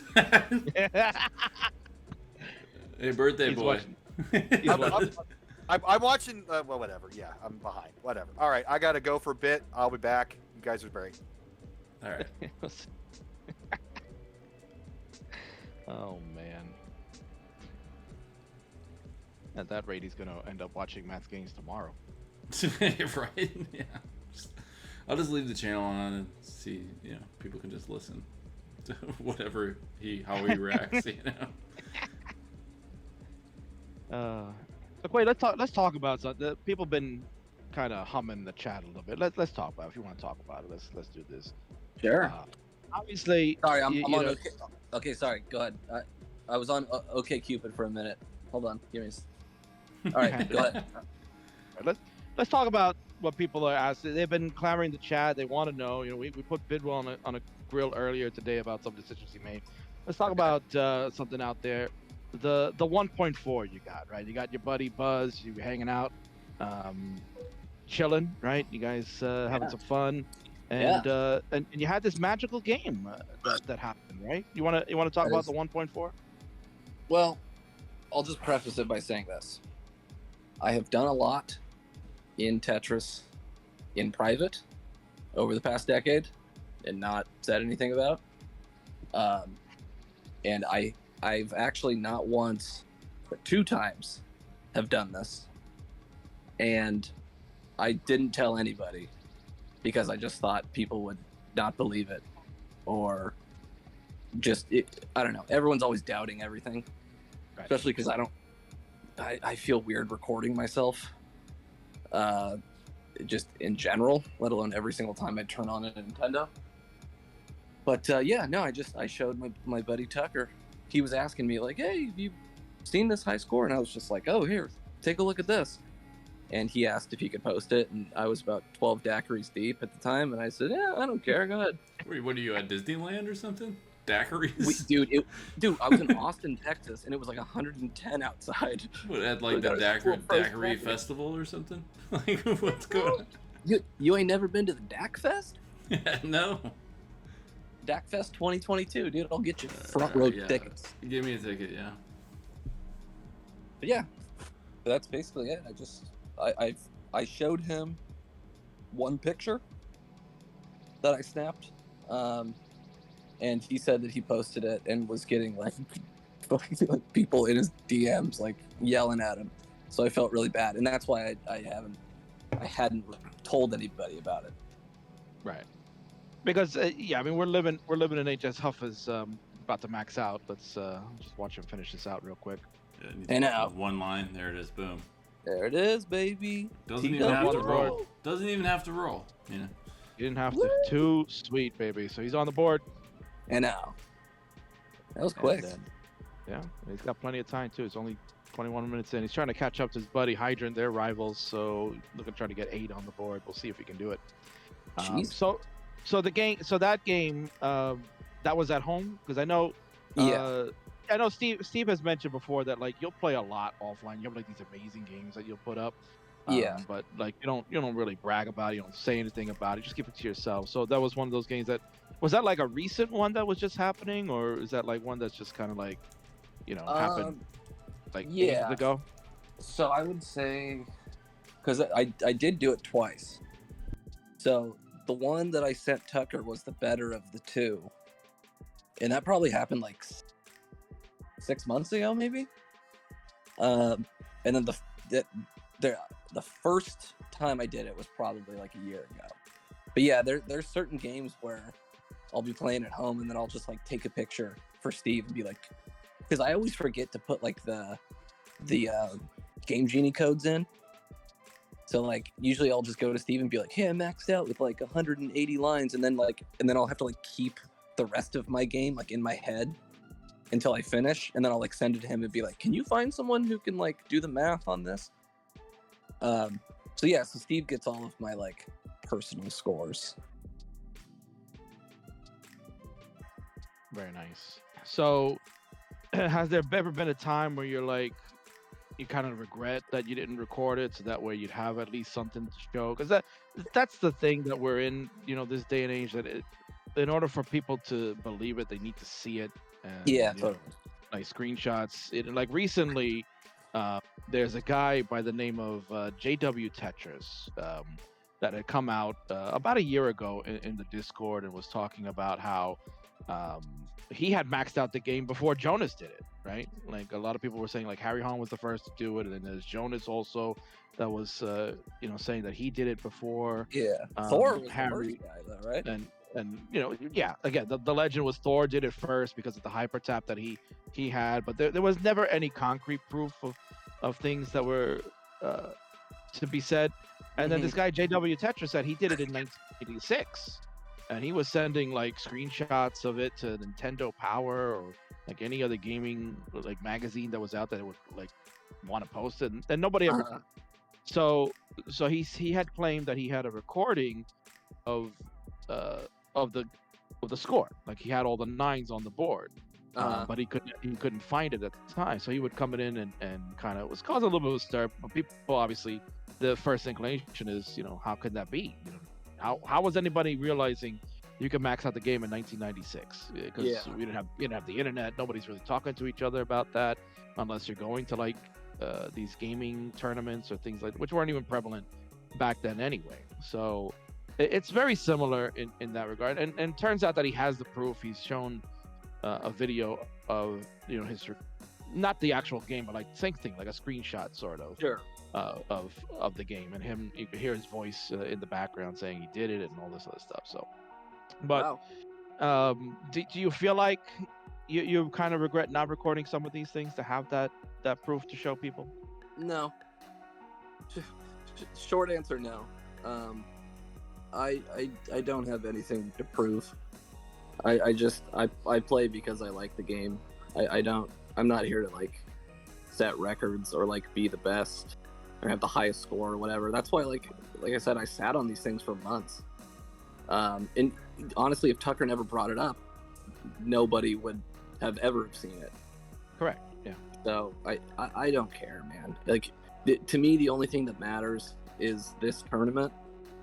Everything else is practice. I don't care. Like those scores don't give me the grand prize at the World Championship, so who cares?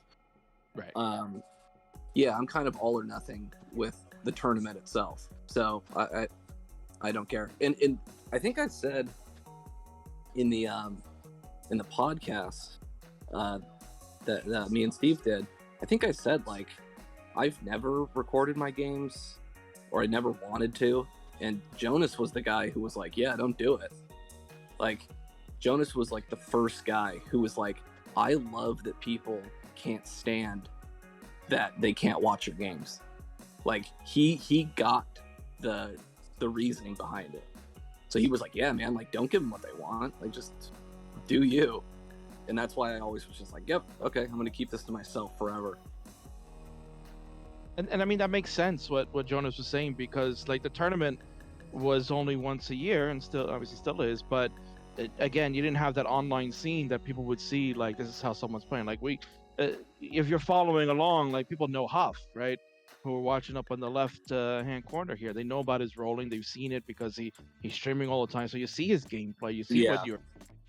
But like back then, like you're saying, like don't record your games, don't show people what you're doing, because then when you go to the tournament, you're coming in as this big surprise. Like people think a year ago, okay, you're probably coming in with the same shenanigans that you're doing, but then you refine your game over that 1 year time, and then you surprise your opponent to take them out. That's kind of the thinking. Yeah, he and what's funny is Jonas was like the first one, like before me. He wouldn't record anything way back in the day. He would always say like, oh yeah, I maxed out, and people would just be like, what? Like, we don't believe you. And then he would go and do it and prove to people like, oh yeah, here's a video of it. But so he was always like, I don't want to give away how to play this game, because he knew how to play before everyone else. And he said that's the strategy he was implementing every year. So he's like, yeah, if you're doing this, then you'll have an advantage on the other 40 or 50 people who are showing up to play in this thing. And so I always just stuck with that. Very interesting. Very interesting. So, I mean, listen, your talents speak for themselves, right? We've seen you play some tremendous games. We've seen that you're consistent. Like I said, I've seen enough of your gameplay, over the last year and a half to 2 years, having the privilege to call many of your games nowadays, and you're the friendlies champion, man. You're out there, you're playing, the best in the world. You almost got to the top 8, and probably what was the hardest CTWC bracket of all time last year. It's even going to be tougher this year. So to me, I think you're at the top of your game, regardless of what people want to believe, if it's real or it's not. Like you know Yeah. know if it's real to yourself. And I think that's what matters the most, is that if you believe it's real to yourself, then that's all that you need to do. You know, other people are going to have their doubts and whatnot, and it's fine. You know, people are always going to be like that, because it's a needs to be seen to believe type of Yeah. thing. I mean, you it's, know, people can believe it or not. I don't. It doesn't change, anything in my head. But but that's how this community kind of was in the early days, which was very skeptical of everybody. It was like, especially like in the first like 3 or 4 years, people were like, "Oh, I maxed out." I remember the first time I ever maxed the game out, and I put it on Facebook, and every single person was like, "There's no video. It didn't happen." And I was like, "There's no winning with these people." Like I finally did it, and everyone's just like, "Nah, who cares?" And I think that year was I showed up to CTWC, and then I maxed out. I was like the only guy who maxed out in the qualifying rounds, and I was like, "See, I can." Like, this isn't the first time I've done this. And then suddenly people were like, "Oh, okay, you can do it." But it's always been like that. So I understand all the skepticism. But didn't some guy get like 1.8 or something the other day? I think Steve was telling me. Yeah, so currently world record now is 1.6. That's by Hydrant, who is actually in the tournament. He's I don't know if you can see in the standings there. He's number 7. Currently, he had 8 max outs in his qualifying attempt. He's currently a roller, which is what we're seeing Huff do right now, obviously. So, 1.6 is the. That's insane. Yeah. So again, that kind of is like the other side of the coin. Like, if people want to believe you, they'll believe you. Those that don't. But there are also people that would say the same argument that we would never see, 1.4, 1.5, 1.6. Yeah. You never. Those are impossible scores. You're never going to get there, humanly possible. And you saw someone has done it now. Yeah. It's so funny to look back though, like on the early years, because everyone was skeptical of just maxing the game out. Like, everybody was like, "There's no way you could do this. Like, this is impossible." We used to think it was like the hardest thing ever to do, like in a video game. And then now it's like, no, this was extremely easy. We were just bad at the game. It's just as simple as that. Yeah, we didn't have any understanding of this game. We're just Yeah, we just didn't know how to play. listen. Some of us are still having that problem today. So No, Quaid, Yeah, you were the first person to max out in CTWC in 2014. That's the first. Was I the max first out. guy? The first guy, yeah. Hell yeah. and that was in qualifying. Yes. So In qualifying. now you can add that to your resume. That not only read the first ever max out at qualifying, but you now have the DAS world record for max outs and score for qualifying. Yeah. Man, I'm pretty great, aren't I? Dude, I'm the best. You're right, King. I should give myself more credit. I'm awesome. So there you go.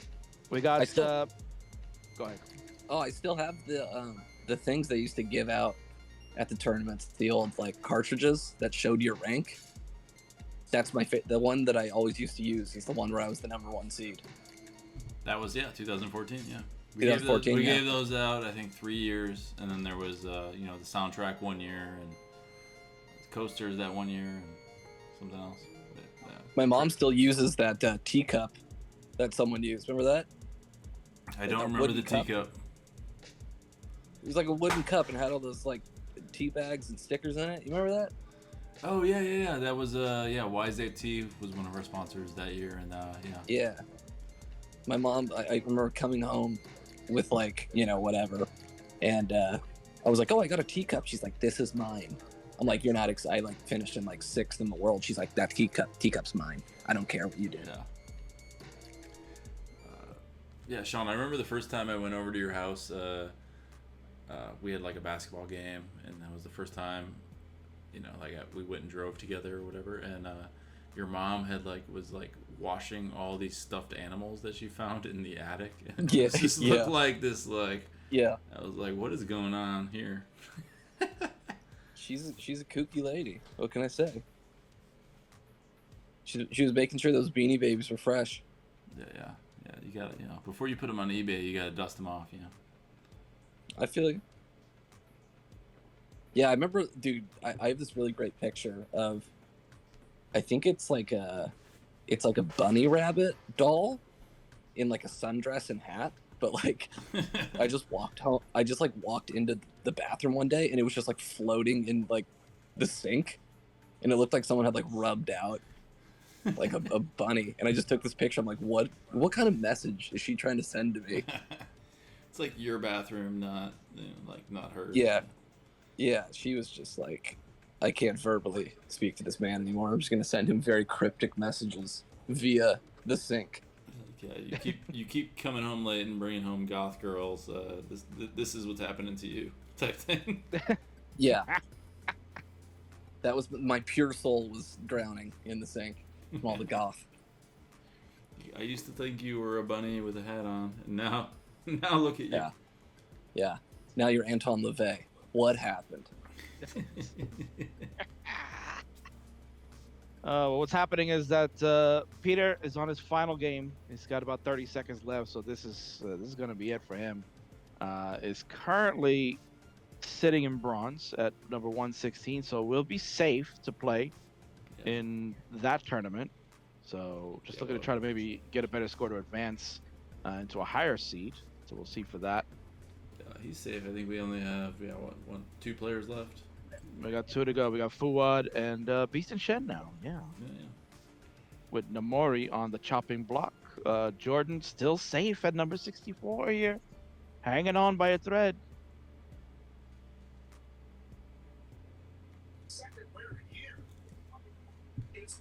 I mean, well, as soon as I guess Huff already has his 2.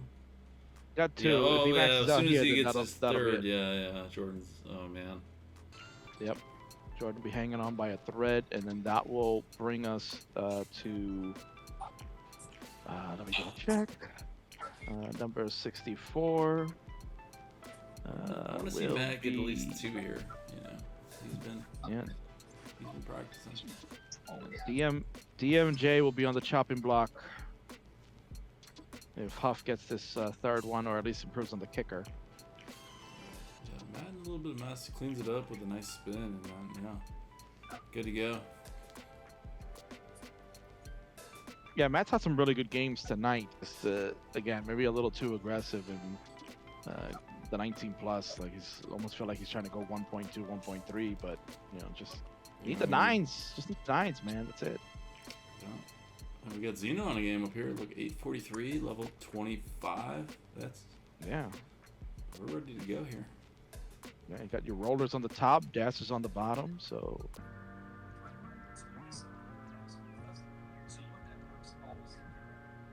And Zeno was actually a dasser not too long ago. I think has been practicing rolling on the side, but in the friendlies that I host, in the appearances that he's had, it's only been dancing. Yeah. So this is a bit of a surprise. People are loving his glove in chat. It's a nice glove, mitten. Kind of looks like a sock to me. So, Yep. Yeah. That'll be the new meta. Just wear a pair of socks. Yanni used to do the mitten thing. I don't know if he does it anymore. Where it was Yeah, like the thumb and the 4 fingers. It wasn't. That thing looked like an oven mitt. Yeah, like an oven mitt. All right. Oh, sorry. All right. We're 1 away, or 1 and change. Oh, he needs 20 points. All right, let's go. All right, Zeno. Look at him. He's Nice jacked up. Let's go. Yep. And he's even more impressed because I think he said before he only has 7 max outs. Well, GG's. So big time there. So happy. 1 max out on the board. That is Yeah, it's gonna get him in gonna silver. move some people down. Yeah, gonna get somebody in. Looks like, he's solidifying his spot in silver for sure. And Huff had another one. There it is. Number 3. Sorry, Number Jordan. 3 for Huff. This dude's good, man. Yeah, you don't. I never seen this dude play. You talking Huff? Yeah, Huff's good. Yeah, TWO guy. He's good. Yeah. Well, if you beat Aaron in friendlies, then Huff is next in the line, man. He's number one contender after that. Oh snap! Wow. So King, how does this work? How do you like? How's Big Daddy Sexy Quaid the champ right now? Like it just How'd that come about? Yeah, someone's the title. You just please tell us. All right. So, for those that don't know, Tetris Friendlies is it's a place that people can play to hone their craft. We kind of make it like a wrestling themed kind of show where people are vying for titles. We've got lower level tournaments, lower level belts. We call it the upstarts. So that there's a group of players in a division like that kind of are on the rise. You're kind of like 6 to 800K players, and then you got phenoms, which would be like an intercontinental title, like Bidwell had mentioned. It's like a silver belt for your players above that into like the max out range. That are on the rise and soon to be, stars of their own right. And then we got, the championship, the friendlies title, which is like the man right now, Quaid. He's got the belt. He's holding it on. Those are your heavy hitters, superstars, right? Your big boys. So to answer the question is, it all started with the show that we did a year ago called Rivals, where I wanted to make like everybody was having their own tournaments and they would do their own thing. Like there was the monthly tournaments going on and everybody's like, well, I'm going to do my Classic Tetris League and Classic Tetris Gauntlet stuff. So I wanted to kind of make my own show since it was a wrestling themed program. I wanted to have like a pay-per-view type deal, right? So, I wanted to get all these great players to come together and have a big match, and I came with a concept called Rivals that I would have players play off and have this big blow off amongst each other, and I decided Quaid and Jeff were really good rivals amongst each other. They played on the show a couple of times, and Quaid has gotten the better of Jeff each time. So I was like, well, why don't we set it up? Like Jeff was the king of friendlies. He was like unbeaten streak, like 14 matches in a row, undefeated. Quaid has had his number before. So I was like, why don't we pit you two guys together? And this is for the title to be the first ever champion. So Quaid ended up winning it. And then ever since then, he was defending the title. He lost to Josh Tolles, and then he got a chance to get it back when he won the triple threat match for a number one contender, and he beat Matt Martin, who was the champion for a little while in there. So it's kind of based on just like how I feel about booking matches and where I think people are as far as ranking them and stuff like that. There's no hard feelings like somebody I think is like, oh, you're not title worthy. No, it's never like that. It's just, we've got to build storylines. You got to make it. You can't just have somebody out of the blue say, oh, this guy's going to challenge. Why not? You have to build things up, man. Gotta have stories. I love it, King.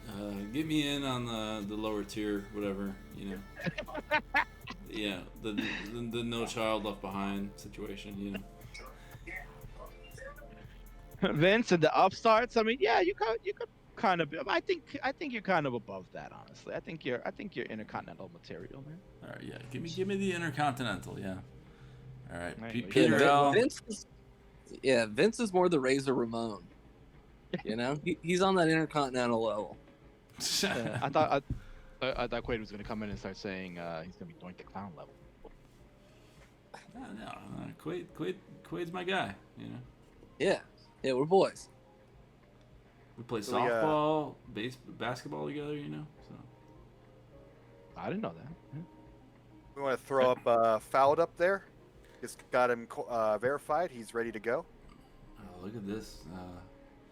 World's best judge in the house. Yeah.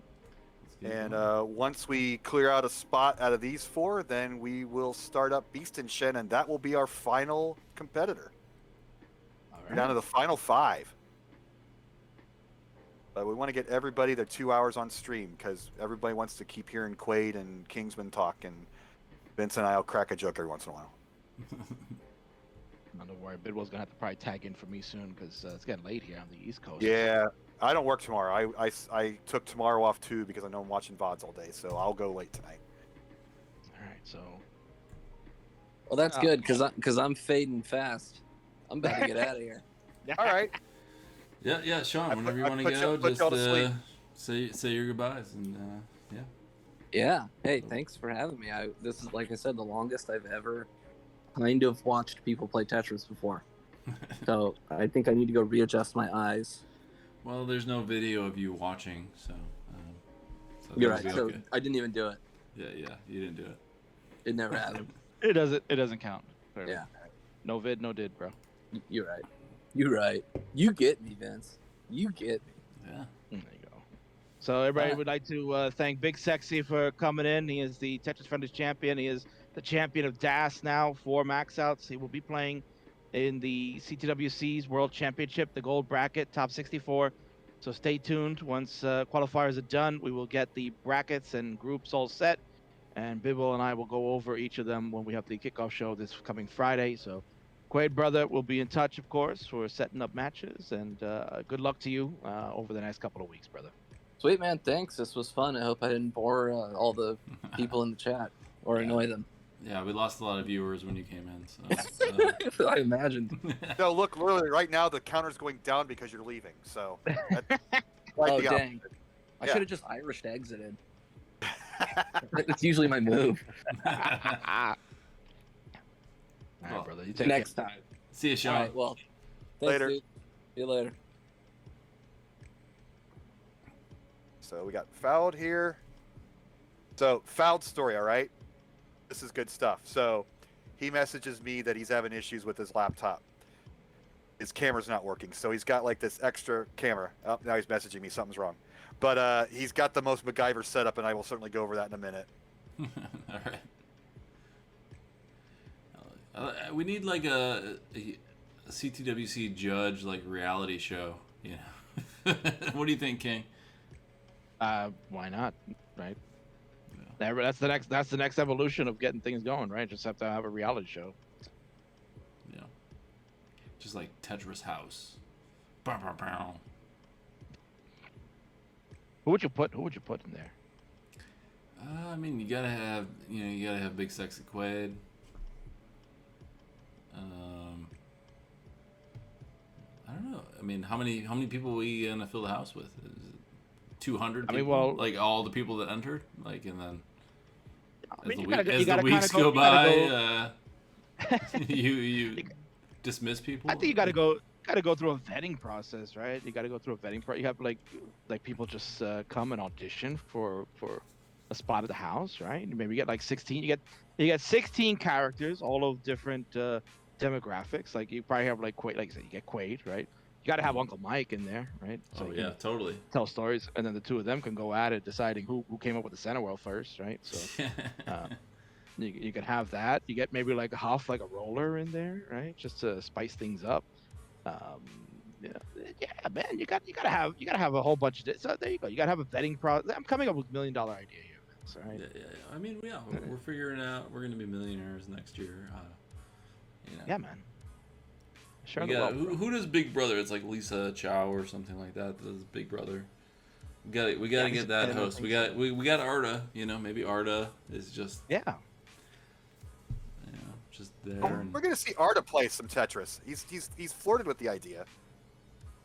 Jen pick it up. Let's see Arda pick it up. I've seen Arda play. I don't know if we want to see that. Oh no! Well, let me ask you this, Vince. Would he be above or below the Bidwell line? Oh, way below. Like all right. maybe like an 80K PB. Yeah, I don't know. I'd like to see him prove me wrong. He is quite good at NHL 94 though, and I would be honored to have him kick my butt in NHL 94. Oh, as definitely. he is a native Canadian, of course. So foul it has begun. All right, and FYI, Huff, max out again, another one. Well, yeah, no MBD, no big deal. You know, Huff. Whoops, max out. You know. I want to see Matt Martin get on this board here. Get Yeah, he's been one away, man. He's getting like 578, like near 600K transitions like every game. Yeah, I think those two monster games are gonna come back and haunt him because he knows that those should have been max outs. Oh, totally. And I think yeah. we got too greedy. We set up center well in that one, and I was just like, it was like early days, you know. He should have just maybe burned down a little bit and played a little safer. Like looking at Yeah, but I think here, I think that's just what happened. Though. Like you get into that mindset because some of these guys are just so used to like just trying to go for high scores that you kind of fall into that rhythm. Oh man, how do you get that long bar? You fall into that rhythm of like just going for pace all the time, and you kind of forget to say to yourself, "Well, I need to slow it down." Like Bill was saying, just be safe. right? Yeah. Just play for the burns. You know, take your touches when you can. It's a lot easier to get the max out when you already have the 650k transition than it is to go from the 500. You got to do more work. It's amazing how this game leads you on when you're feeling really good, how quickly it'll take away that good feeling. But even though you know that, you still feel it and think that that RNG really, it's like Lucy in the football. It really pulls it away from you as soon as you think you're going to do well with it. That's my that's my experience at least. Like, I thought I was playing great on my qual, and then I hit 19. I was lining it out, and King was in chat saying, "Line it out, Bidwell, line it out." And I went for a Tetris, and it was a good setup, but I misplaced one piece, and my game was over. So, I mean, you know, it's maybe not that as dramatic with these, you know, better players, but it's still the same mindset that it makes you feel comfortable when you should never feel comfortable. All right, Chris. What is Lucy in the football? Can you explain? Is this Christ's just sake. one of your like random things? Like I don't even know what that means. Me and my old man thing. You watch Charlie Brown in the day when Lucy would set up the football for Charlie Brown to kick the field goal, and every time she would pull it away from him, and he would fall on his ass. And that's the meme that he thought, like, every time, this time's gonna be different. I'm gonna kick that football, and then she pulled away like clockwork. So it's one of those never think that the good ending's gonna come out when you know it's a bad ending every time or So something. like But, Lucy is like Elorg or whoever. Yeah. Yes, Elorg, RNG, Yeah. the NES console, whatever villain you want to assign to what makes Tetris. That is Lucy. See, I laugh when you say these things, but I'm just like, I don't even know what half the stuff you're saying means, and I just love it every time. It's just like, where did you? What is that a thing? Did somebody say that in like grade school for you, or something? Like? No, that's but I'm old. Common, but yeah, I mean, it's common old people folklore. All right, well, yeah, I guess I missed that. A couple years younger Thanks. than you guys. I don't know. You were too busy. You were too busy watching Big Brother. That's the problem. it's Halloween time, man. It's the Great Pumpkin's a classic, and I'm gonna have to watch that again somewhere, wherever streaming service carries it this year. I'm sure there is a football scene in that particular special. Yeah, even here in the chat, Vince, they're really getting on you. They're like, how do That's you fine, not? yeah. It's like, what's wrong with you? Well, sorry guys. I guess. Just- I guess any, I was. any I chance was. to take any chance to take a dig at me, I appreciate, because you know, We gotta give Bidwell some shit here and there, you know. I need it. Yeah, for sure. Sorry, I was boy. too busy watching Woody Woodpecker or something. I don't know. Okay, see now Vince is trying to be like getting back into the old crowd. He's like, oh, Woody Woodpecker sounds old. Let me just throw that out there. You know, No, I was a big At least- Woody Woodpecker fan, you know. at least say Animaniacs. I would have believed you. Who? What? Animaniacs. Oh yeah, I like anime. I'm more of a Freakazoid guy. Ooh. Oh, that's a deep cut. Yeah. I like Steven Spielberg, man. He killed it. That's one of my favorite cartoons of all time. To each their own. He's not a Freakazoid fan. Hey, Good 2 take, seasons. That's all that ever happened. So. Well, that's 2 seasons too long for me. So. Wow. All right. It was pretty indifferent, but that's some strong cartoon hate. I could not get into the character. I just did not like the look of the character, and I was like, Did it replace Animaniacs? Is there a reason to be so bitter about it? I mean, because you could just have the option of not watching it. No, I mean, it might have taken Animaniacs and time. Freakazoid is like back to back. It was like one or the other, you know. I don't know. I don't remember that. I think maybe they took the time slot. How dare they? Whatever, man. King, well, I'll send you my favorite episode, and we'll discuss. All right, fine. All right. No, Paul Brown was the owner of the Cleveland Browns and then the Cincinnati Bengals. He's a legendary football coach. He was the opposite of Charlie Brown in terms of football. What do we got here game-wise? We got our man Huff, who told me he had a goal between 4 and 13 max outs. Oh, So he's already reached the lower limits of his goal. yeah, well, I'll get And he- four, he four was or not- 10. He wasn't Yeah. feeling well. Yeah, he wasn't feeling well earlier and rescheduled to later. He got some sleep in, and it looks like it did the trick. He's doing great. Yeah. But I gotta get into Fowd's setup here. So you see the computer behind him. That was his original computer, but there's a problem with the microphone on it. So he changed over to a different computer, but that overheats. So now he's got a fan blowing on the second computer, and he's got his phone as his video on the second computer, and it's the best MacGyver setup of all time. And I'm so proud of him to get this run in at the very last minute, because I wouldn't have wanted him to cancel. And he's like, this is broken, but this is broken. I said, well, let's try this, and let's try this. And we got it working. And I'm knocking on wood because I don't want this to fail, because I've had so many failures today. And I would just want him to get his one max out, because he said he's had one all time, and he wants to duplicate that feat and possibly get in the silver bracket. And that would be a hero story if he could do it tonight. Well, there you go. So also a lesson for all you players out there: don't wait till the last minute to qual if you have tech issues. Yeah, Plug yeah. in your laptop, please. Yeah, Don't, yeah. Plug in your laptop, or Plug in your laptop, Bidwell's gonna yell at you. No one likes that. So I don't yell at people. I just how are make you snarky remarks.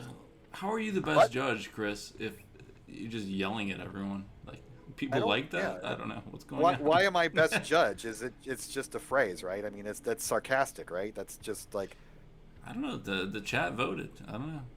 oh, okay. Well, thank you for your vote. There you go. Somebody set up a poll, and those are scientifically accurate. I think so. Yeah. Every time. I mean, you would know, right? You were counting polls for sometimes. Well, Chris, I think you were the most picked judge, and you judged the most games.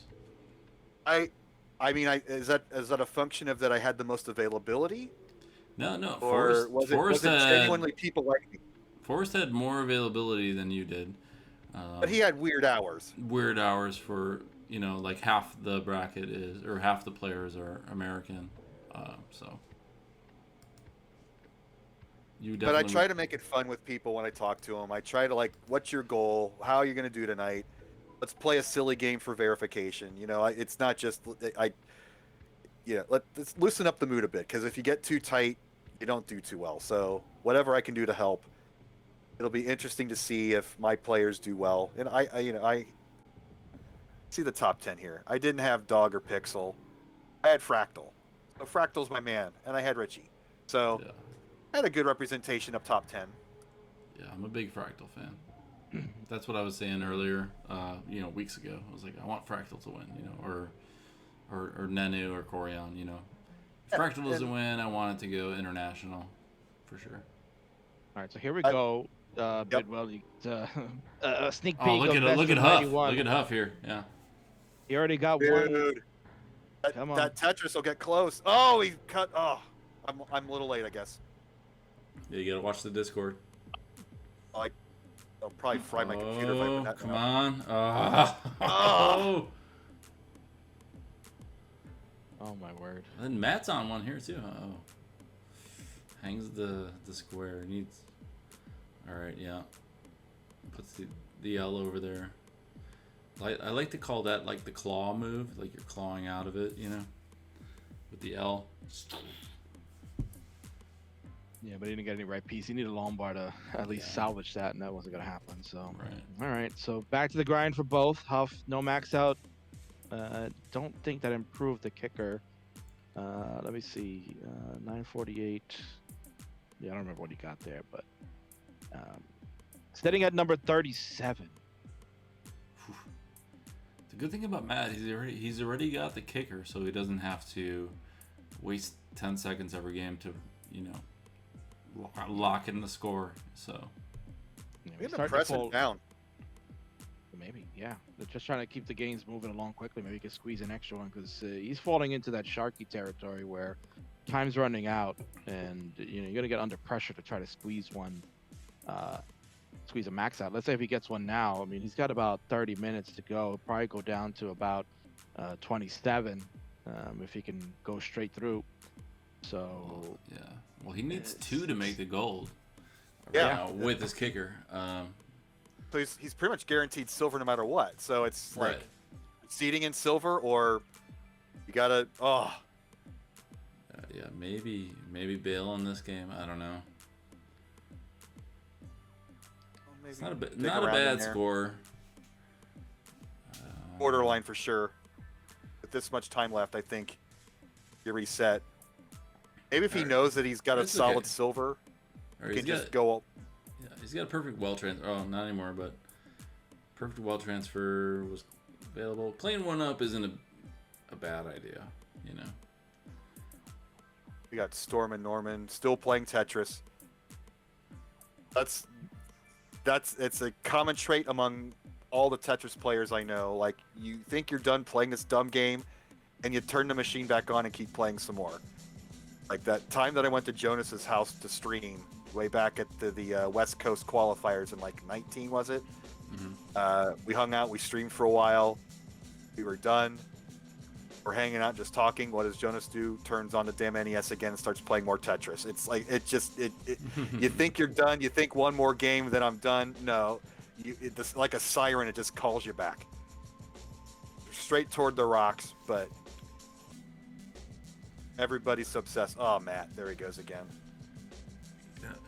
King, back to our reality show. I think I would vote in Red Shirt for sure, because I think he's got, you know, the charisma and the excitement, and I think the producer of the show would appreciate that. got you. Okay. What do you think? What do you think? Yeah, listen, I mean, you'd be the EVP of the program, right? So, yeah.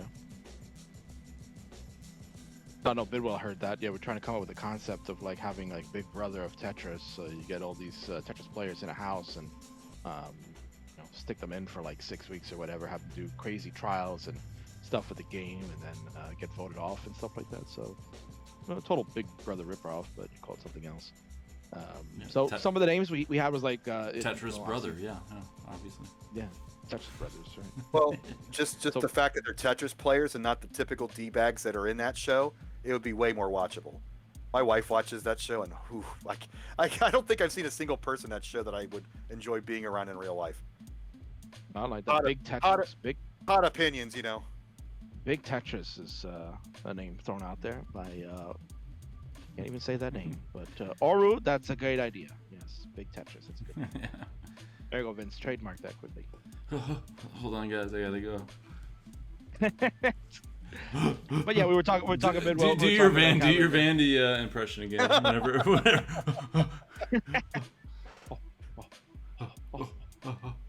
It's happening.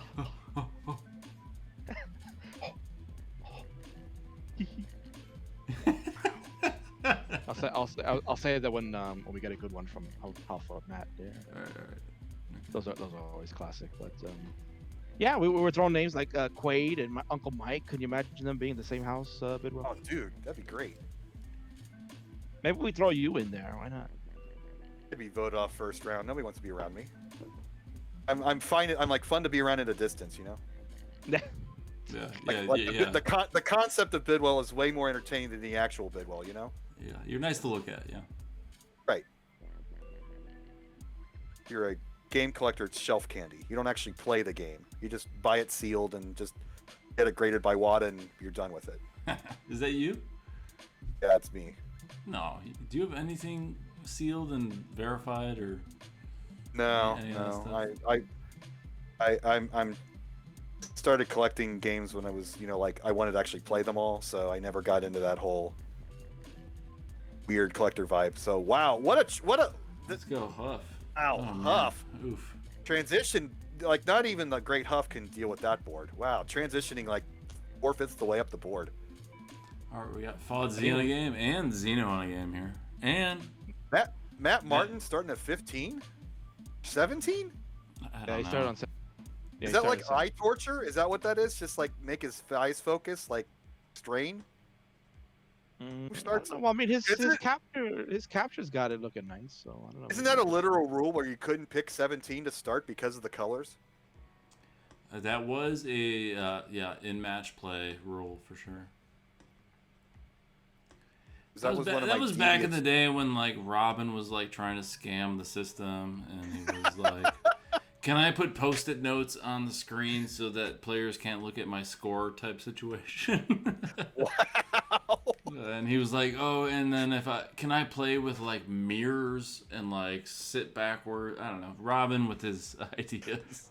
Robin's a genius, man. Yeah, just It he's was just like, if you want to come in here with a bunch of mirrors and like sit and be a weirdo, go for it.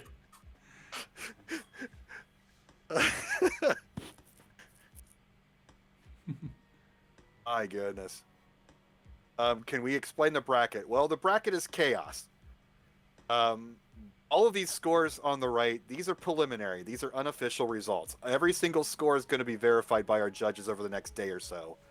Once they are locked in, then we can announce the actual brackets. Because all it takes is one max out to be nullified for whatever reason that might be, and everything's going to be moved around significantly. So you got to emphasize that we don't know this for exact sure. We assume that it's going to be all good, but it doesn't take much to completely throw a wrench into everything. So that's how I'm going to be spending my Monday. That's how Higgins is spending his Monday.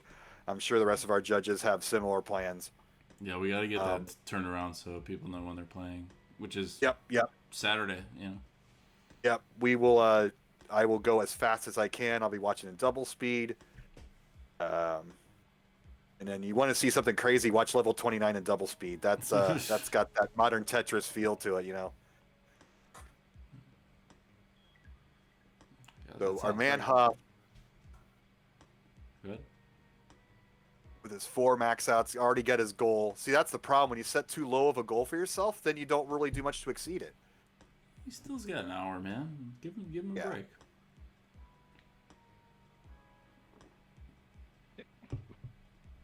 I want to see this. I mean, he's doing. I mean, listen, he solidified his spot in the gold. He's just trying to improve on the seeding.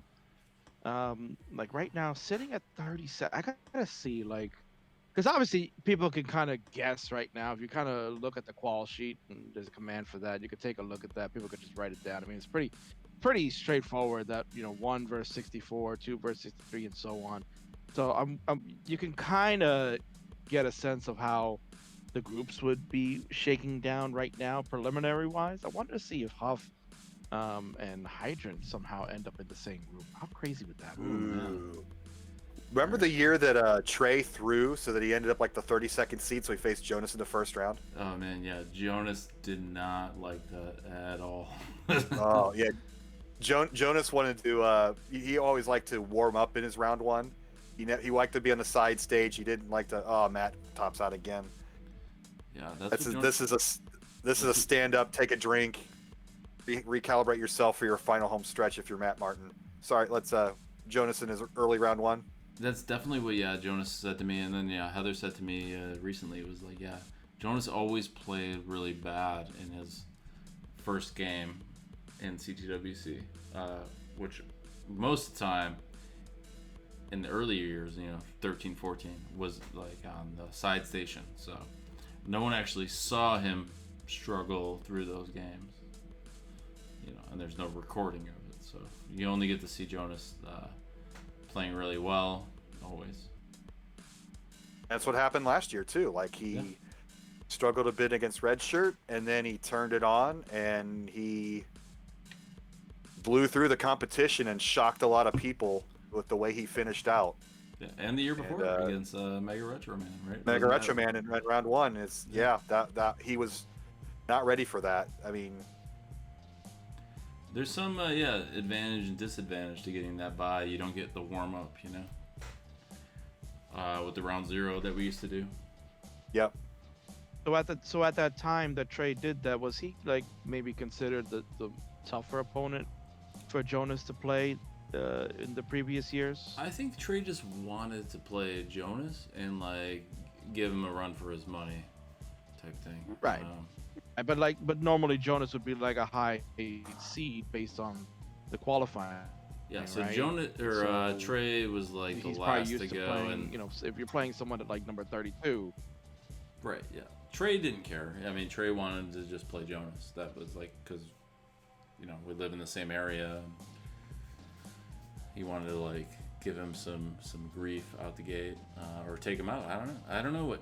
You'd have to ask Trey, but well, yeah, but that's what I'm kind of alluding to. Is like, was Trey kind of like the most difficult opponent Jonas would have played back in those days? Assuming like if you're playing, assuming let's say he's a number 1 seed, he's playing a 32 in a round like that where they're not as skilled as he would have been. Whereas Yeah. Trey has proven that he's very good. So Trey was probably like middle tier back then. He probably would have, had he not thrown, he probably would have been 16, 17-ish, I'm guessing. yeah. Trey doesn't play a whole ton, and I think Trey has like 2 max outs lifetime or something like that. But yeah, he definitely threw to get that spot and got the exact score he needed to face Jonas in round 1, and like played last on purpose in like the rental stations, and just knew what he had to get and got it. And it was like a small window. It was like a 1,000-point window that he had to like get in to face Jonas. So he got it, and he was excited. And I don't know. I think, I don't know if Jonas appreciated it or not. But yeah. well, maybe the sound of it he didn't appreciate it. So I it's like, don't think so. He was but mad. yeah. But He you didn't. know, Jonas won and then made it all the way to the finals, and that was the year 2014. So that was 2014. That was the year Jonas was possibly not going to come to the tournament. He was going to retire, and Heather requested that he go. That they go and continue on with this. So a lot of stories in that Up window. with the Vits. Gotta bring up the Vits when they come up. Although I did one of my quals, so Vits are no longer cool. Bidwell's doing bits now. Oh no. Just paying attention. He's doing a good job in the game. Vince, you ever try to set up for Vits? I've done it maybe At 2-3 least on times. purpose. I just hate that it sounds like people are saying my name. Vits Clemente, everybody. It's Clement. Oh, they wanted you to change the name to be Classic Vits. It's not happening. Oh, we got Total Rightness in the room here. What's up, Steve? And Rory is giving us some online facts. Says if we were talking about Jonas and Trey, it sounds like it was about 2014. Jonas was the number 2 seed, and Trey would have been the 31. Yeah, that was back when 31 would probably only have been about 500,000 maybe. Yeah, look If at that. that. Look at Rory with the points. So yeah, it was 1,000-point little Hey, window look at that. for Trey to get into. Yeah. I just pulled that number out of my rear end and I was off by 10,000. Not bad. Wow. I out online fact Pumpy Heart for once. Well, he's probably fast asleep. Yeah. So, love Pumpy though. Good hearing him this week on the commentary. It's nice to hear these people's voices. So we're one step away from seeing each other. The big Mega Tetris get together whenever, wherever that will be in the near future. Absolutely. And here we go. Matt again. Come on, baby. Let's go. Yeah, Matt's on one. Let's go. We need this first max out right now. So we got Zeno up there too with the max. I think that was his goal, just to get the one, get into silver. Let's get another. Why not? Yeah. Yeah, Would that get him in? No, he would need a better kicker. Yeah, you need 2 and a 971 to get into the gold right now. With about 25 minutes to go. It's possible. So like right now, Matt's already got the kicker. He just needs the max outs, Yeah. and then he'll bump DMJ out. Let's go, Matt. Is DMJ up and watching? I mean, that how nerve-wracking is this? I love that He Matt probably- is like probably is, one too. of the he's like fake OG, you know, because we were talking about last night. I think people call him OG, but he showed up in 2019 was his first year, and he won the qualifier I think in Texas that year or Yep. Phoenix, and just being an old man, you're just like, oh, he's got to be an OG, but no, he showed up the same year. You know, Batfoy showed up. Yeah. So But they played yeah. each other, right? Yeah, Yeah. and he Matt beat Harry that year, so he's an OG killer. Maybe I don't know. Yeah, he beat. Matt had beaten Peter, who we saw a little while ago, in order to get to the second day, to get to round one. Then he had to play Harry, in what was really an entertaining match the two of them had. Which also revolved around the same time they were playing. That was when Jonas and Mega were playing, so you could tell Harry was getting a little distracted. With that one, because he saw that Jonas lost. He's like, "Oh my god, I can't believe it."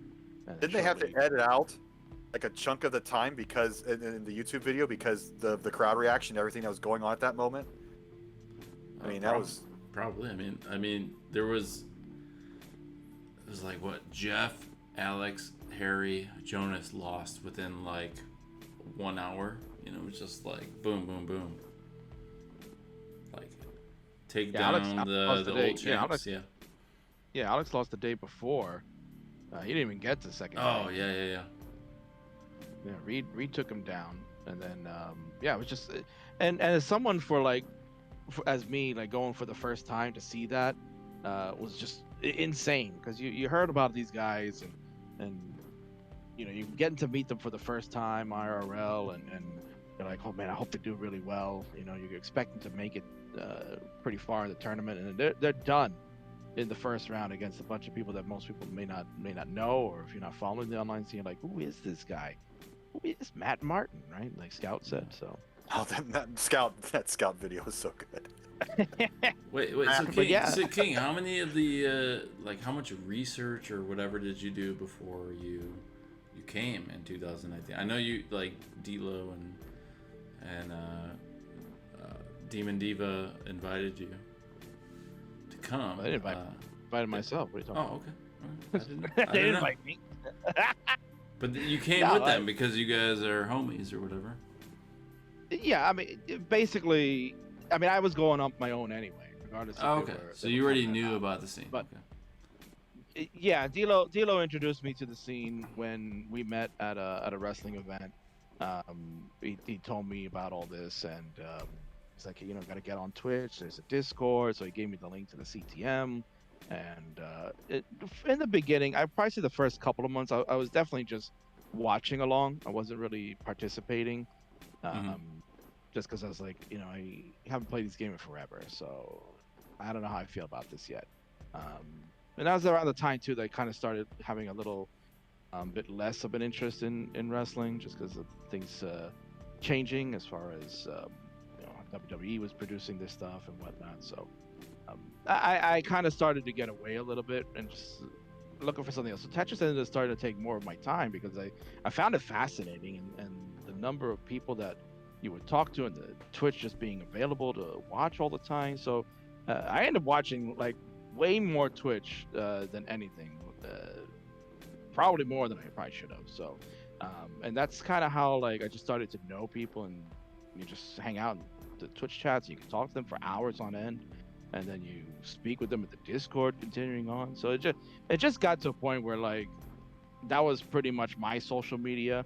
I got away from Twitter and Instagram and all that, so I don't really use those anymore.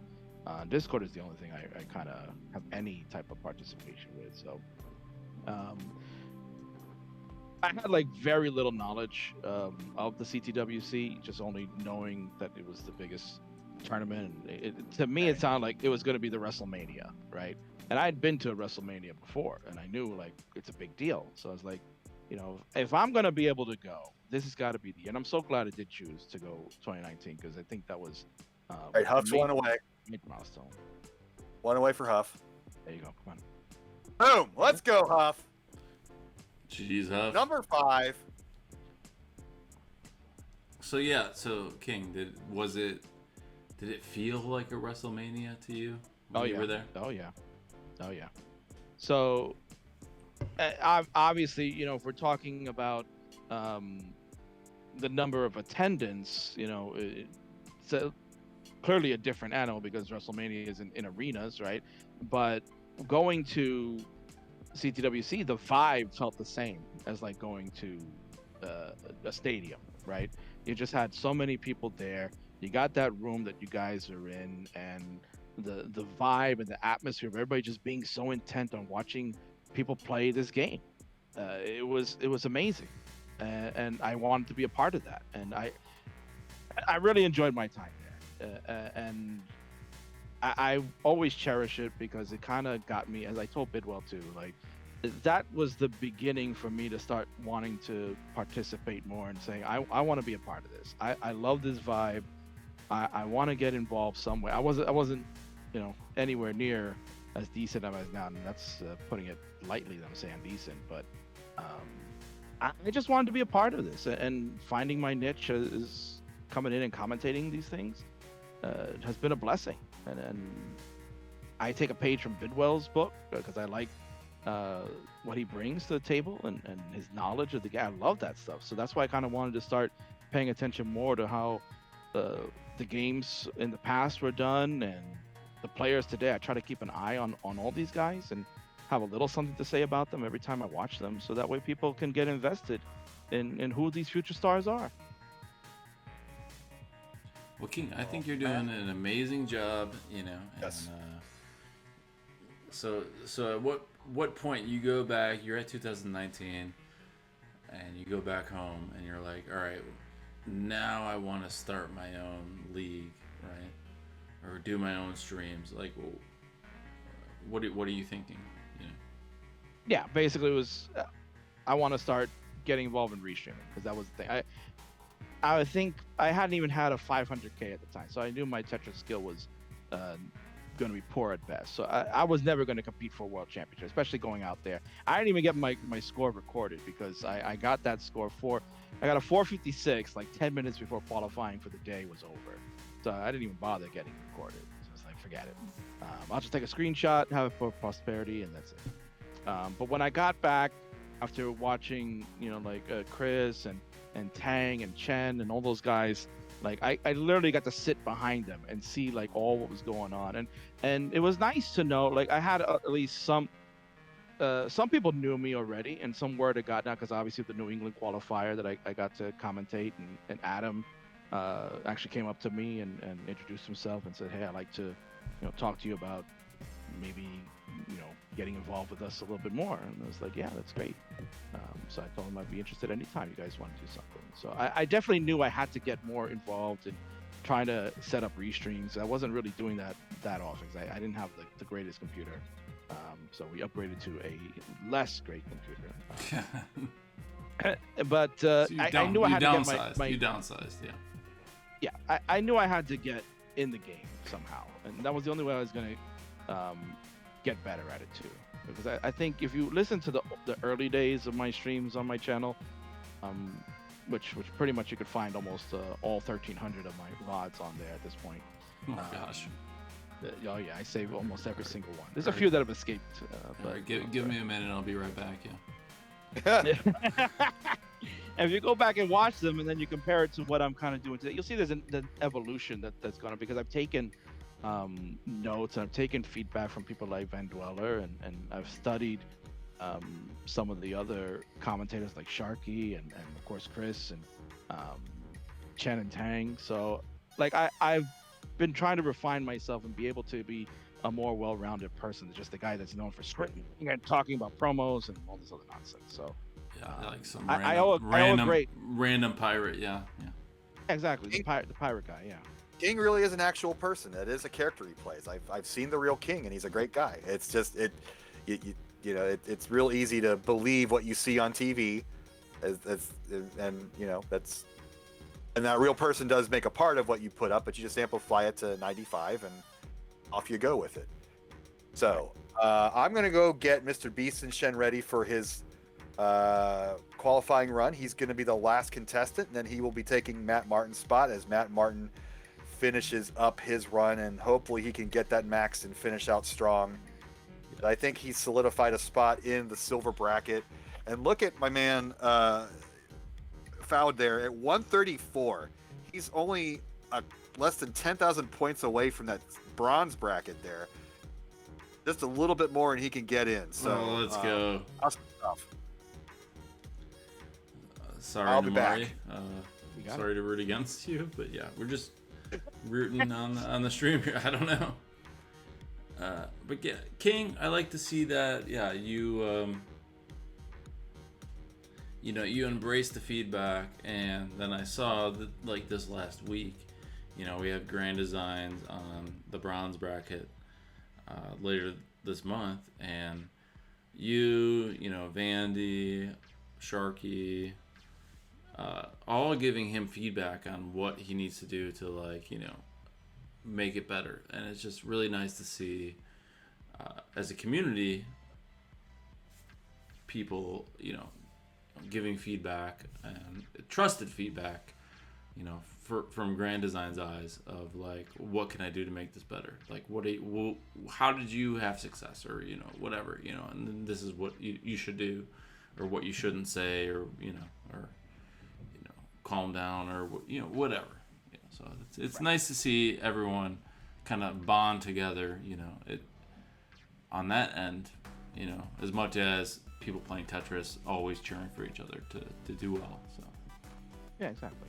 And the thing is that there's a lot of Tetris pie out there, right? Everybody has the ability to host their own event or do their own tournament and things like that.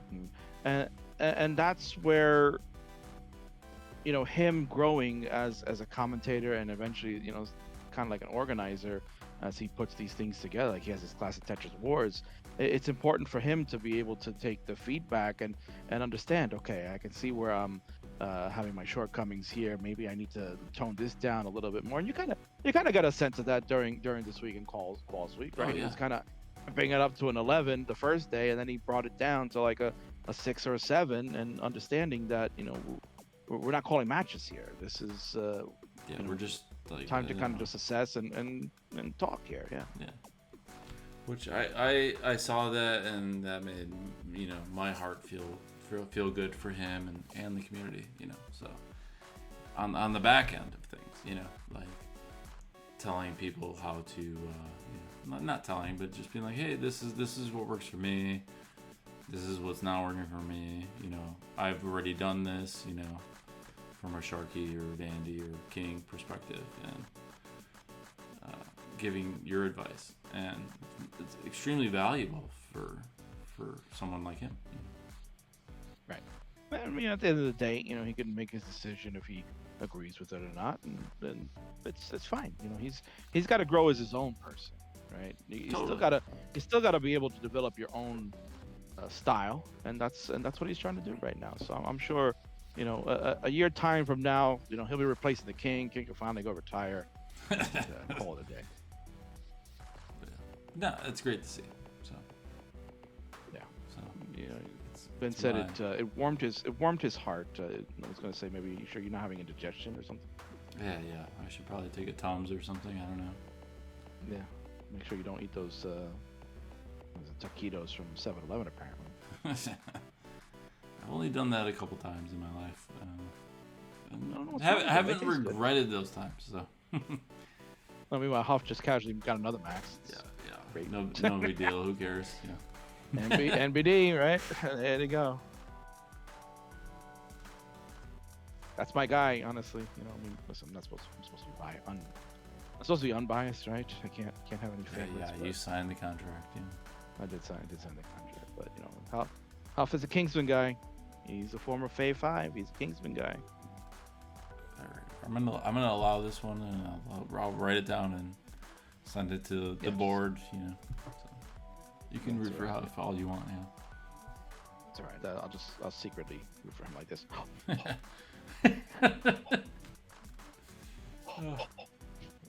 Yeah. Well, everyone knows what that means. Like someone's playing a good game, right?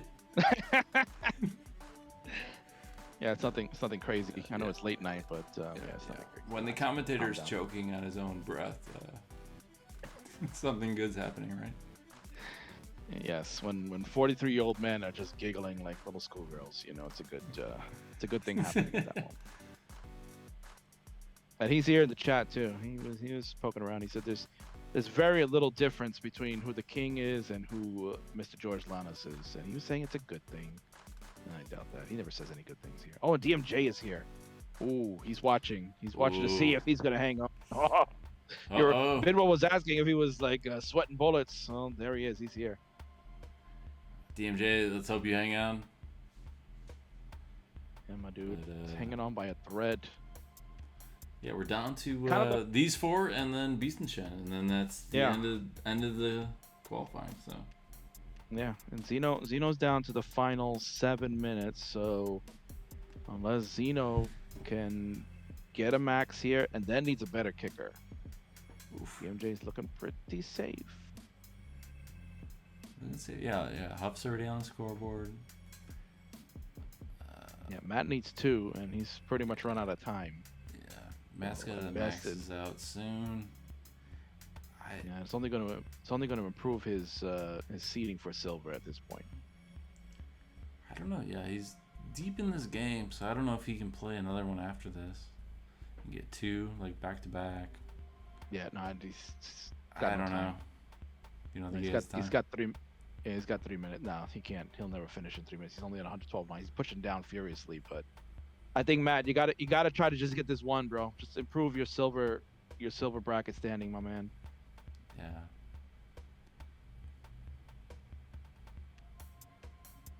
And then the wild card is Fuad. Fuad Z here. Let's go, Fuad. Yeah, he's known in Classic Tetris League. Is kind of a Division 6 player. Has the max out.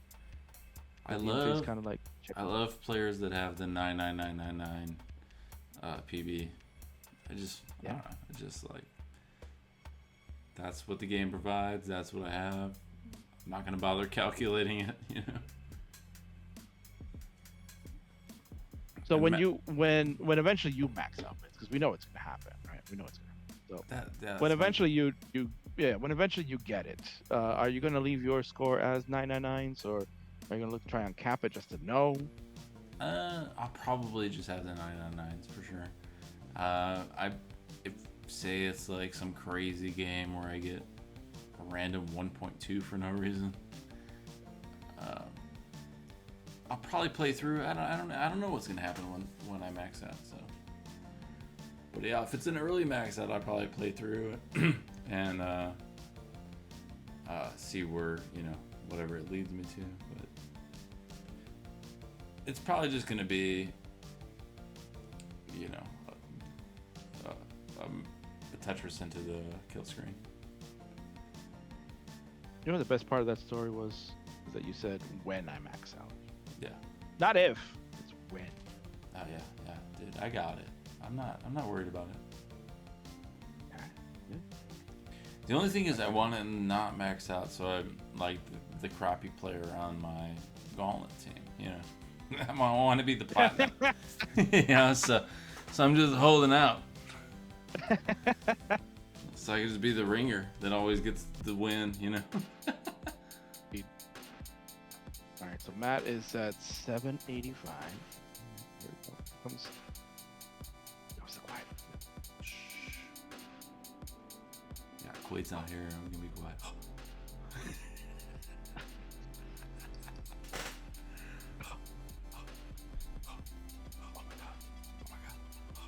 What's happening?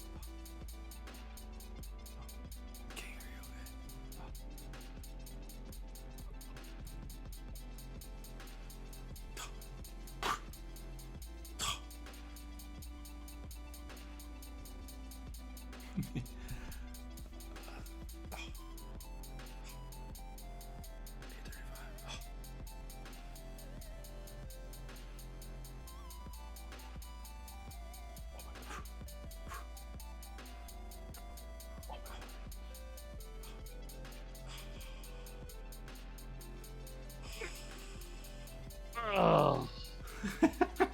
we were going for a game.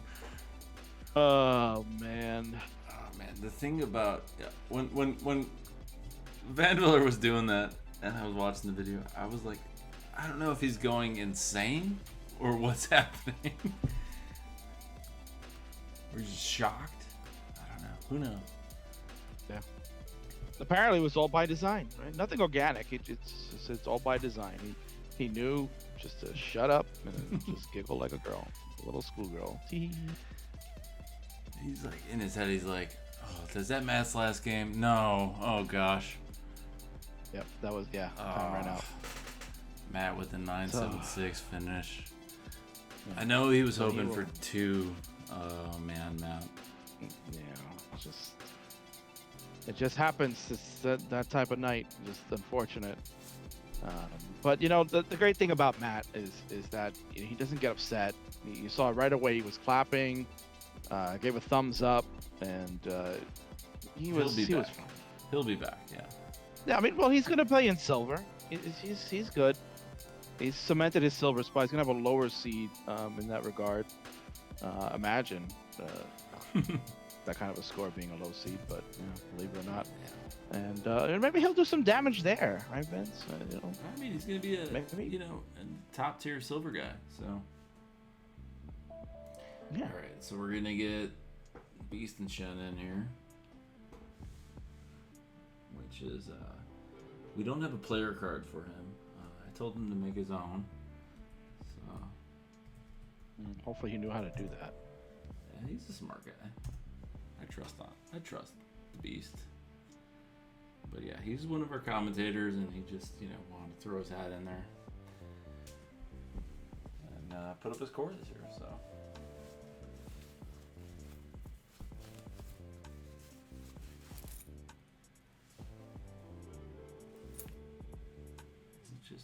what's his stream? Just Beast and Chen, nothing, or is it like underscore? He might be using different one. I don't know. It might be. It's either he's under World Puzzle League because he gave away. Oh yeah, he's on World Puzzle League. He's on World Puzzle League.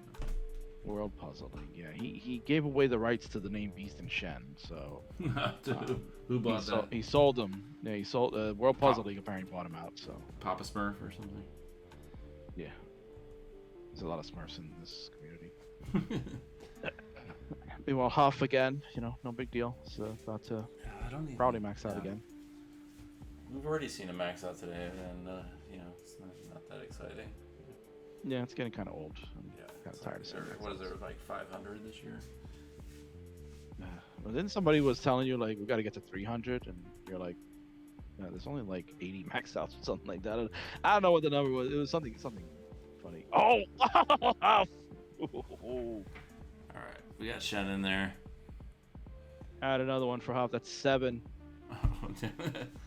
Easy. 2 letters. Mm-hmm. All right, King. I'll be back in a minute. Can you take this over? Yeah, no problem, brother. All right.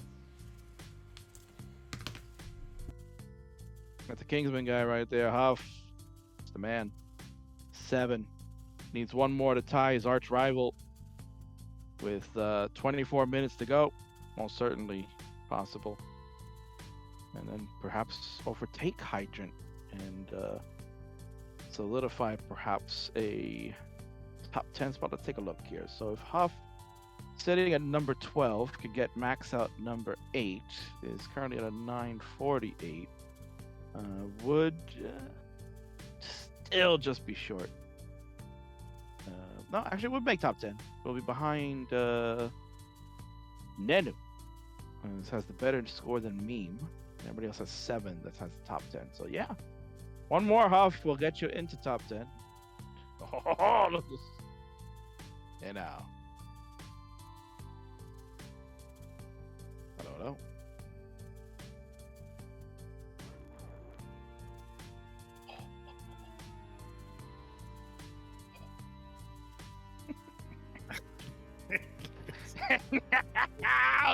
Dude, Wait for you to do it. Come on, man.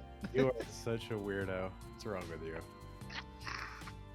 Ladies and gentlemen, if you don't know the sultry tone of that handsome, bald man that just arrived, it is CTM organizer, Ben Dweller. Good evening, sir. How are you? It's disorganizer.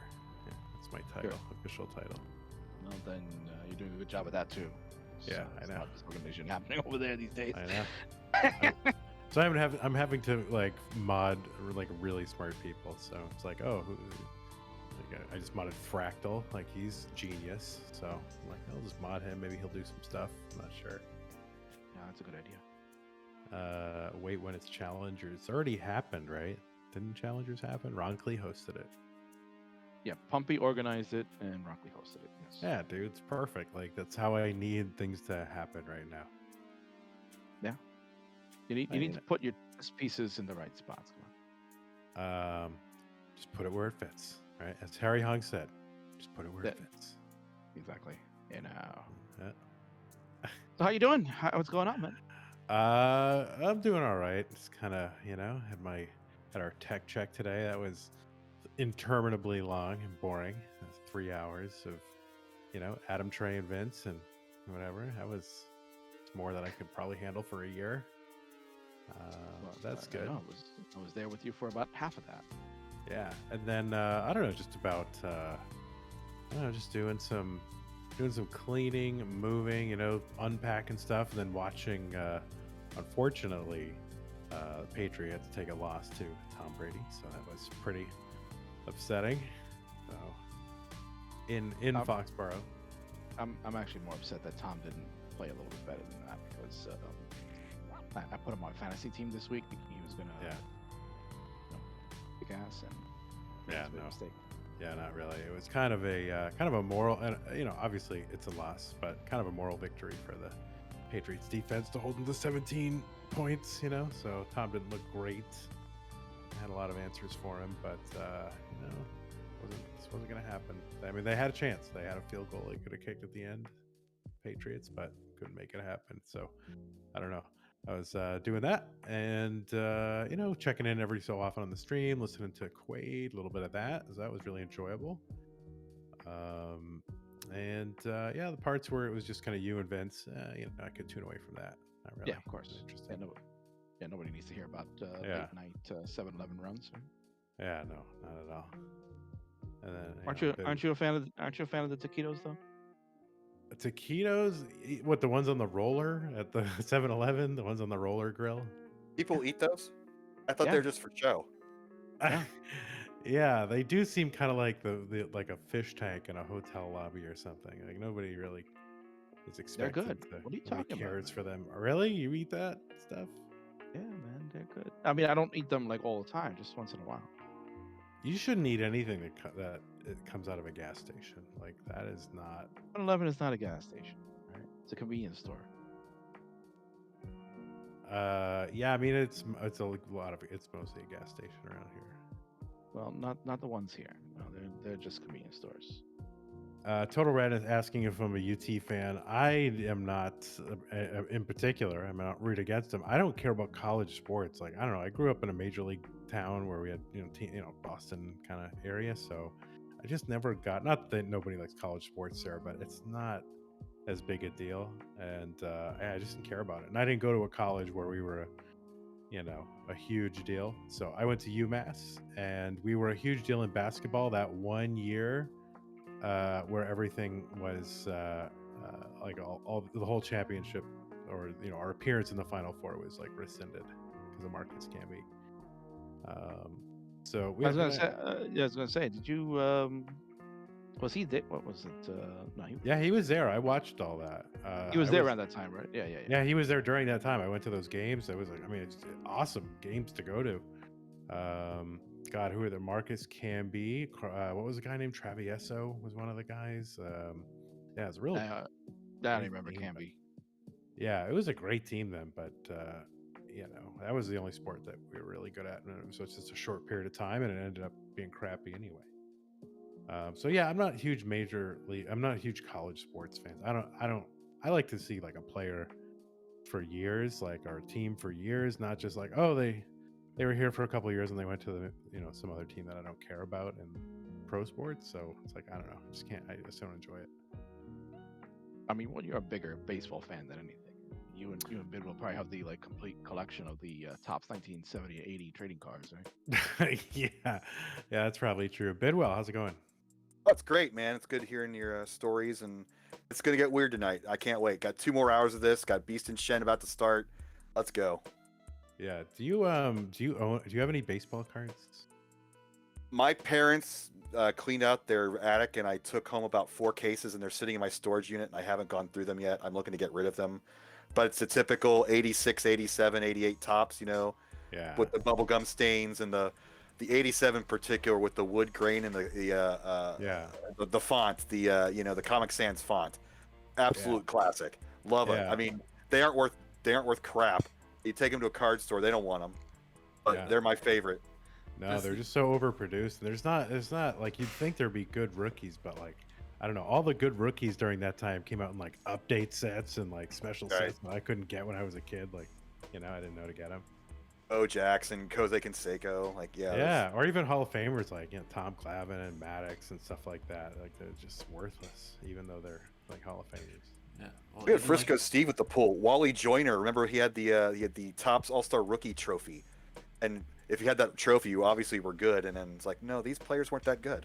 Yeah, I remember going through my whole collections when I was a kid. And I just had binders full of all those like all-star rookies, thinking they would like be something, and they just weren't. Nope. It's really upsetting. But anyway, yeah. So I don't know, not doing really much here. Just kind of hanging out, just listening to you guys. Thought I'd just drop in and say hello, since I have, I don't know, commentator privilege, right? Whatever. You just come in here and Yeah. Yeah, way to Whatever. sneak into the stream, Vandy.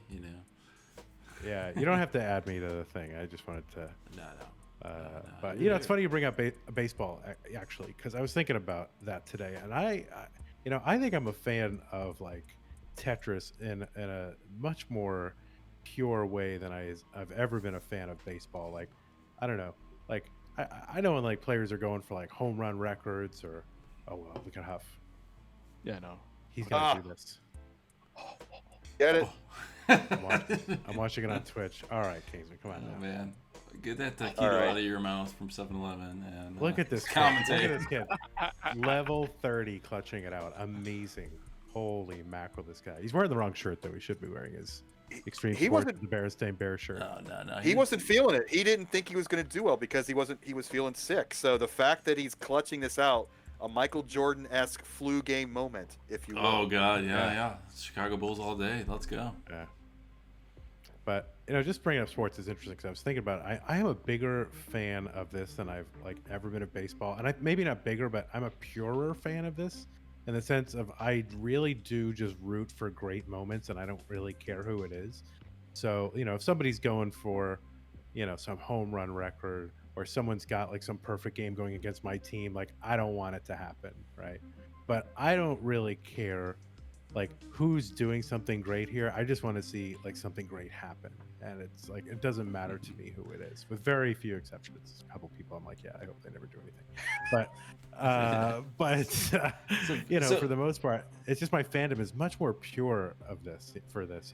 So Ben, do you want to walk us through that moment of your breathing and It's What- not whatever breathing. was I mean, going everybody on, or- everybody breathes. whatever insanity was Yeah. going on for you? Well, yeah. I mean, at a certain point, it became evident that Jounce had the capability of going for a while, and it was a player we didn't know that it was Hydrant Dude, so it was kind of like there's this little bit of mystery about it. And So I'm always you of didn't the- know. You didn't know. He said there was a couple people that knew. So you were Yeah, in I the didn't- not knowing. I didn't know. I had speculated, just that it was an alt of somebody, because nobody just comes out of the blue. It says, "Oh, I'm a DAS player," then like a month later, they're, breaking records and 1.4s and stuff. So I don't know. I thought it was an alt, but what am I gonna do? I can't. I don't have I don't have a full-time CTM investigation team like we used to. But. Well, I mean, the guy So- that was on the investigation team was the Smurf, so. That's true, but to me, it's like I don't know. The commentary, the commentary is there to serve what's happening on the screen, like to inform and kind of excite people. Anybody who's watching that was already excited. They didn't need me in there. Now, the only question that I had was, so I was silent on purpose, Like, you don't need me in there. Okay, it's not about me. I know Kingsman will be yelling his head off, and catchphrases left and right, trying to make it about himself. But whatever. I'm there for for the fans, whatever. Not for myself, like Kingsman.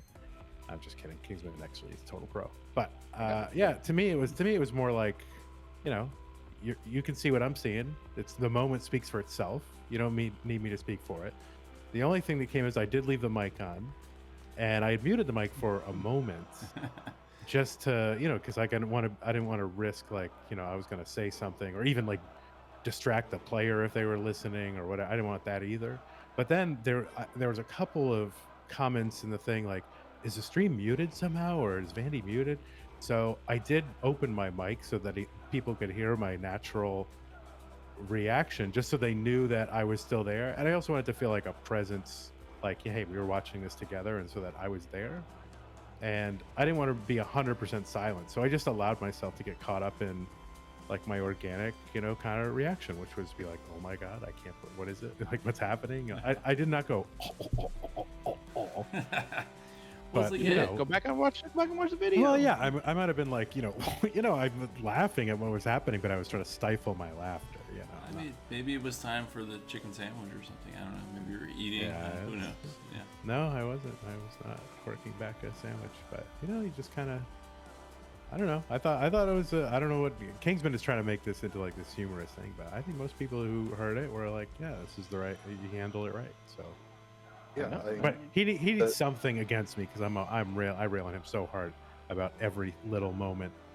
Anytime he misspeaks, anytime there's an awkward little grammar or whatever, like I'm on him. So I get it. Kingsman needs something against me, so I'm okay with it.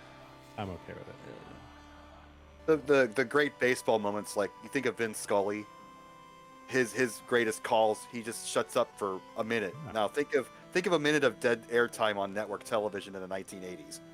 Like they would let those moments breathe and just pan around the stadium and show crowd shots and show player shots, and he wouldn't say a word, and it would be like a good 60-90 seconds before he would even commentate after the fact.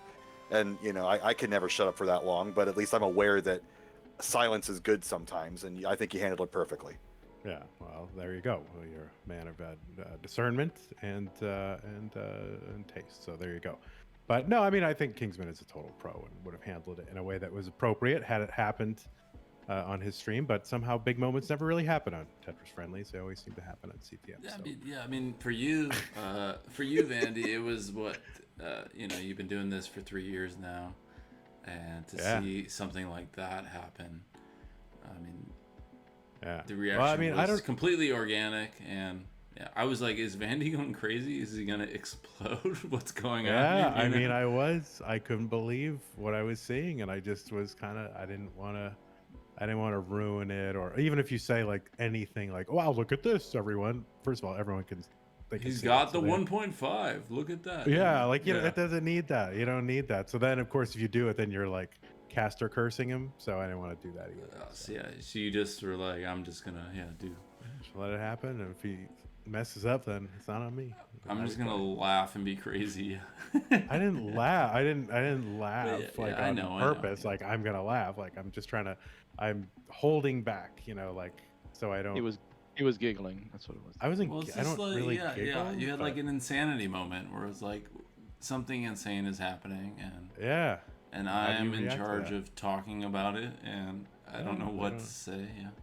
Well, no, I mean, I could have thought of something to say. I knew what to say, which was nothing.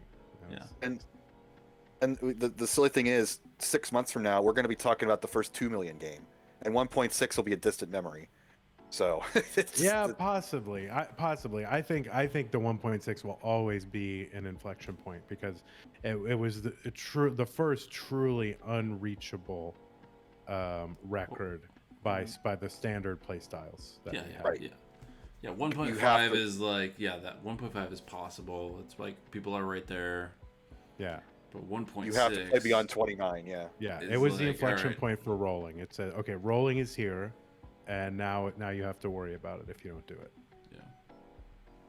Right. Kind of like what Hub is showing us right now because he's pretty much going to max out again. Yeah. Whoop, you don't know that. Again. Yeah. No one's ever topped out on level 25, Kingsman. Okay. Commentators no, curse. never. What you got to do is make fun of the game and give it the commentator's blessing. Yeah. Try that a Alright, bit more. Let's look at Beast and Shan over here. Yeah. His let us. goal on his stream is literally says beat Howard. But you know, that's 10,000 points. That's ridiculous, Beast and Shen. You can do better than Howard.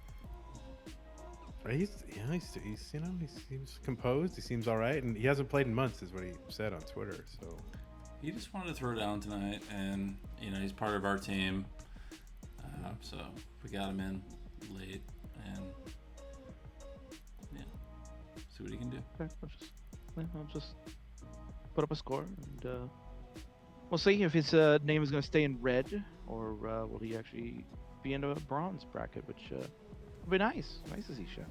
I mean, it's the case with a lot of our commentators this year. You know, we got Grand Designs on the bronze bracket, we got Sharky on the silver bracket. So I don't know if Sharky's gonna play. I don't know. Grand Design said he's not gonna play. He'd rather, you know, I think he's out already. Commentate. Yeah, I think he. Yeah, I think he got dropped knocked out. Yeah. Yeah. But Oh, had he made it, our he fault there. was gonna not play. So well, my question for Sharky is: so Sharky should do both, because you know, if you know Sharky, one of his things that he prides himself on is the self-commentary, right? Where he's, you know, he's referring to Yeah, himself in the third yeah, person. it's very while he weird. plays. That's a very weird thing to watch. But yeah. Well, no, that is one of his things that he prides himself on, and this is going to be the moment, right? On the biggest stage, you've been practicing your whole life to do it. Like, this is the time to do it. So If you want I'm all to in play, favor of yeah, it. Let yeah, it happen. Yeah, let him go. Yeah. I mean, well, honestly, the silver bracket viewers are going to be our hardcore fans. We're not going to get the normies watching the silver bracket. So why not entertain us hardcore fans with your self-commentary in this big moment? And he might take the whole damn bracket the way he plays. He turns on, he'll beat anybody. Right. Yeah. Well, silver bracket this year, I think I have to look at the email again, but I think I got them on the front page for Twitch. So. How about that? So it's gonna be a lot of people. A lot of people are gonna be hanging out. Oh, good. Get to scream in their ears. I love it. That's it. There you go. There's that. that's not. That's more snickering. That's not giggling. Snorting. It sounds like you're snorting there a little bit. No, it's more like one of those, like, you know. Oh, PC for Beast and Shen. There you go. Very nice. yeah. Very nice. So this is going to be Huff's last run. I don't know how many attempts he's going to make or when he's going to bail, but he's going for 9. So he would be the only player with 9, which is interesting. Lots of 8s. Or Yeah. For some reason, yeah. All right. Well, we needed one. And that would put him in 5th place. So that would put him at the head of his bracket. Because right now he would be in Dog's bracket right now if he finished right here without this max out. So Huff and Dog in a bracket, like, come on. That the intrigue right there, man. Let's just place your bets early. Yeah, the bracket was breaking. I guess Scout is trying to play around with the bracket to add Beast in there. Somebody All get right. Rory. Somebody call Rory, please. All right, so let's talk about the controversy of the day, because I know Van Dweller was very upset about this, as was I. We're bringing it back ultimate up. thing was it to change the letters back to numbers? Yeah. Whose idea was it? You said. It's Yeah. what we did last year because it was just became a chat overload of what does A mean or C mean. You know. I mean, I'll tell you right away. It's Whoop. Yeah. A is for 10. Whoop. B is for 11. You guys. Listen. You I know, think the give way Chris that Forrest a break. Give Chris. He's a No, hero in my Vince, eyes. you gotta listen. Nobody ever gets a break. Do you understand how? This I know. You guys give me shit. Everyone should. Yeah, it's that's fine. That's how it is. I just gotta, every once in a while, I gotta defend a hero. This is. No, you don't. I'm gonna defend Forrest here, and They say, They don't need defense. Everybody knows. It's like that again. It's like you don't have to. I don't You don't know. have to say what everybody knows. You never know. I mean, I know, or I'll give you an example. So Chris Tang would read Facebook or YouTube comments. That's and different. He thought he was like world's worst commentator of all time. I was like, no, Chris, you're the best, over and over again. Because, people are sensitive, so we gotta be careful here and there. All right. Yeah. Chris is a hero. On the other hand, yeah, totally dumb to do that. But no, I mean, listen, the way that people are going to feel like insiders is when they learn and adopt the lingo and culture of this whole thing. That's how they're going to feel connected and engaged, not if you just dumb everything down to the lowest common denominator, right? People want to feel like insiders, so you got to give them, this kind of, it's like, hey, all right, you learn this and you're one of us, right? And then of course, so you do that, and then the next thing he puts on there is CH column, and everybody's like, so you do away with the thing that makes sense, and then you put a CH column, and nobody knows what it means. So, like, what question would you rather answer? Is what does A, B, and C mean, and then you get a chance to explain it to people and make them educate them, or you're explaining what that CH stands for channel, right? You're going to be explaining something no matter what. I'd rather explain the first thing. I mean, yeah, you're always Explaining the greatness. Yeah. Yeah. Yeah, exactly. No, I agree with you. It's a moment of passage for you to be made fun of a little bit, what you're doing, and you gotta have the water off the duck's back, beads off the duck's back type situation. Well, I've been making fun of Chris for pretty much as long as I've known him. So it's okay. Yeah. Fine. Yeah. And imagine not knowing what the CH stands for. I mean, it's on every friggin' remote, man. Come on now. People don't watch. People don't have remotes anymore. They have computers. Who watches TV? Yeah. I was watching. CH a streaming service or something? Yeah. This is on Disney Plus, everyone. So. There you go. Free plugs. Are we technically on ESPN Plus? That's a thing, right? Who knows? ESPN kind of. I can't keep whatever up they with want. TV is a free streaming service with 150 channels. Thank you, Eric. This is Huff's last go. He's got the 600 transition here. Yeah, I mean, we've already seen him, get 2 of these max outs having to go past kill screens. So he doesn't need to force anything here. He's going to have a huge transition. Looks like It's been the meta this week is monster pre-transition coast to the max. Well, yeah, some players have not learned that they don't need to go balls out the entire time, Yeah, it's kind of fun when you just have to have a max out, which is something you don't see in any of these online things like CTM. I don't know, whatever that is. Yeah. Never heard Well, of it. that's it's funny because there's been and a little bit jocularly, right? Max outs don't matter, they're not a thing anymore. Well, what I think this qualifying this year has kind of, I don't know, made me reappreciate the max out, and it's made it kind of relevant again. It matters, and there's actually it's kind of a skill now that not everybody can. For me, if I had to max out, I would have to play my most aggressive Tetris ever, right? Right. Yeah. These guys have to do the exact opposite. So, well, yeah, 1.3 player can I can tone down my game type thing. yeah. Not everyone. They can do literally, it.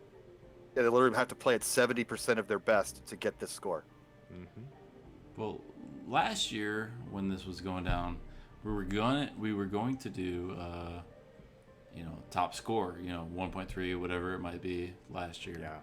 And Jake, or E flat as he's called nowadays, sent this long 2-page reason why it should not be that, and it should be max outs plus the kicker, right? And it was I appreciated it very much, and then that that was part of the reason why we changed the rule was Jake's reasoning was you can't really count on 1.3s, 1.2s you're more so counting on getting good RNG rather than good Tetris play. So it's luck of the draw type thing. So. Yeah, I'm definitely glad in retrospect, but I think I was definitely one of the people who was like, nah, you got to do the uncapped. But in the end, this was the right thing to do. I think it's And it's a great, it's a great reference point that you can check every year to see the growth of the community, right? Yeah, So and it stays the same I'm, standard. I'm always What's our total right now? I'm always a proponent of keeping it the same.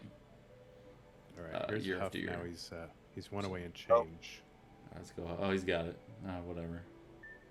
He's just gonna Now it's like gonna- play. Oh, here it is. Here's He's your gonna chance, go for Vandy. level 52. Let's go. All right, so now we can go if he wants to put on a show. Let's see what he can do. Yeah. But I do like the max out counter, and I don't know. I mean, next year, if it's in person, we'll be able to maybe change it to something else. Who knows? Look at this. Bidwell. Shh. Is that Vandy or is that King? I don't know who's breathing right now. I would never do that. It's not what I do. Oh my god. Shut up. Come on. Let's go. Level 100. Level 14.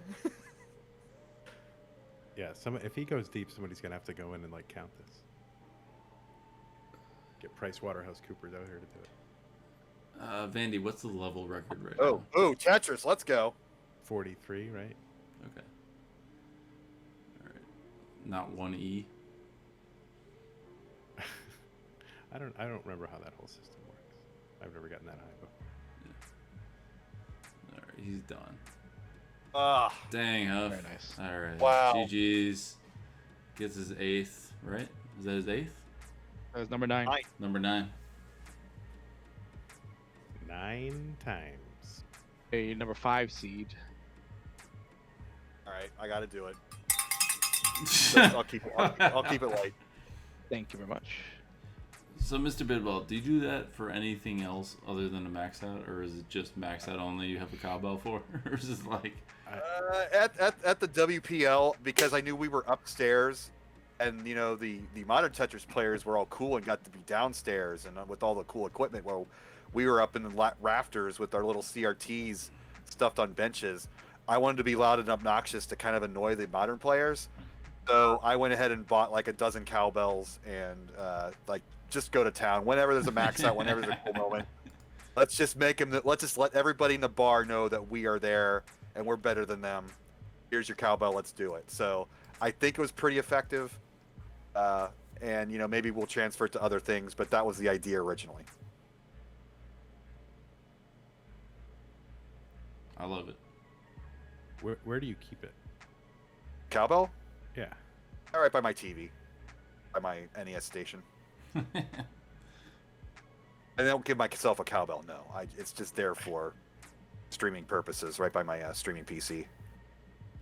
Yeah, for like when you're on like one of these best of 99, 91s, whatever. Yeah. Of course, yeah. Gotta be ready to go on those things, If somebody gets a max out on a 29 start, You're gonna have to double fist the cowbells, man. yeah. I mean, I do have 2 of them. I didn't. There was I bought 12, and somehow I came back home with 2. So somebody didn't remember theirs, but I could go double fisted. So When you bought them, were these backups for you, or you were anticipating like a whole room full of people with cowbells? I thought we'd have about 20 people, so I bought 12. I figured half the people would take one. And that's a it's not a trope. If it's a minor league baseball thing, it's a Columbus Clippers ring your bell. That's their deal. They sell the cowbells at the game, so they were there. Like, oh, that's a good idea. Let's do it for the Tetris tournament. I like how you showed up to the qualifier with cowbells, but like not with a working microphone. Well, that was different. WPL. I had it, yeah. Vandy. That was South Carolina. Yep. It's like, oh, I got to run to Target. That's probably my favorite moment of the tournament. That was great. I had everything else packed up. I had extra game genies. I had extra carts because I wasn't sure the gentleman running the Retro World Series was going to have everything. And I had everything ready to go because he was going to be streaming it. Ours was just going to be like the side stream, and we gradually became the main stream as the afternoon went on, and the internal mic wasn't good enough. So I went ahead and splurged and got a real microphone. So. That's a good story. Oh, thank you. I wanted it to be fun. You know, it was the first live tournament in forever, and I knew it was going to be scuffy, and it was, but in a good way. It was, you know, we were kind of the little team that could. You know, it would kind of help if somebody would just go ahead and make like an easy OBS layout for anybody who wants to hold a live event and just have that available to people. Like something that's like easy and set up already. Like Yeah, we have the side rig, but yeah, it's not often doing like checks on that or like making it work. Trey's not always available, so.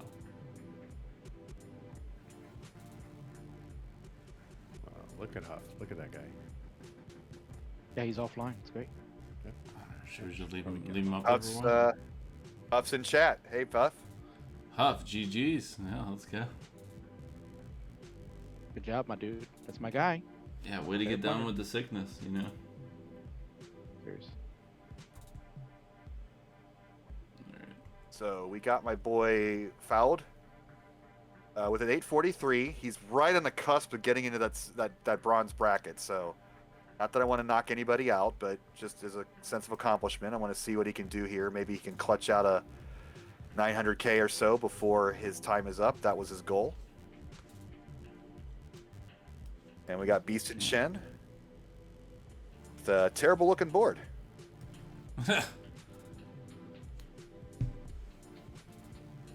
Yeah, I'm curious if he's gonna knock anyone out. You know, like he's kind of last minute qual. A couple of the people, there was a little bit of noise in the channel, but oh my god, last minute qual, knocking people out. So we'll see what happens. Yeah, like who's like, we got our 3 cutoff people right up the top, which is kind of the greatest. Like, you get to watch everybody gets to watch themselves get knocked down or knocked out, and kind of sucks, but it's kind of dramatic. And we're down to our last 2 players, and I don't know if these 3 are up watching right now, sweating it out. Well, TMJ is in the chat. I know he was hanging out more. Forget about it. He's past his sleep because he probably didn't think he was gonna make it through. Yeah, Monday morning at 2 a.m. Oh crap! I gotta work tomorrow. Yeah, same. In fact, I'm probably gonna leave because I gotta get up in like 3 hours. So, Vince, thanks for inviting me. I appreciate that. Van, always a pleasure to get roasted by you. I love it. And Chris, I'll see you tomorrow night, my friend. We got a best of 91. We'll wrap it up with Huff and Hydrant. There we go. There's that. Is that laughing or is that snickering? That was more snorting. It was a muffled snort. I'll make sure I do that. I'll let Chris just do the commentary, and I'm just gonna be the goof who goes. All right, we'll see you, King. So thanks a lot, fellas, and yeah, I'll see you around. Thanks. See you. All right, yeah, I gotta go too. I got work tomorrow. It was a pleasure, sir. Was it? Yes, it was. Oh, It was all right. it was all Genuinely, right. like, It was all I right. want to say nice things to people Oh, that's very sweet. That's very because sweet. this year Yeah, we- sucks. So every little moment I can get out of this year, I'm treasuring it because it could be way worse. So there. That's true. Look Yeah, at I you. appreciate you Live jumping by that. in there, Keith.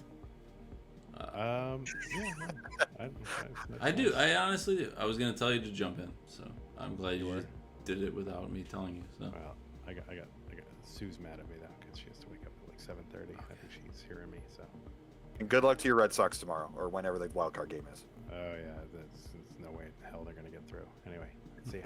It's the Yankees. They always suck. Let's go. Bye. all right, later, Keith.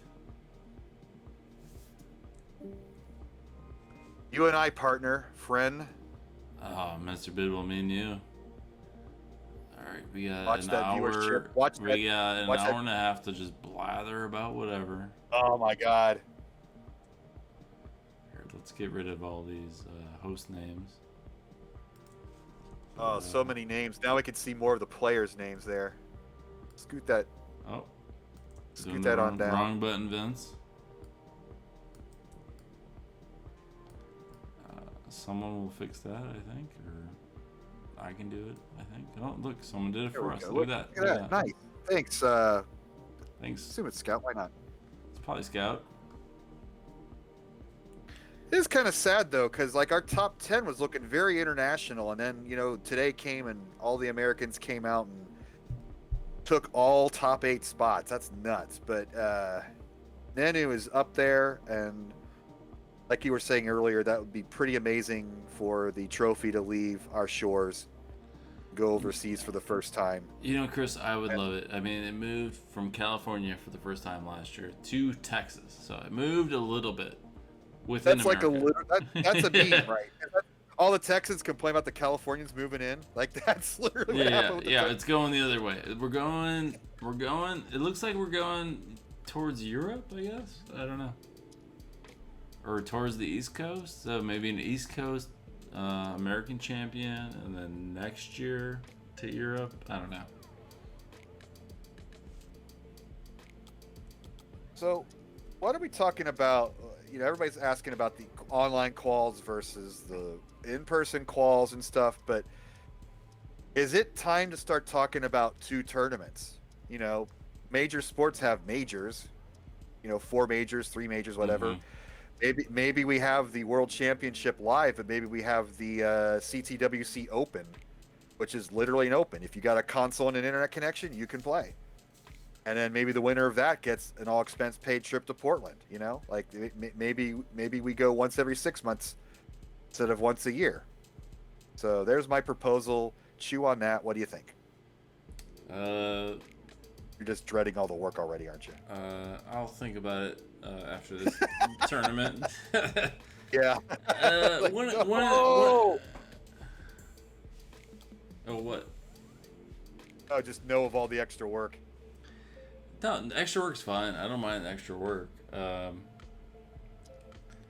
think one of the better ideas I saw, kind of floating in the chat today, I think Rory posted it, was fly the top 16 of an online qualifier out to a championship, but then at the same time host an in-person event, slightly different.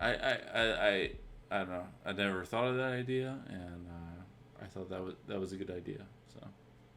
So you would live qualify or online qualify, and then the top 16 get flown out to just see who's the best in the world, and then you also have a tournament that's whoever showed up. Okay. Because the online portion. This is the best part. This, how many games did we have at peak today? Was it almost, did we get to 18? We had 2 9-screen streams going at the same time with just everybody qualifying. 15 at one point, yeah. What is Beeston's age? Oh. Damn it, Shen. Oldest player. It might not even be him. It might be whoever made... Oh, Lord. That's not funny at any other time of the day except 2 a.m. He's the real-life inspiration for Austin Powers, says his... Oh, man.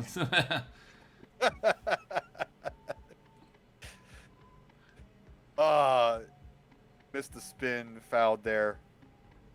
He started out pretty hot, but he needs that break, I think, before he gets that final home stretch. He's only maxed out the one time.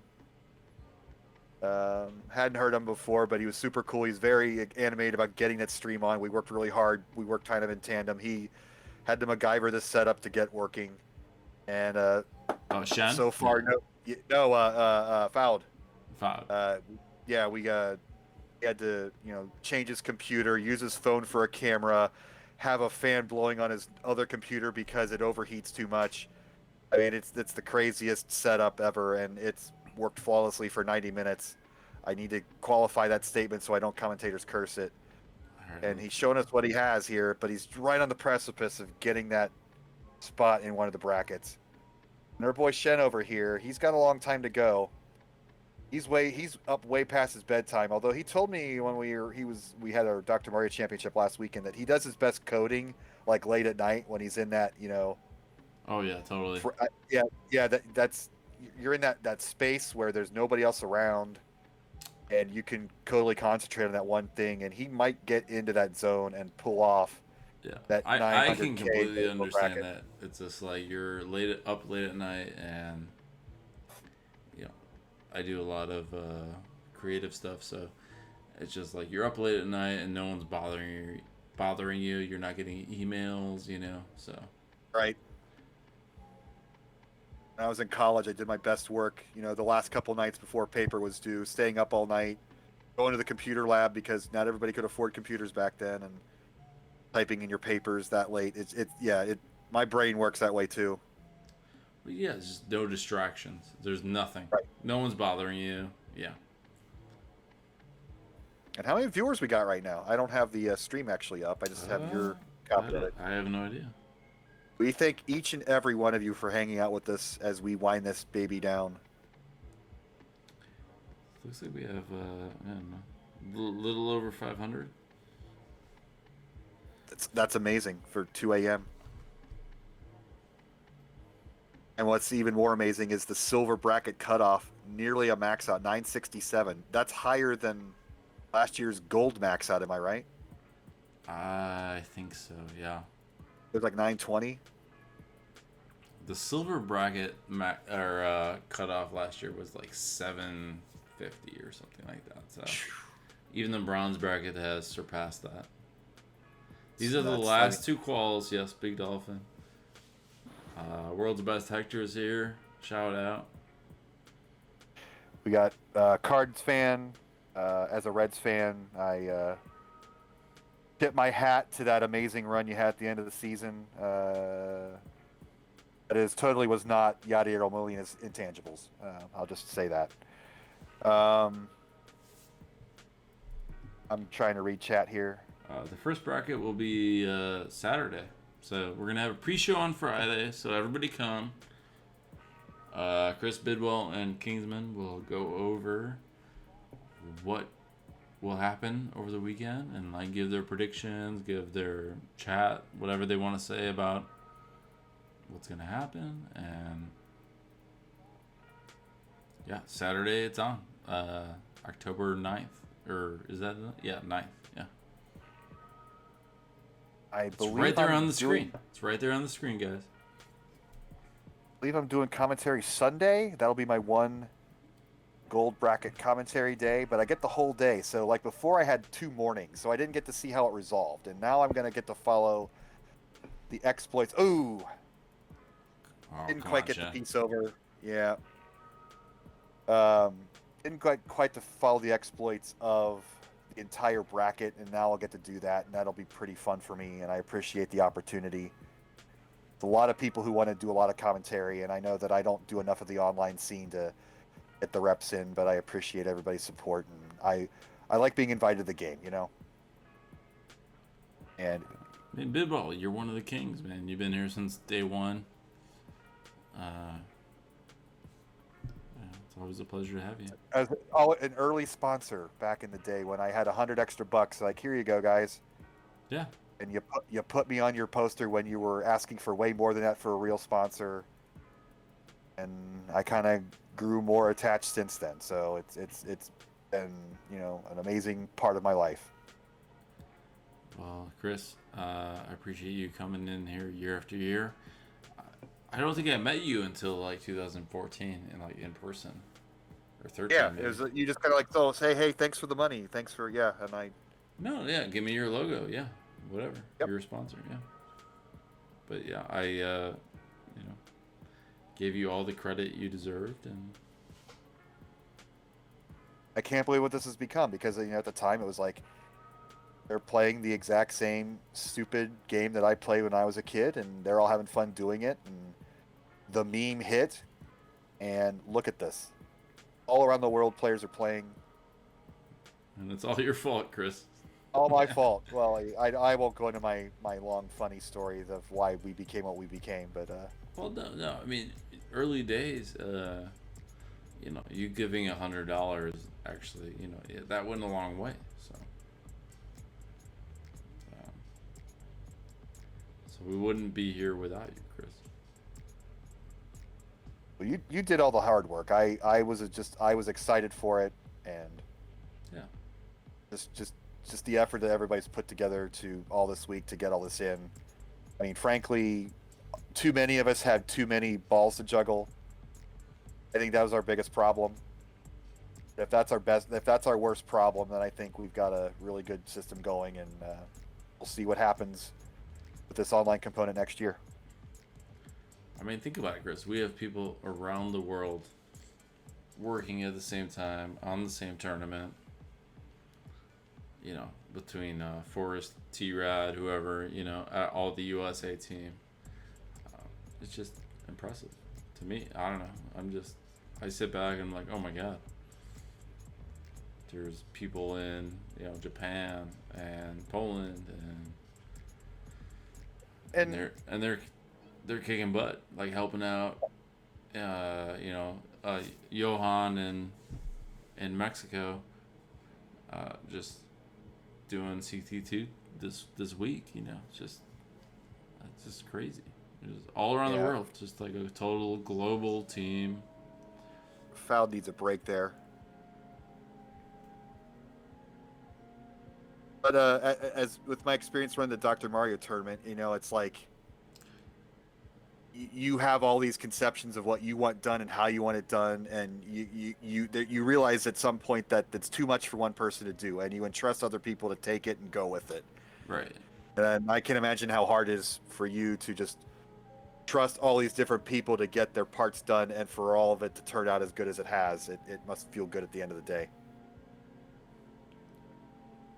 No, absolutely. I mean, it's just like a thing where, I mean, people that like Tetris are just naturally smart, so that's like a plus, you know. Yeah, that helps. That's not A message fouled here to put his controller in the chair there. No, Chris Bibble is still working. Yeah. Mudis is watching me, so I got to watch the players, you know. That's right.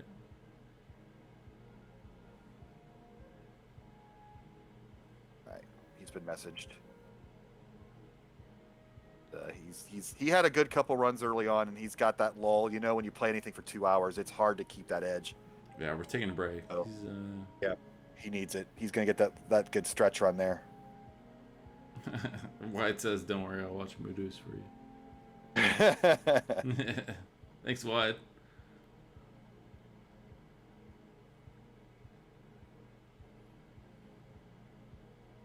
And I'm rooting for Beast and Shen. Like, what a good dude. Like, how did he get into our sites? I know he was like modern Tetris player, and there's been some attempts at crossover, but it's, you know, it's still oil and water situation where there's not a lot of people doing both.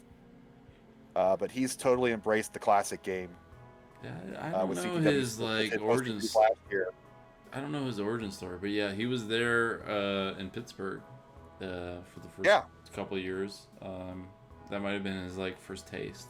I have no idea. So that's crazy. We were talking last night about like Song Scout was there in Pittsburgh. Yeah.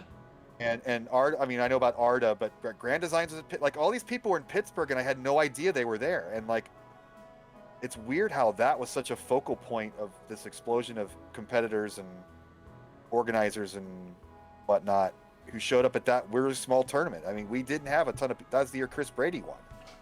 Well, I think you're just looking at kind of a tournament where people are inspired, you know, by what's happening. So yeah. So what we did in 2018 inspired this to happen. You know, like yeah, King was there too, right? Was that what he was saying? Was he there in 18 or 19? King? Yeah. No. No. Okay. In Pittsburgh, no. Yeah. Okay.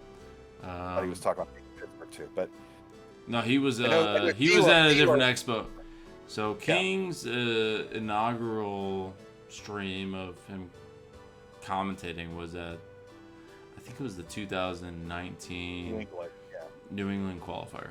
So, and that was run by, I had sent the computer we have to Buko or whoever, or no, I gave it to the guy that ran the expo because he lives near me here, and he runs it because he used to live in Connecticut or wherever it was, and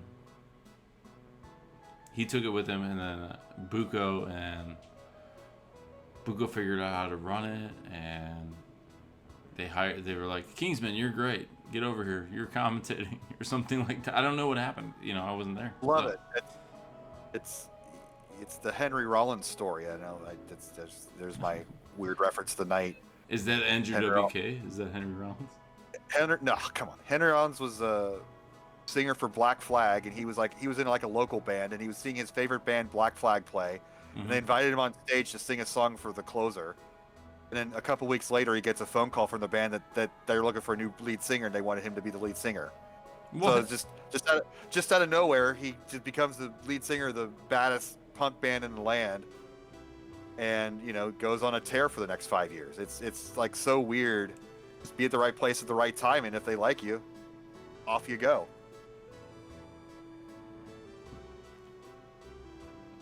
Break your chair. Oh boy, the chair jokes.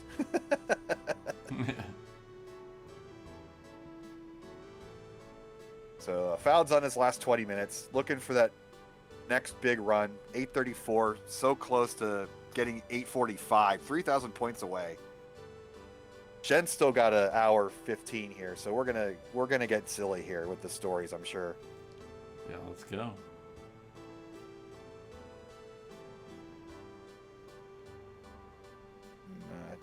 Chat's chiming in, trying to see if people are LOLing at my Henry Rollins reference.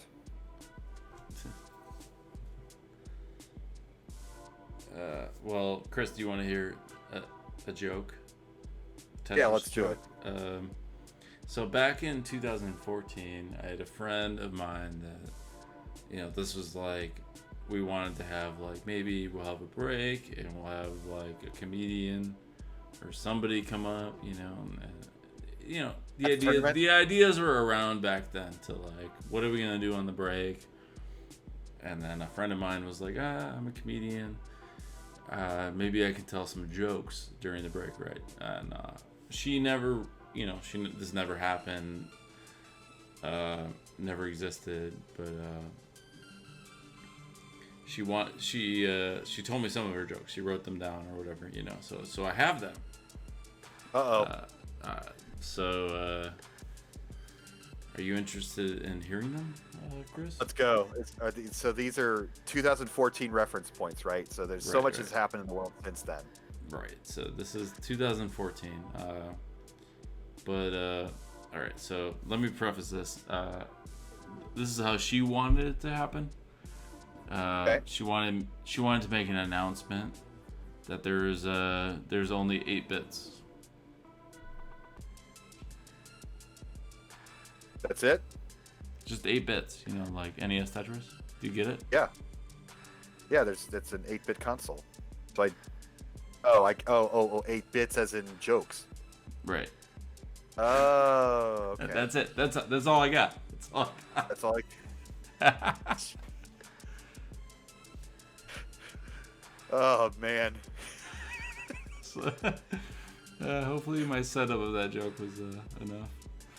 If she told that live, yeah, that would be even more of like a cricket situation than what I just did. Like it took me. I mean, I knew what 8 bits were, but it's like, what's the joke? Of course, yeah, it's 8 bits. 8 bits is great bits, Yeah, I wouldn't have understood the comedy portion of that because I'm not thinking like a comedian at that point. Right. No. I think it's good that she didn't use that. Well, I used it, so I'm allowed to fail, I guess. So it's fine. Oh man. But I thought I should share that. That was her only joke. Yeah. That was the joke, and then she was gonna walk off, or she was gonna figure it out. I don't know. Like when would we have ever had extra time to do anything? We have always been scrambling.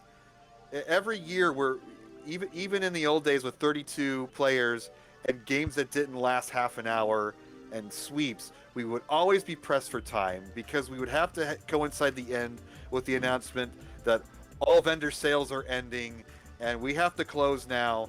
And it's like, when would we have had time for a comedian? I never get to eat at these things live. I mean, hey, man. yeah, just you're thinking of filling time at a Tetris tournament? Come on. never happens. Well, I mean, well, now it's there. That was the joke, not my joke, so don't give me credit. It is funny though. Like at the Dr. Mario tournament, there was a actual stand-up comedian, like he's touring and known and stuff. Glenn Tickle. Yeah.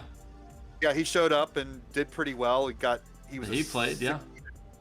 Yeah, he got knocked out of the first round by an equal player, Doc.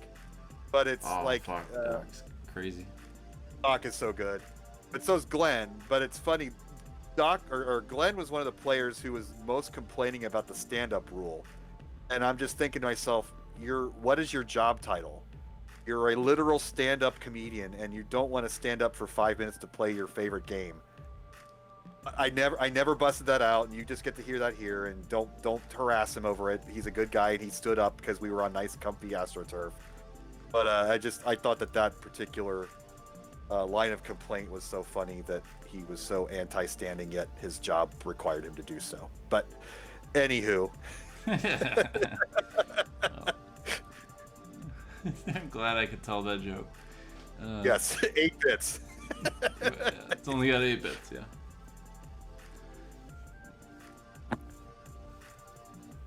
So Fowd's mad. He's pressing down. Has he been pressing down this whole time? Looks like it. Don't know if you're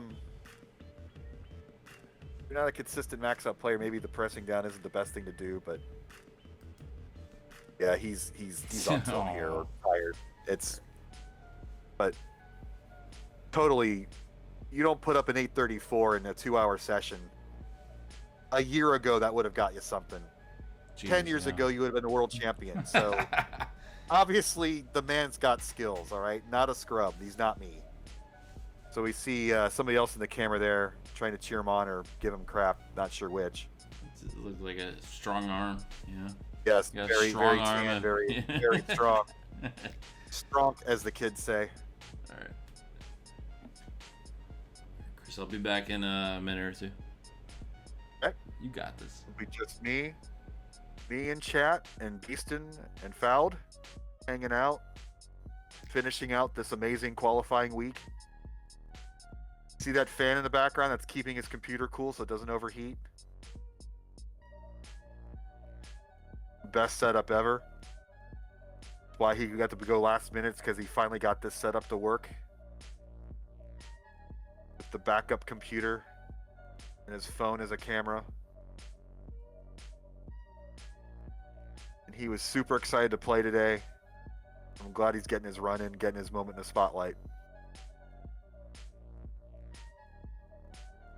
Oh man, Shen's on a good run here. He's gonna get a 500 plus transition. Wow. Passes up to Tetris to build a stack. And he's going to be damn near 600,000 if he completes this Tetris. So the strat here is to slow it down. You don't need crazy luck or crazy Tetris percentage to get 1,000,000 points at this point. So let's root for Shen here. This could have some major implications in our bracket if he can get this max. Building up the left, like you do. He wanted to make the t-shirts that say spam left. I still think there's a market for that. Gonna fill in this 2-wide dependency here. Nice clear. All right, he's going to cover up as well and put a little bit of weight on it. So he's still hovering at that 600,000 mark, but he's just still in 21. Got plenty of time, plenty of runway. Knocks down the Tetris with a nice stack on the left, nice and low. Now this is the part where you know you're feeling it. It's like you're like wondering, like, how aggressive do I play this? Do I take the risk? Do I build up? Or do I burn? It's like you ask yourself every piece what to do. And he is playing it like a champ right now.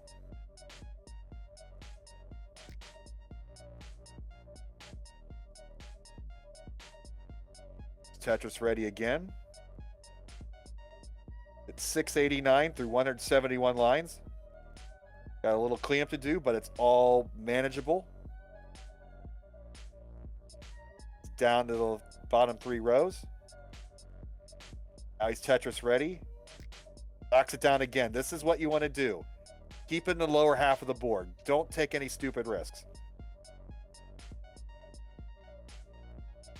Ooh, hangs the Z. That might be trouble. Line dependent down the middle. Some hero cleaning here is going to be necessary. Can he get something over the left?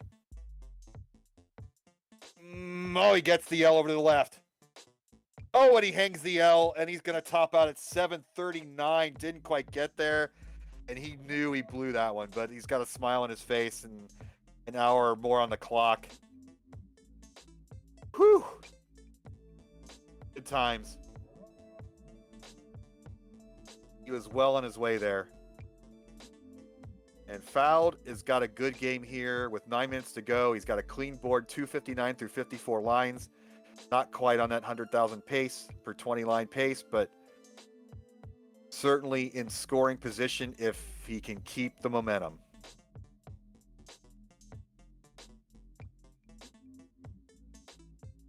And Barrett, give him all the kudos. He did not spam the best hang there.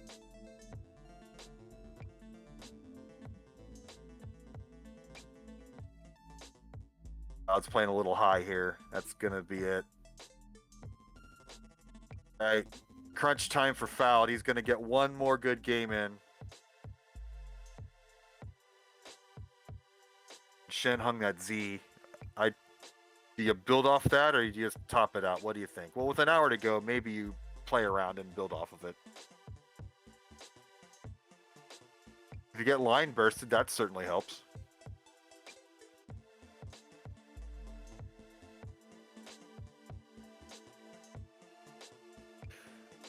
Poopy old hag, I would assume so. People don't drop. There's no reason to not invite more people in. I mean, there's going to be significant prizes, at least for the silver bracket, and I would assume that there's going to be something good for the bronze bracket winner as well. I am not privy to what they're winning, but I'm sure it's better than a Tetris pencil sharpener like you got back in the old days on the side tournaments. And, you know, last year, in the heat of the moment, a lot of the players are like, oh, I don't want to play unless I get gold, or I don't want to play. Like, once you realize how good you have to be, especially this year, to be in any bracket, I think people are going to change their minds and tend toward playing, you know? Matt Ford was like that last year. He didn't want to play in silver at first, but he had a lot of fans that cheered him on, and I think he changed his mind, and it worked out for him. He won that championship, and you can never take that away from him. If he never plays another Tetris event again, he is a champion. He won a major event. And this is a big opportunity for people who are in that silver and bronze. I'd kill to play in bronze. I played in CTWC in 2013 when we had no shows. Imagine that, having a no show in gold in the main event.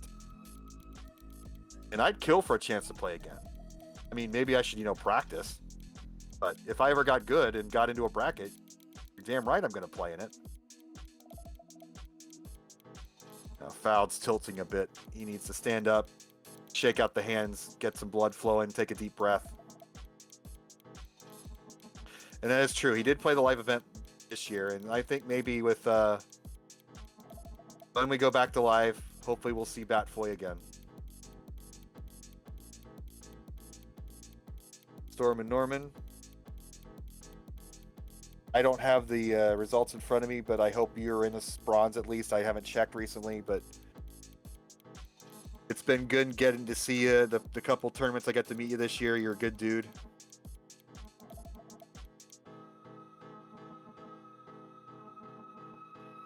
So many good people. I mean, I'm even seeing the looks on people's faces who had only played online before, play live for the first time. It was so great in both Ohio and South Carolina this year.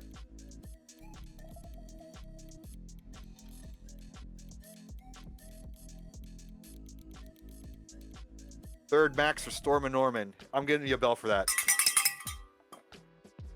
my wife's asleep in the room over. I can't get too crazy with it.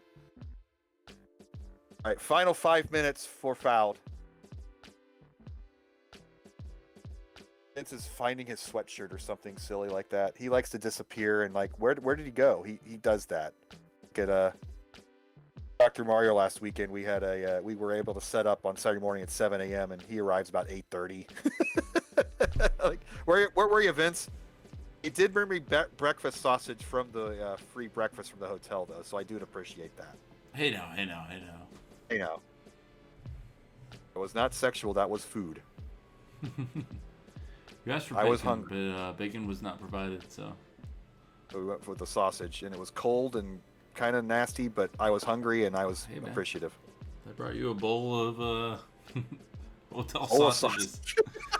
I didn't know if you were serious, but I was like, all right, he said it, I'm gonna do it. So You got to do it. That's going to be added to the Bidwell memes along with the crying and the chairs and yeah. bowls of breakfast sausage. I mean, I don't think you get any more. No more memes? No more emotes on our channel. upbeat, you got 2. I know a B team announcer really doesn't even deserve 2, so I appreciate it. Oh, Chris Bidwell, you're 18. Like, I'm 18. Don't tell yourself anything else.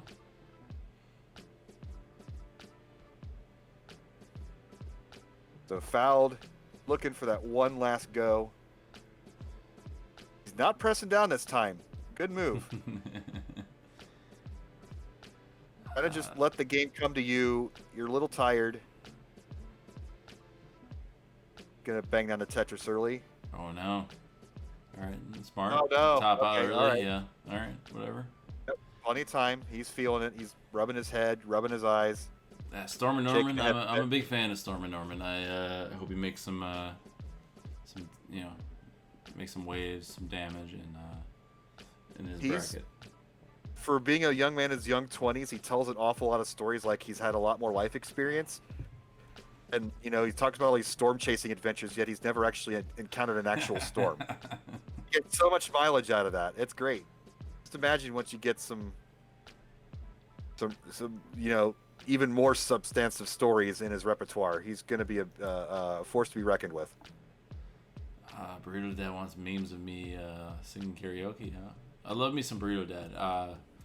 Everyone, go follow Burrito Dad right now. Best restreamer in the world. Burrito Dad and Taco Mom. I like that couple. That's right, yeah. And then their young Stand up. young child. Hey, look at that. Taquito. Good well bounce. That's it, foul. That's it. Use my strats, baby. There we go. Taco Mike. What's up, Eric?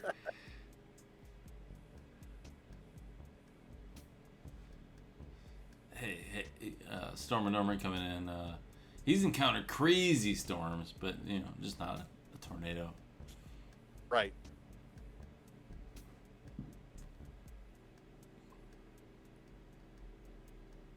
I don't run down to my basement for regular crazy storm, all right? They got to be sirens, and there's got to be other men on TV talking way too much and showing flashies on a radar that makes no sense.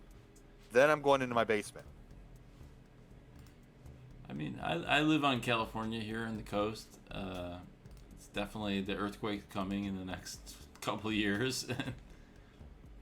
It's probably gonna. You get no warning. That just happens. See, I think I would have laid that The tee flat Earth's up. just gonna take me in, yeah. So. All right, Nice 40 knowing seconds everyone. for fouled here. Last game. Oh, he doesn't have to top this out. That's fine. That was an accidental start, but that's all right. He's going to get another game in. Let's do it, fouled.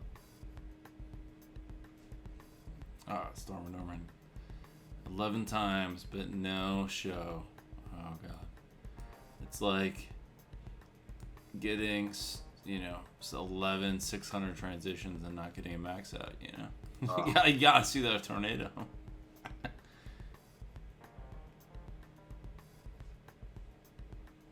And that is it. This is the final game for fouled. He's got it. All right. Stop. Don't press down. Clean this up. Let's do it. All right, so right now he Open up that needs. well, bang down the Tetris. All right. Just how many Tetrises? 25. I don't know what the. So right now, yeah, if he gets like an 846, he'll be Yeah, he's 128th. You know, so he's right there.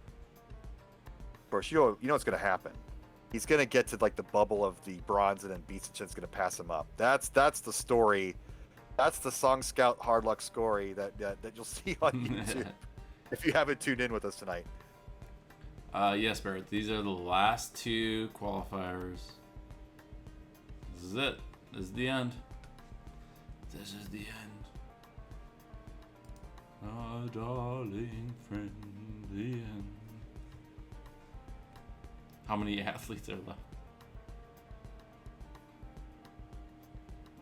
Shen's in pretty good shape. So, Foul doesn't look too bad. He's got some arms. That dude who came in, Cheermon, he had some arms. How did Matt do? Yeah, what? I don't think Matt did not get a max out, but I think he's he was had a one solidified way. a silver. Yeah. I think.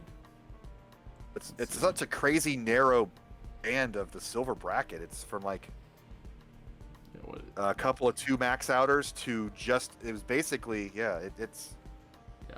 Right now the cutoff is on my screen anyway. Joey. Let's see. I'm gonna refresh, and then I'll give updated. I do have a scene here once everyone's done And- here that we can look at everyone's. it was brought up before in the quals. chat that people are going to drop, and there might be a remote chance of a score being invalidated during validation, and if one of those Right. maxes falls off the board, everything gets reshuffled. So this is not set in stone, obviously. So I think we're yeah. I think you're gonna. Chris, you I think did the most this year as far as judging. I think you had 90 some players. Holy hell, that many! I think so. I think I saw Well, that stat. I do get paid per judging ship. It's not a lot, but I appreciate it. And I will say that what's our max out count right now? I have no idea. Somebody in chat will figure it out. Well, right now the 86th person, Dimsy, has a max out. Okay, but our total maxes we're past 300, right? I'm not sure. So I will be donating to my local food pantry. The number of dollars equaling the number of total max outs in this week's qual. So it'll probably be about the 300 range. That's coming straight out of my CTWC money. So Yeah. this year has sucked just as much. This year has sucked more than last year for obvious reasons, and I want to make things a little bit better for other people. And CTWC has been great for me, so why not spread that out and help somebody else? So that's my whatever, but that's what I'm going to do with a lot of my judging money. And then if I have some money left over, I'll buy some crap for Dr. Mario Tournament. You're gonna get some good judging money this year. I mean, yeah, a lot. I mean, I guess we could tell chat. The judges are getting $15 per person that they Oh wow. verify, and then look at. I mean, the score that's- up. So 90 times 15. That's It's at least an hour of work per. yeah. And I got to go That's back the and watch idea, the yeah. VOD all these too. So it's not it's very generous, and that's what your entry fee is helping out with, and that's what the sponsor money helps out with getting people a little something for the time that they put in. So it's much appreciated that you really do look out for your volunteers like that. I mean, yeah. You're not really a volunteer. You're a Right. paid employee. So Fouled is little low typically, but this is nice and clean and low. Get the Tetris. There we go. Clean this up. Let's go, FOD. Let's do it. All right, that line will help. Get the alternating burn shelves off the bottom there. There's no sense in trying to build a Tetris well too high. Oh, but he's gonna do it. Ooh. All right. Cobalt, if you look at, you can see when the bronze and silver bracket are. That's gonna be it for Foul. Oh, I'm gonna give him the GGs personally. GG's for sure. He ends his day with an 8:34. And my God, that's not even bronze bracket. Yeah. GG's. Right on the cusp, man. Whew. Just one more Tetris and you're in there.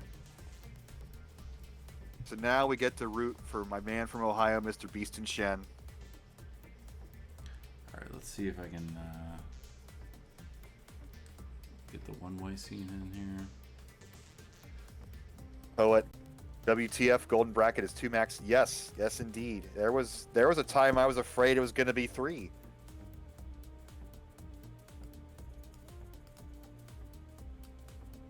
So Shen is our last player. We're going to go to the one-player scene, and he's going to put on the music or get up, take a break.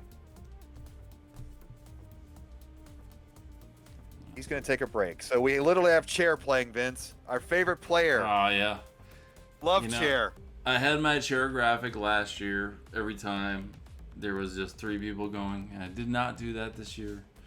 And Chair set the new PB last year with like a 9:28 or whatever it was. Chair is the most consistent player of all time.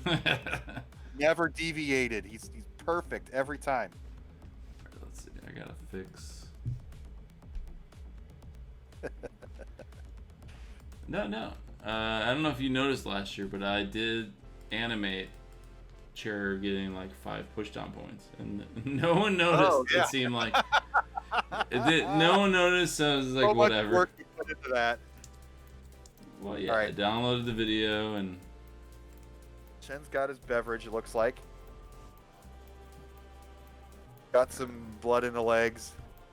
50 minutes to go. let's see. We've got. I'll let you get your scoreboard back up since you're dealing with in scene. I'll just watch his stream live.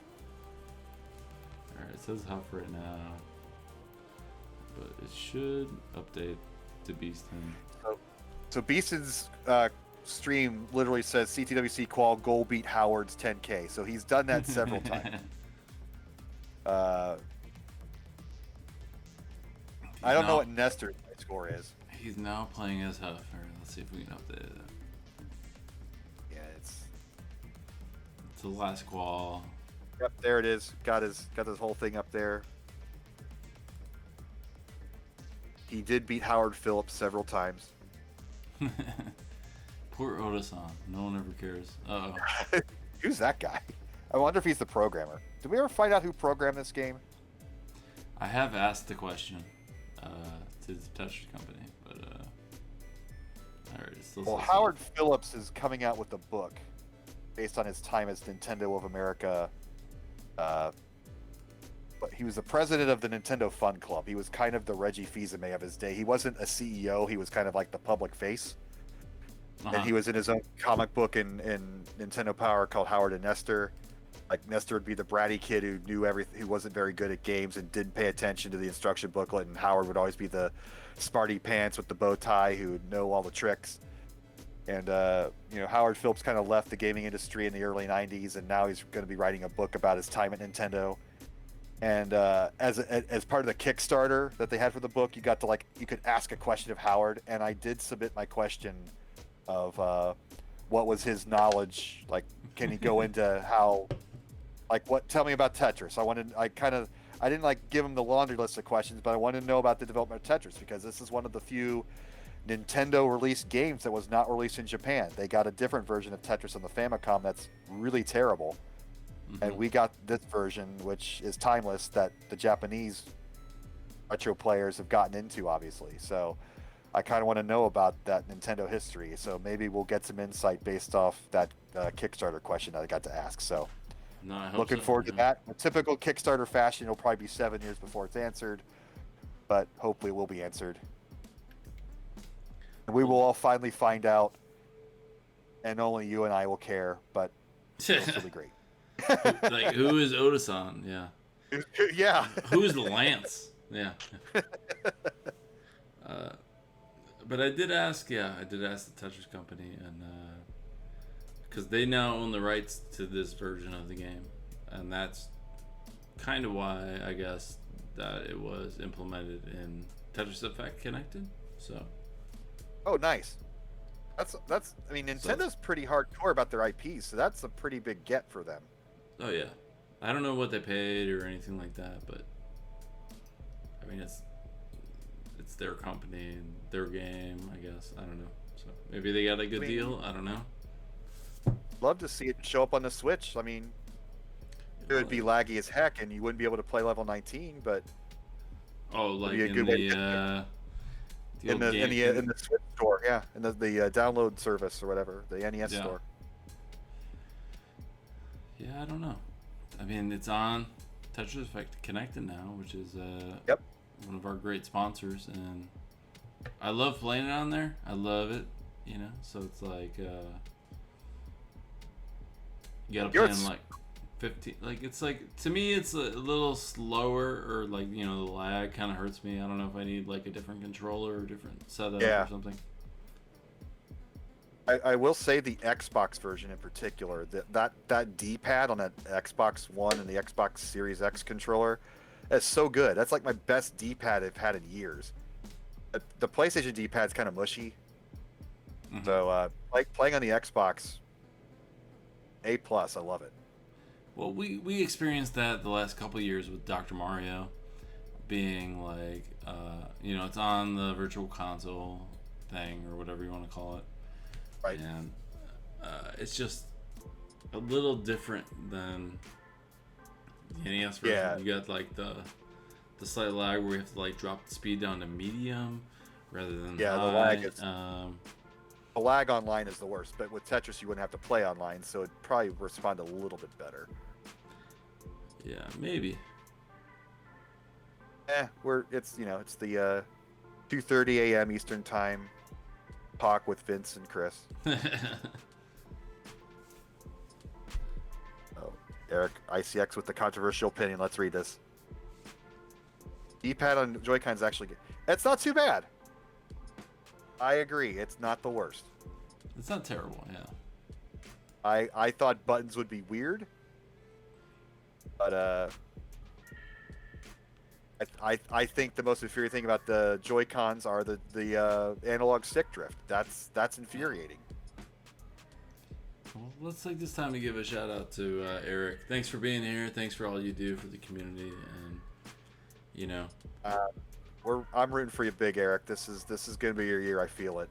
Eric's definitely one of the pillars of the community. Like behind the scenes and in the scene. So. Yep. Thank you, Eric. I think after last year, with the upsets, like I think he knows now to like get some rest the night before. Like don't overdo it. I think he's got a battle plan, and he's smart enough to know what to do to be successful this year, and I 100% expect him to tear it up in the brackets starting next weekend. Oh, totally. All right, where's Eric at? Eric's at currently 11th place with 7 max outs. So that would put him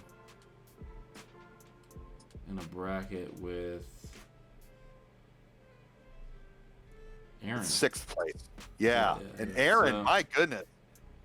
Aaron showed up today. Oh my god. My man Aaron, like last year, I was his judge. He was my first session, so I'm like feeling out the process. And he was there answering the call, and his mom was in the room, and she was super supportive of him.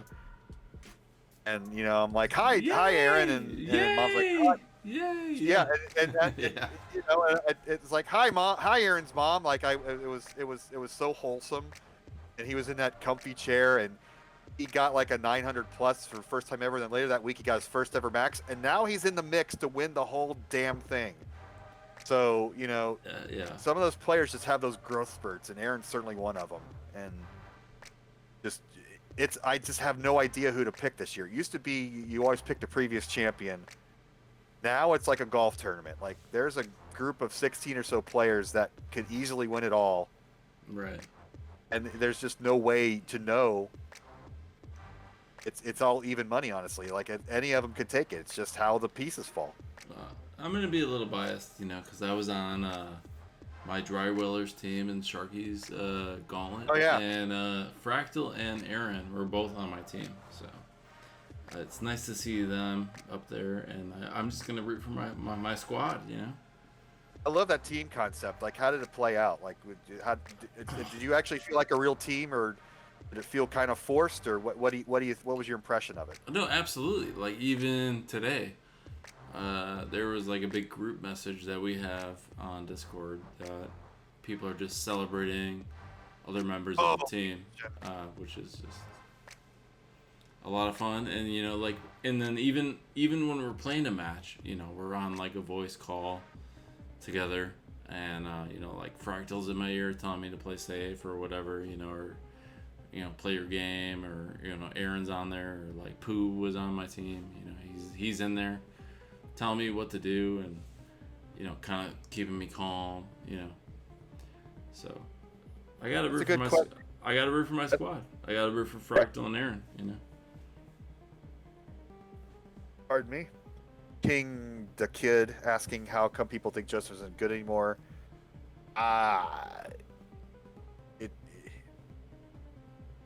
That's crazy. Like, not 10 maxes. Come on. I'm flabbergasted that anybody would.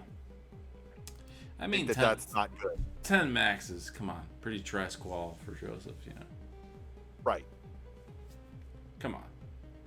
Get Like, 15. he had the Get historic run last 15. year. And I think his position in third means his other person in his bracket would be 14th. So Nevinator. So that'll be his biggest competition in his bracket. Yeah. So getting in that top four, I mean, Nevinator's no slouch. That man, that was a surprise. But wow, and anybody's can take this. Double elimination. There's just no way to pick this. Everyone knows Quaid's gonna take it, says Burrito Dad. Well, once Shen's done, we can look at the whole bracket. Not the bracket, but kind of like the Final standings, if you will. final standings that might slightly change based on your judging verification, but Yeah. And, you know, there might be people who can't play on certain days that might get switched around. That happened last year as well. So there's going to be a lot of paperwork and moving parts in the next couple days. But I am going to go to bed when this is over. I'm going to get up in the morning, and I'm going to fire up the old Twitch machine, and I'm going to watch a lot of VOD. And I'm going to love every single minute of it. And well, thank you, then I'm Chris, going for to all do your more hard work. commentary with Kingsman tomorrow night. So You're just Tetris is now your life, apparently. it really is. It's so funny the way that this worked out with Dr. Mario last weekend, and I was all buzz about that and how well that turned out. And immediately the next day, I had to flip a switch and change the game, and just go to work completely different way, but same amount of effort. Just what a week. Yeah, no, same for me. I mean, I was there with you, and I had to like come home, and Monday morning I was like immediately, you know, thrown into all this stuff that we're doing. You know.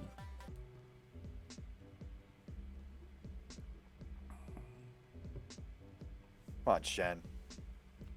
Hangs it up. 38:05. He's smiling. He knows he's got a good one in him. Look at Shen ending the day. I know. What a superstar, you know. The man. He's in Columbus, Ohio. He's in my time zone. It's almost 3 a.m. for him. This isn't the optimal time to be qualling. This is the time when somebody on the West Coast should be the last person, or He's maybe playing even for the fun. party. He's playing for fun. Yeah, he wants to be that guy. All right, take that drink of water. Look at the camera. Give a smile. Rub your head. Whatever you got to do. You know, last year I was looking at the bracket and looking at people who called. You know, Shen is obviously, Austin is working for us, doing the gold bracket, and he's a good player as well, right? So Yeah. he didn't sign up to play, so I'm glad he wanted to, you know, throw his hat in this year and play. So He's that link, I think, that's gonna bring a little bit of not there's a little animosity with the modern players and the classic players, you know. yeah, but I think that is slowly going away. Maybe, you know, I think there's respect now for sure. I think that as the modern players discover this mess of an old game and try it for themselves, like, holy crap, this like it really is a completely different skill set.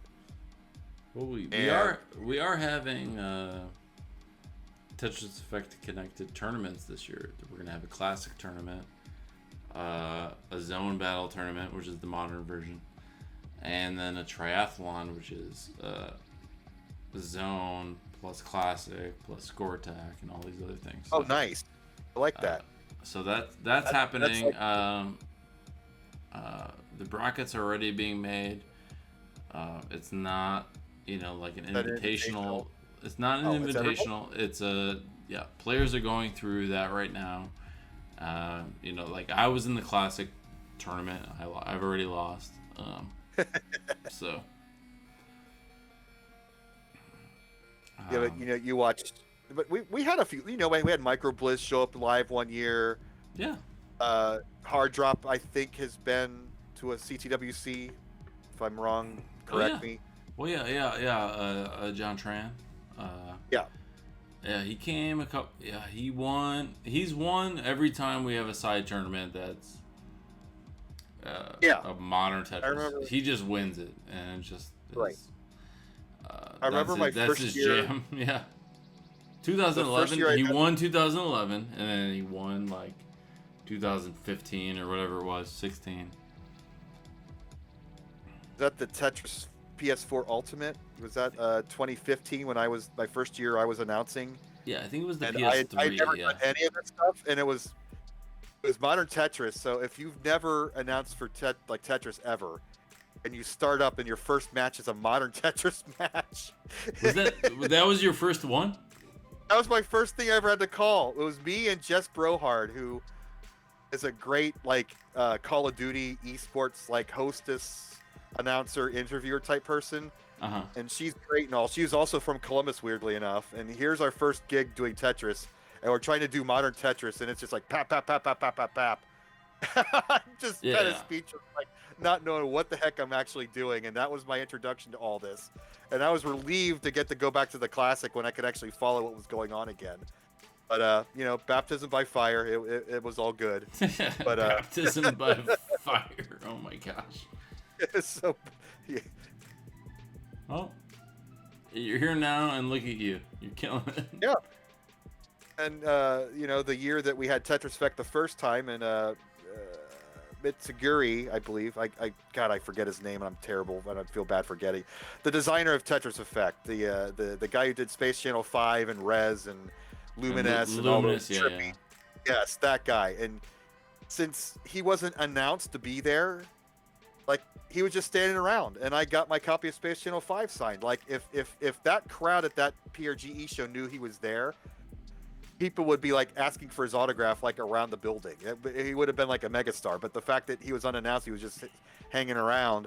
I got to meet that man, and it was wonderful. And Yeah. all because the modern we have that connection, and you know, the green teas, and it I think Tetris is coming together, and possibly in the future, like Jonas has always won, a Tetris Bowl or a Tetris World Series, or just all of the various games at a puzzle con or something, just all together, and you know, everybody can kind of hang out and have fun. So I hope it happens. I know we got our good thing over here, and I know there's a little clickiness to it, but I think, like I said, you think it's coming together, and I think it's got a chance to come together for sure. And guys like Beast and Shen are going to be those keys that'll bring the two together. Oh, absolutely. I mean, just so people know, back in, say, 2019 when Alexi was coming, part of it was we weren't supposed to tell anyone Alexi was coming, right? Right. As part of, he doesn't want to be accosted or like. So if you know who he is, then you can go get the autograph or whatever. Yeah. But it wasn't like, oh, Alexia's gonna be at the show, and it's not on like the PRGE website. Yeah.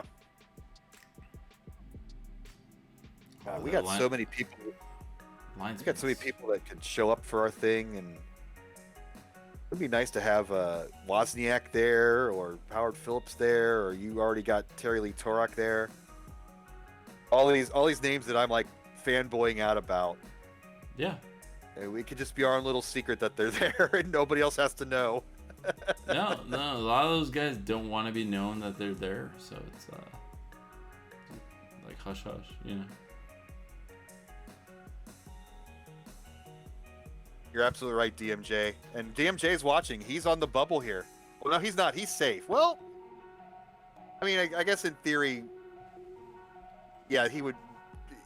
Shen would need 3 max outs to pass to push DMJ out. So I think DMJ is going to be safe from being the bubble boy. A notorious position both Vince and I have been in the past. Feels bad, man. I've been the bubble boy and also the last seed, so I've got both worlds. Oh, you can play both ends of it, yeah. Yeah.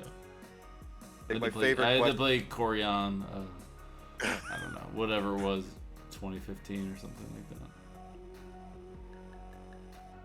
Terry Lee Torak, man, that I mean,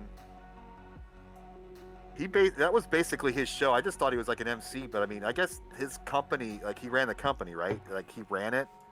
And it was a lot of his ideas on how to present it as a stage show and whatnot. Yeah, I don't think I've ever sent you the. I talked to him for like 2 hours. Recorded. I'll send it to you, or I'll put it online or something. Or it could be, if you want that as part of one of your retro game archive channels, I can give it to you. Yeah. Cool. But yeah. So we have a new PB here, or a new kicker, or whatever you want to call it, for Beast and Shen here.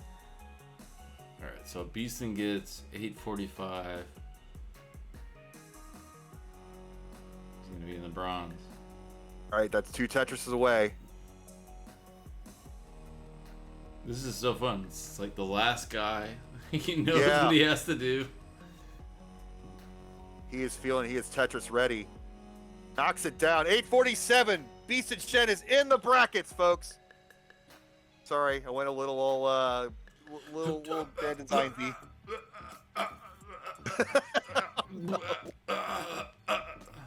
How much further can he take this? Can he knock down another Tetris? He's getting droughted. He's selling out his board. He is going to nail another one for 884, but that might be it. GG Shen, you are in the bracket.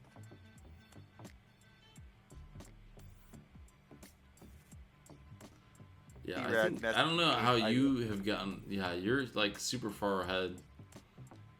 I'm still. I'm watching Shen's direct feed, so sorry. Oh yeah. My bad. Yeah. All right, 884. Beaston at. We'll see when this updates. But that's gonna put him in the bronze. Bidwell, you've been doing this all week, and you're slacking, I know. Had to message him. That's what I've been trying to do with my players all week, is to encourage them in their chat. That's why you're a hero.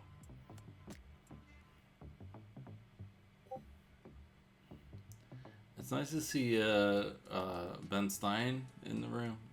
We're gonna win this money. Yeah. Clear eyes.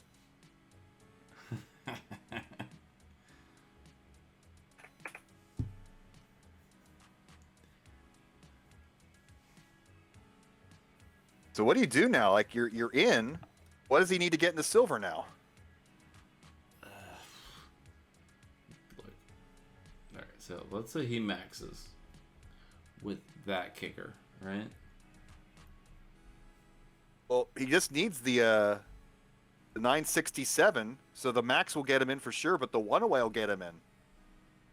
Well, he's got the what? He's got the 8.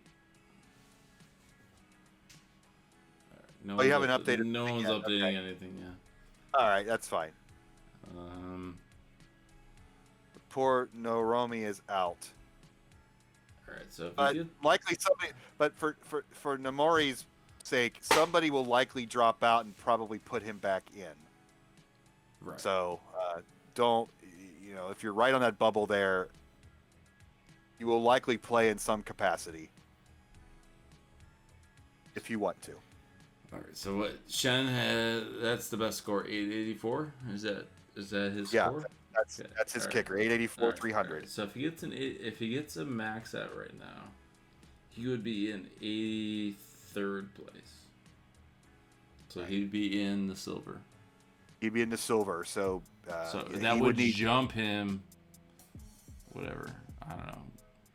Yeah, What- gold would be safe. He needs 3 to get in the gold, basically, or a way to. He need 2 plus a crazy kicker. That's not going to happen in 25 To get in minutes. the gold, he needs 2 plus a 970 kicker. Yeah, as you see on the board there.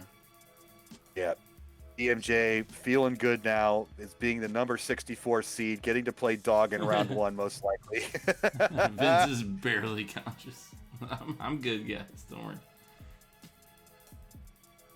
And I was up this morning at 4:30 to cover that McCrack game.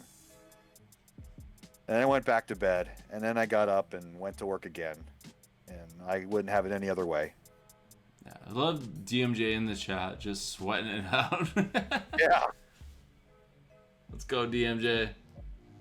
He's like, he's rooting for Shen. He's just like, just keep Yeah. your little 884 kicker there. That's all right. Yeah, take your time. Don't push down. No, don't do that. No, take a break. Yeah, you can stand up and walk around for a minute. Yeah. Yeah, take a breather. Yeah.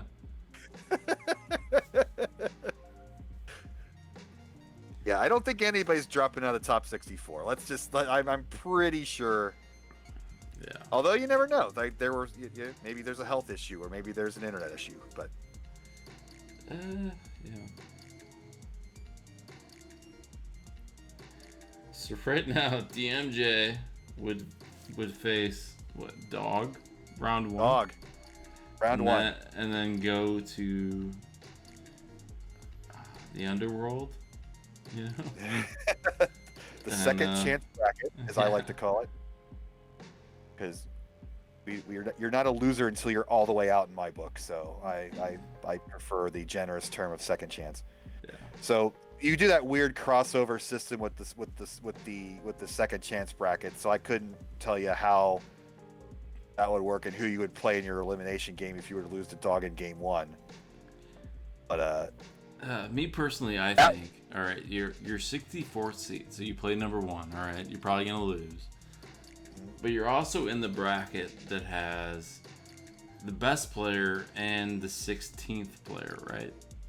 yeah, so really it's So not so that you're top. you're not so you're gonna like rocket through the loser bracket and hopefully, Good. I mean, is that your best chance? I don't know. it's double elim. It's not same piece sets, so that RNG factor really does play into it. Like who's Pokey Nerd, 16th place. All right, so you'd be with Dog and Pokey Nerd as like your big dogs, right? Right. I Or don't your know. big nerds in that case.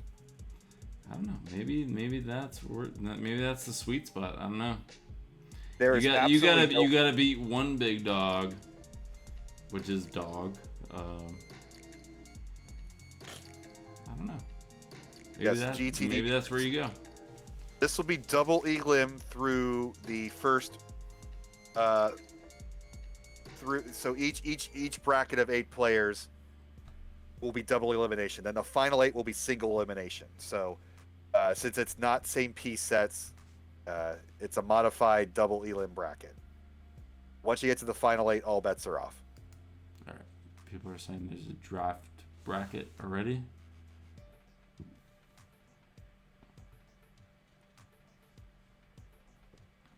Oh, so you get to like pick your players and and fabulous cash and prizes. All right, I don't know. Looks like the same thing I have. So. Yeah, Shen's been getting stronger.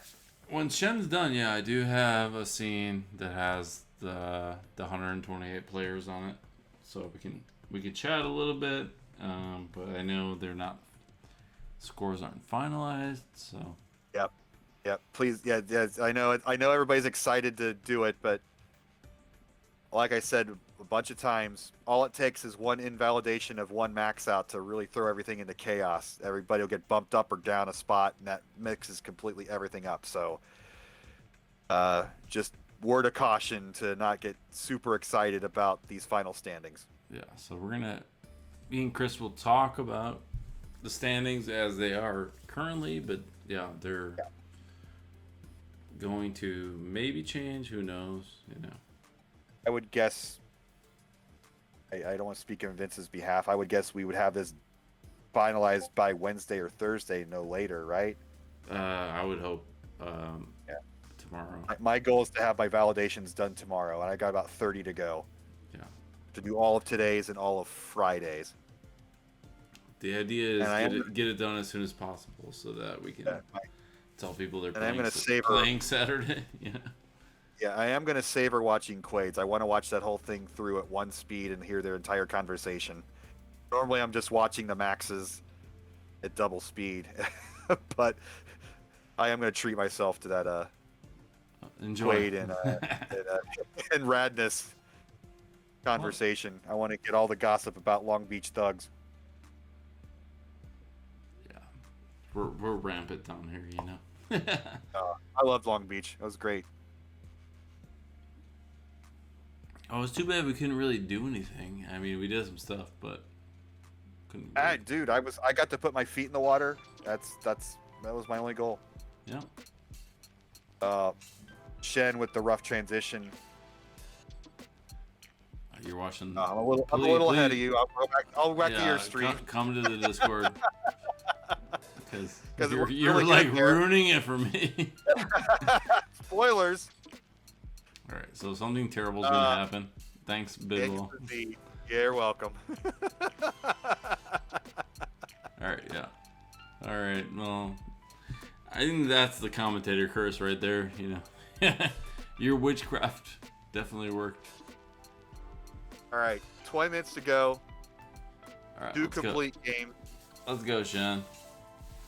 I think Shen wants probably I don't know. You talk to him. I would guess. He doesn't want 10K. He probably wants a 900 or max out. He wanted 900, but that's super close, and you got him in a bracket. He gets to rough it up, and I get to call it. So I get to work with Grand Designs, and I got the pleasure of meeting him in the Ohio competition. And my favorite bit was when I was in commentary with him, and he was full Grand Designs mode, and somebody set up an account called Word in Edgewise, and it was saying hi, Bidwell. Rory over here says he was clean till Bidwell prophesized a rough transition. But watch this. Watch the right thing, Bidwell. We've been doing this all week. What are you doing?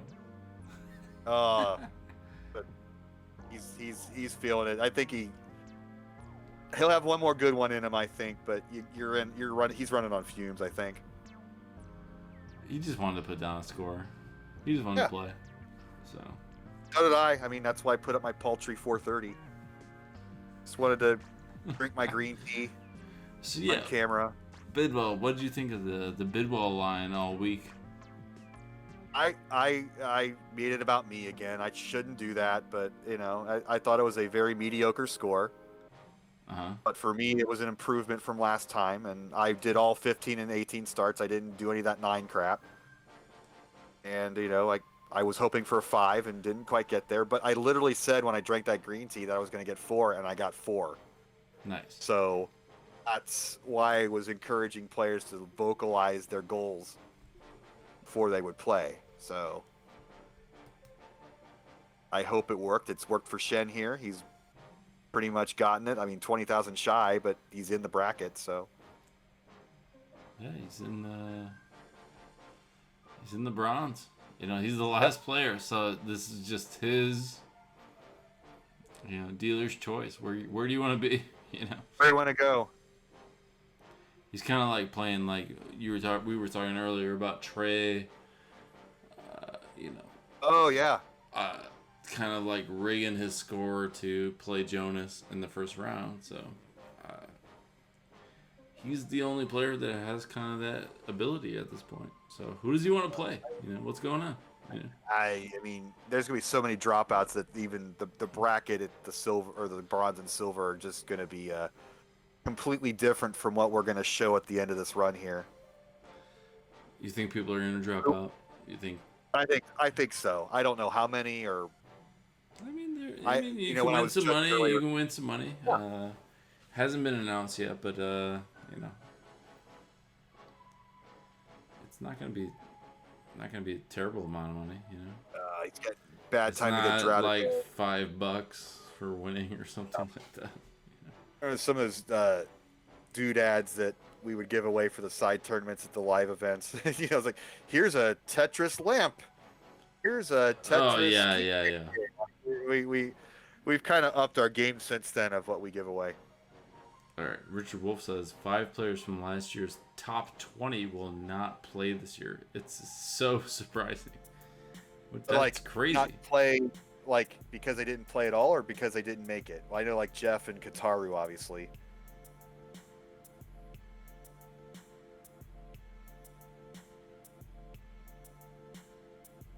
Oh, DMJ, if you look up, if you, yeah, Valor's got it. There you go. DMJ,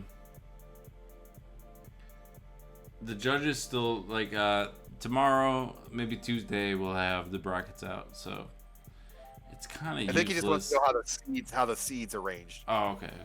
Since it's double elim, it's kind of weird.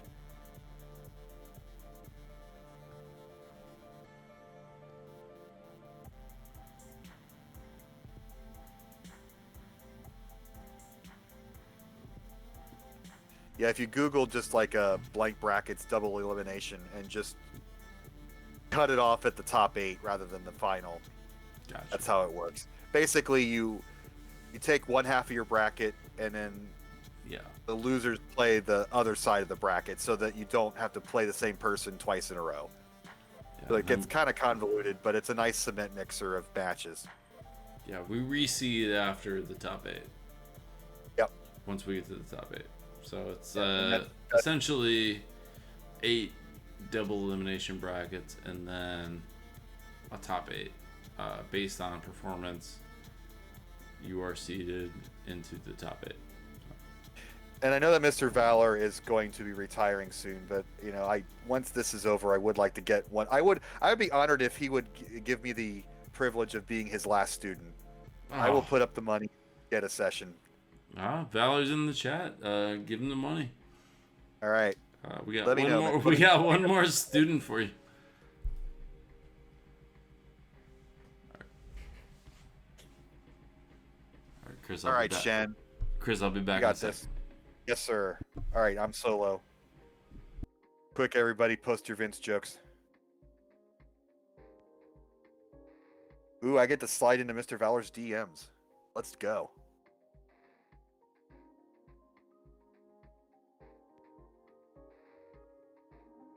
Classic Vits. Hey now, Beastin.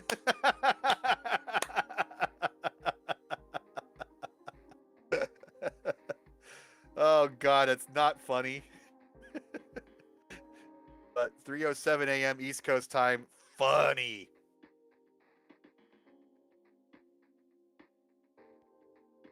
So, what is this build we got here? We're gonna get one dirty Tetris. Gonna set up a T-spin here. No, we're gonna do a nice, interesting clear. We uncover that well, we're gonna get another dirty Tetris, double dirty for Beast and Shen. And we're gonna go for a third dirty Tetris, one off the bottom. Give him the line piece. Let's go.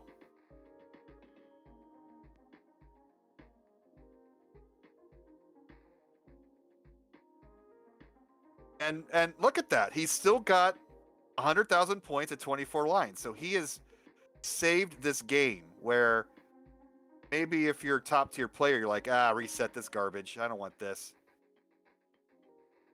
You could tell his brain is just kind of on autopilot. And we've all been there. You just get fatigued playing this game too much. But look at all these dirty Tetrises. Keeping it alive. 12 minutes to go.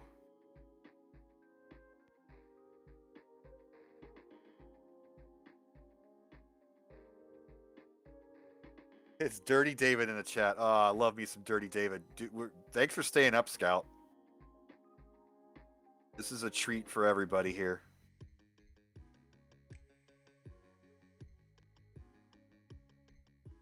Yeah, those darn guideline players, but they all soon learn.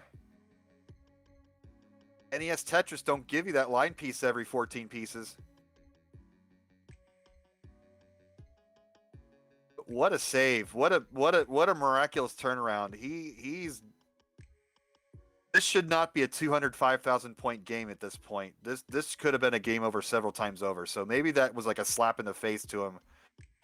To snap him out of this funk. And finish strong.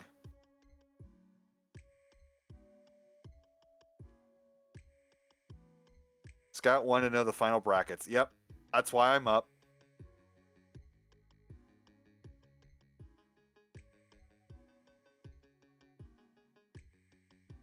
I did, Shen is aware of the level 9 meme. So we'll see if he finishes with the level 9 game. And everybody's like, I want to go to bed. Don't. But it'll be good. Either way. Look at that tuck. Tremendous play here. Getting a little droughted. Little paltry gets the line. Tetris for Shen, 322 through 79. Gets down to safety with another Tetris. If you can keep it clean, normally if you're in the groove, this would be a 500 transition easily, but I think he's the running on fumes game. You get the feeling it's going to get out of hand again. So I'm going to go for the opposite here. I'm not going to go commentator's curse. I'm going to complain about his game. I'm going to attempt a commentator's blessing. I'm going to say he's not going to get it, and then the opposite's going to happen, and I'm going to be not the goat, as in the person to blame for the misfortune. We'll see if this strat works.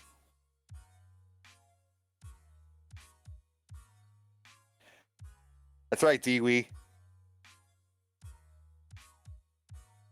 That level 9 run was epic.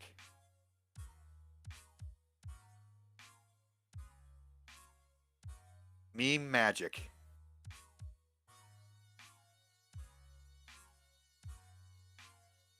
Shen with the 422 in a game that should not have been anywhere near this at this point.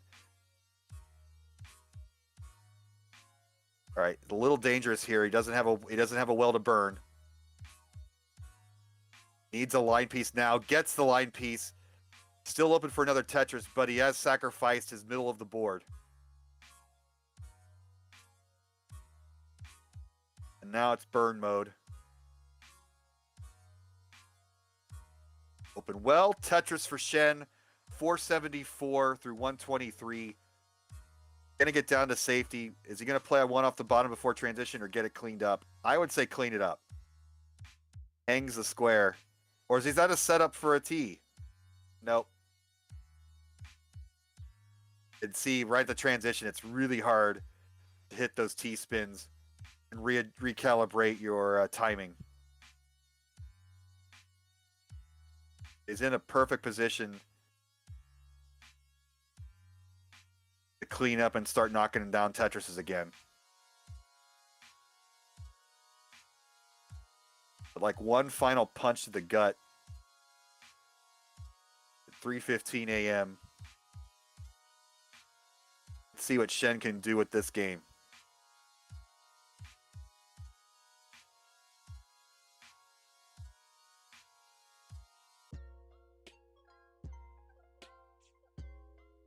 Oh, and that's gonna be it. 499, 360.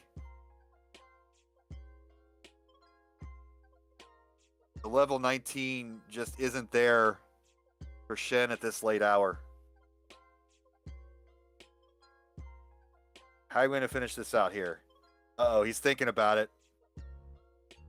He's thinking about it. I think, all right, take a break. Controller in the chair. Let's all have some fun in chat. Restroom break, water break. And I think we're going to see the level 9 finale here. And why the hell not?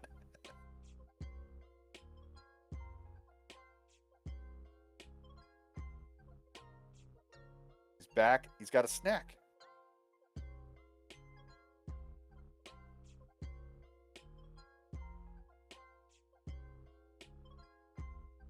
What's he gonna do? See, if you really want to do the level 9 thing, you gotta wait till you're at the final seconds. It's a little too early to do the 19 now. So do you finish with an 18? To prepare for the 9, do you do a song and dance? There we go. Level 9, everybody. This is going to be it. Oh, he's pressing down. Oh, that's not the meme. Secret grade?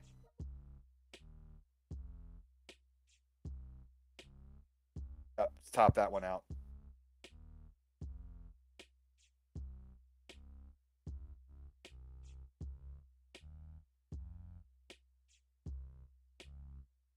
We're going to do secret grade? Is that what we're going to do here? This is the way to finish it. I approve. There we go. Stop with the spoilers. Start it. Well, I'm watching his live stream.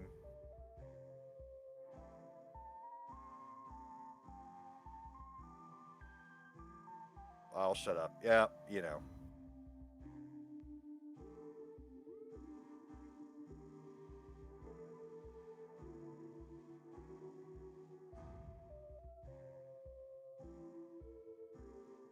Bidwell ruins Shen's spoiler. But look at this. Look at this skill. Look at the brain power it takes to figure this puzzle out. He's 3 up. He's got that 4th ready. The 4th is done. There's 5. Nice.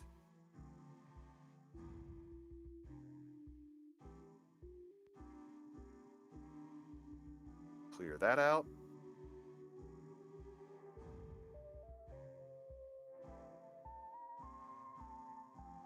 Ooh, I don't know if that was a misadjustment there.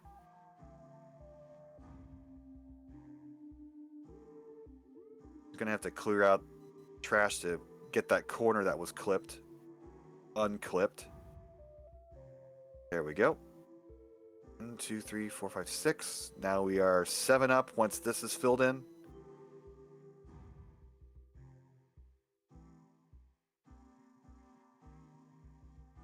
There's 8. Oh man, Chris, what a troll here, huh? No, Last no, game. it is great. He's just trolling the channel with his secret grid qualifier for whatever shitty thing. Shitty Tetris Monthly that Vandy's running. I think it's technically stupid, but Stupid, yeah. All right. yeah. Oh, look at this. He's We're ready. gonna get to 10. We're gonna get to the end.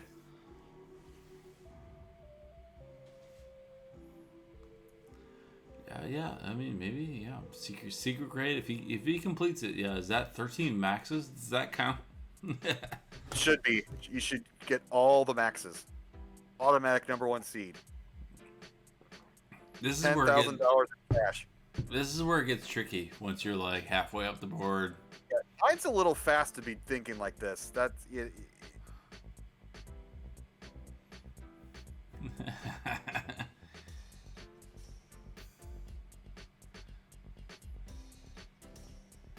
What's he thinking? Look at this. Dirty Tetris. Why not? All right, he got it.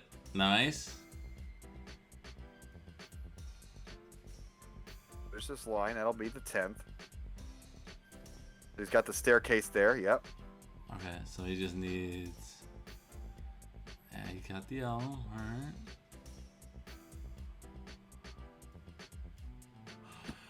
He needs a long bar real bad, yeah. Okay, Shen. Oh, nice. With the, as Sharky now likes to call it, Hybrid. That's not a hybrid jolt anymore. Huh? it's not a hyper jolt anymore. It was something ineffective, ineffective DAS or something. Something failed. Yeah, it was very self-deprecating and funny from Sharky. Yeah, Big DAS, thank you. So he needs. Yeah, he's gonna get in trouble here. I mean, he's got 40, He's what, gonna 30, run, 37 lines. He's gonna get. Hard transition. This is the tricky part here at the turn. All right, he's got. Oh, nice. All right. I just don't think he's getting the pieces to do this. There it is. Ah, What a last game troll. What a hero.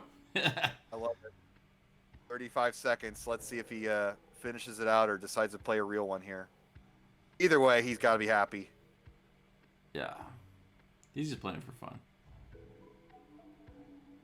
All right, it's built. He's made the turn.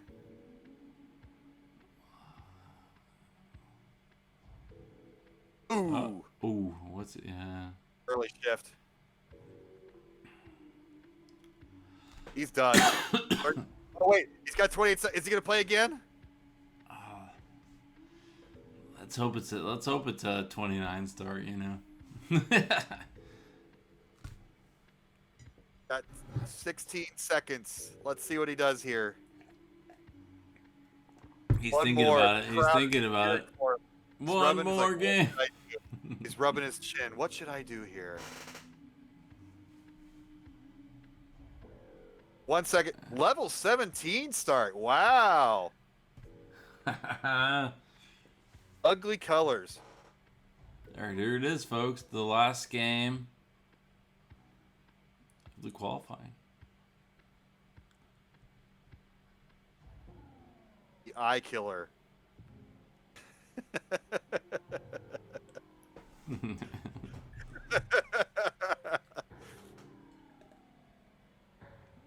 It's the same speed as 18 with less points and more eye strain.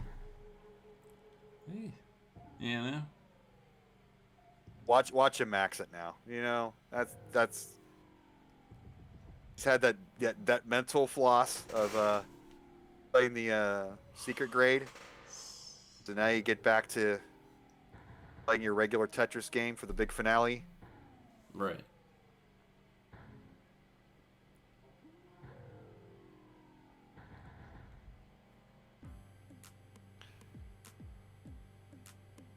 I think I know these later levels before 18 are like the worst possible levels to pick. All right, let's see. If he gets a max, he will move up with his kicker. Does he move to silver? 884. Well, yeah, he'd have to because he get a 967 and move up to silver. So there is a lot riding on this He game. would move to 84th place.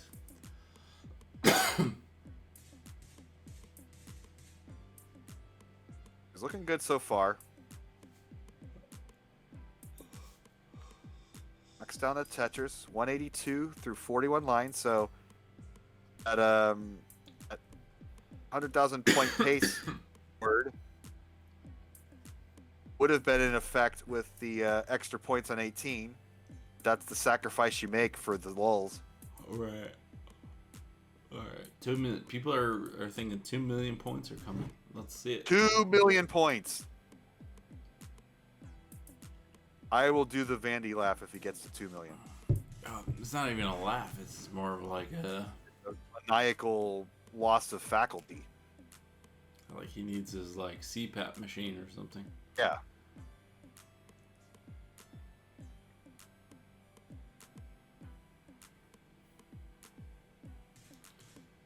people are asking you to curse the game, Bidwell. So. You want me to curse the game or bless the game? I tried the blessing last time; it didn't quite work. Where you're not gonna max this out. Yeah, no This big is deal. ugly. This Ugh. isn't the optimal path to take. Ugh. Well, actually,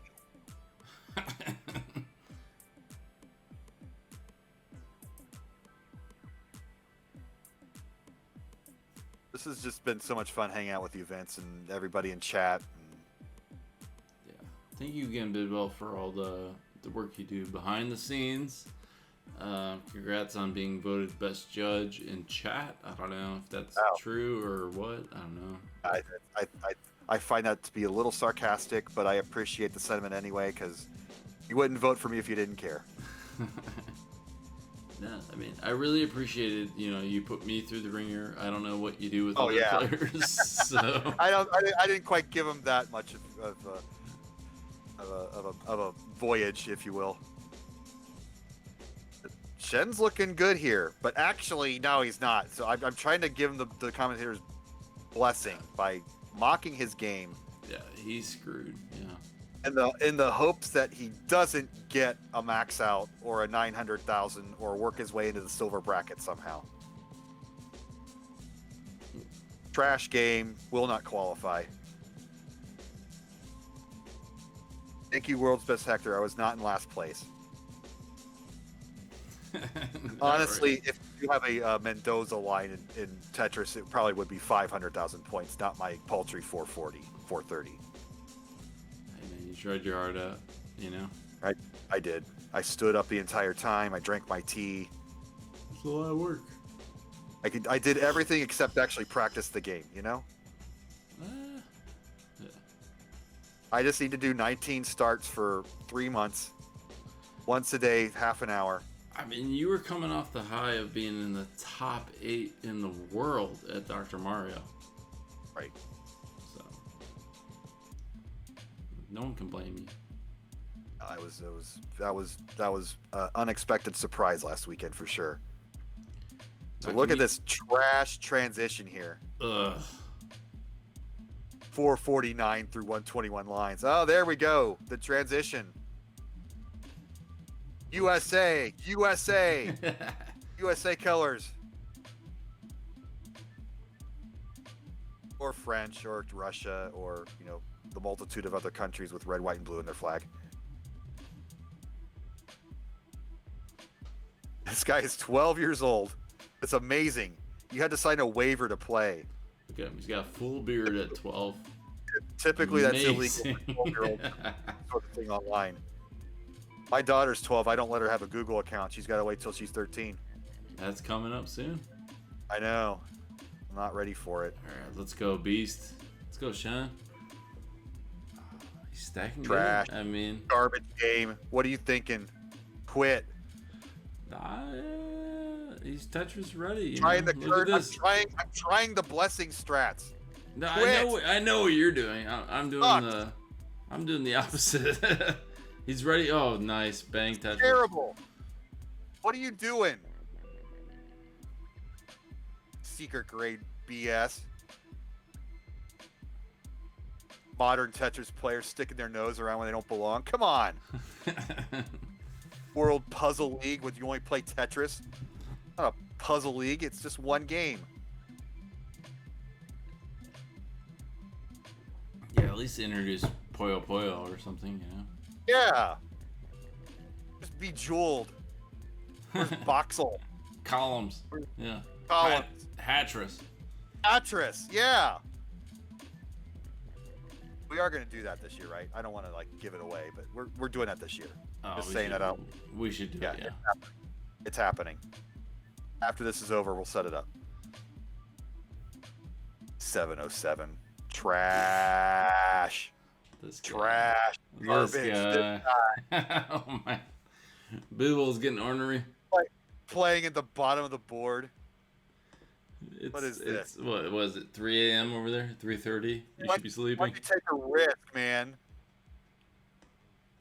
Can't be a good Tetris player and play on the bottom. You're not going to line this out. What is this? I mean, he's on max out pace. So Yep, you said the P word. Game's over. no, you're the bad commentator. I'm the good cop, you know. Right. So.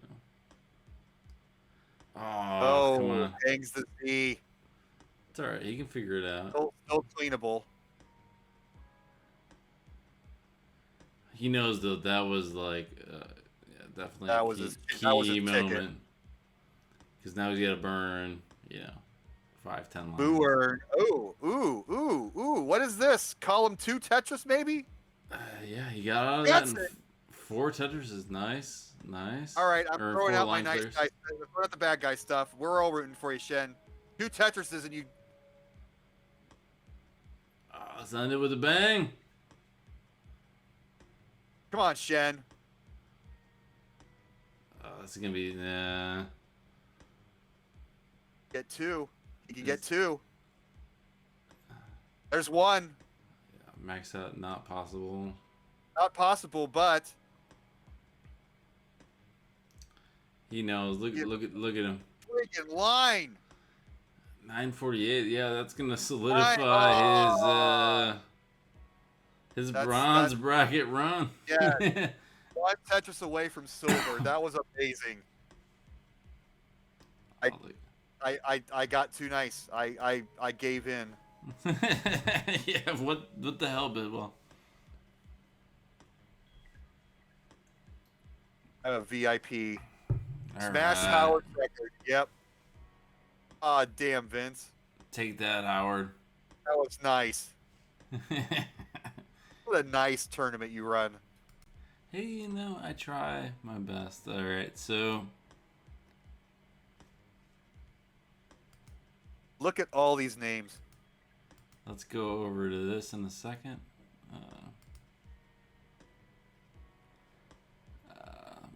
Guess you can remove the green.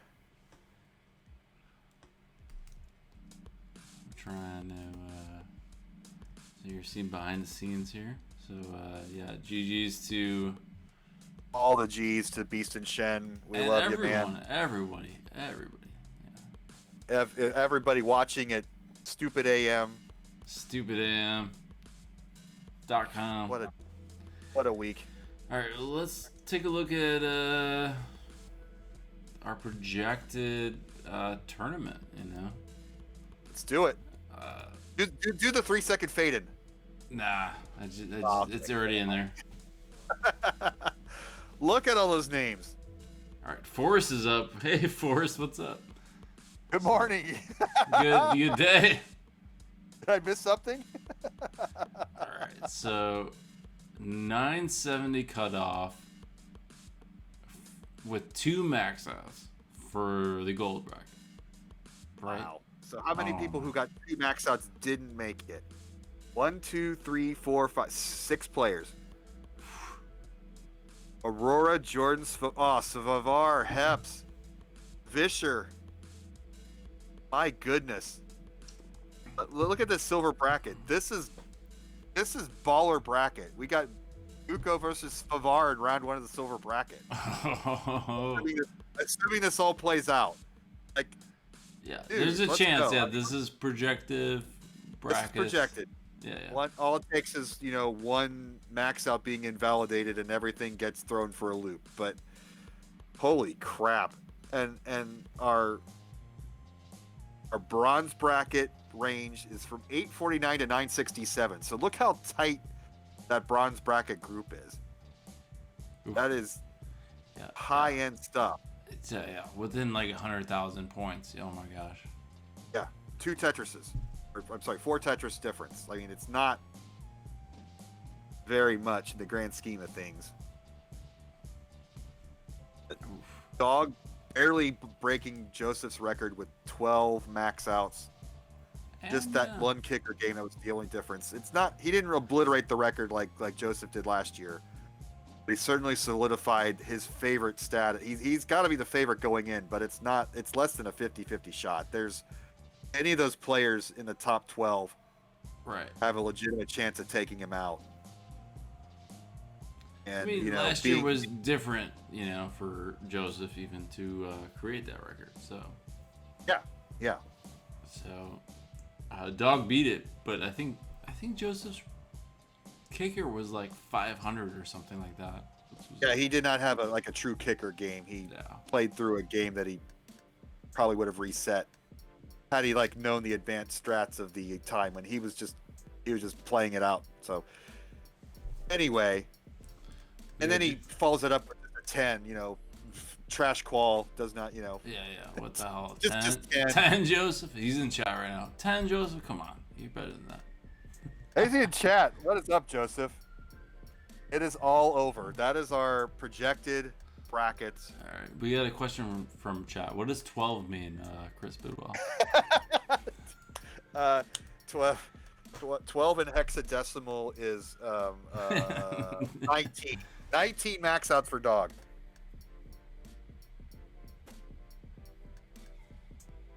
Just a nutty week. What's the number of max outs total? Do you have a counter, like a spreadsheet that can tabulate that for I currently do not, but yeah, it's probably 1,000. Yeah, 1,000 max outs. No, it's probably three something, close to 3. I don't know. It was 250 at some point yesterday, and then more than doubled. We had 116 last year. All right. Someone We says increased our player pool 335. Oh man. Thank you, Zook.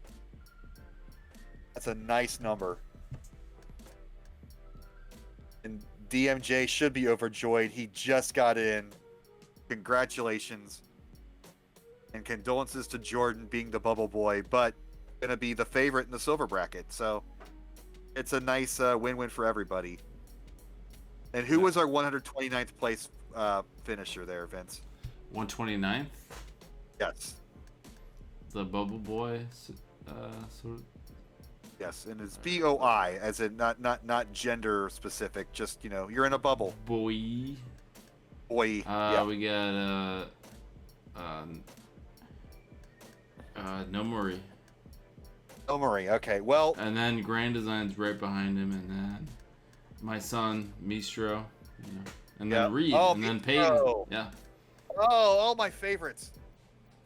But if anybody drops out, you would be the first to replace them. So there's 128 people. I would say the odds are good that we get a 1% dropout rate. That's all it takes. Right. We got Sharky doing silver bracket, so Sharky's in the silver bracket. So I don't know if he's gonna try and do quals or match and stream or not. But yeah, there's a couple people that might drop out. So maybe we'll pull in some others.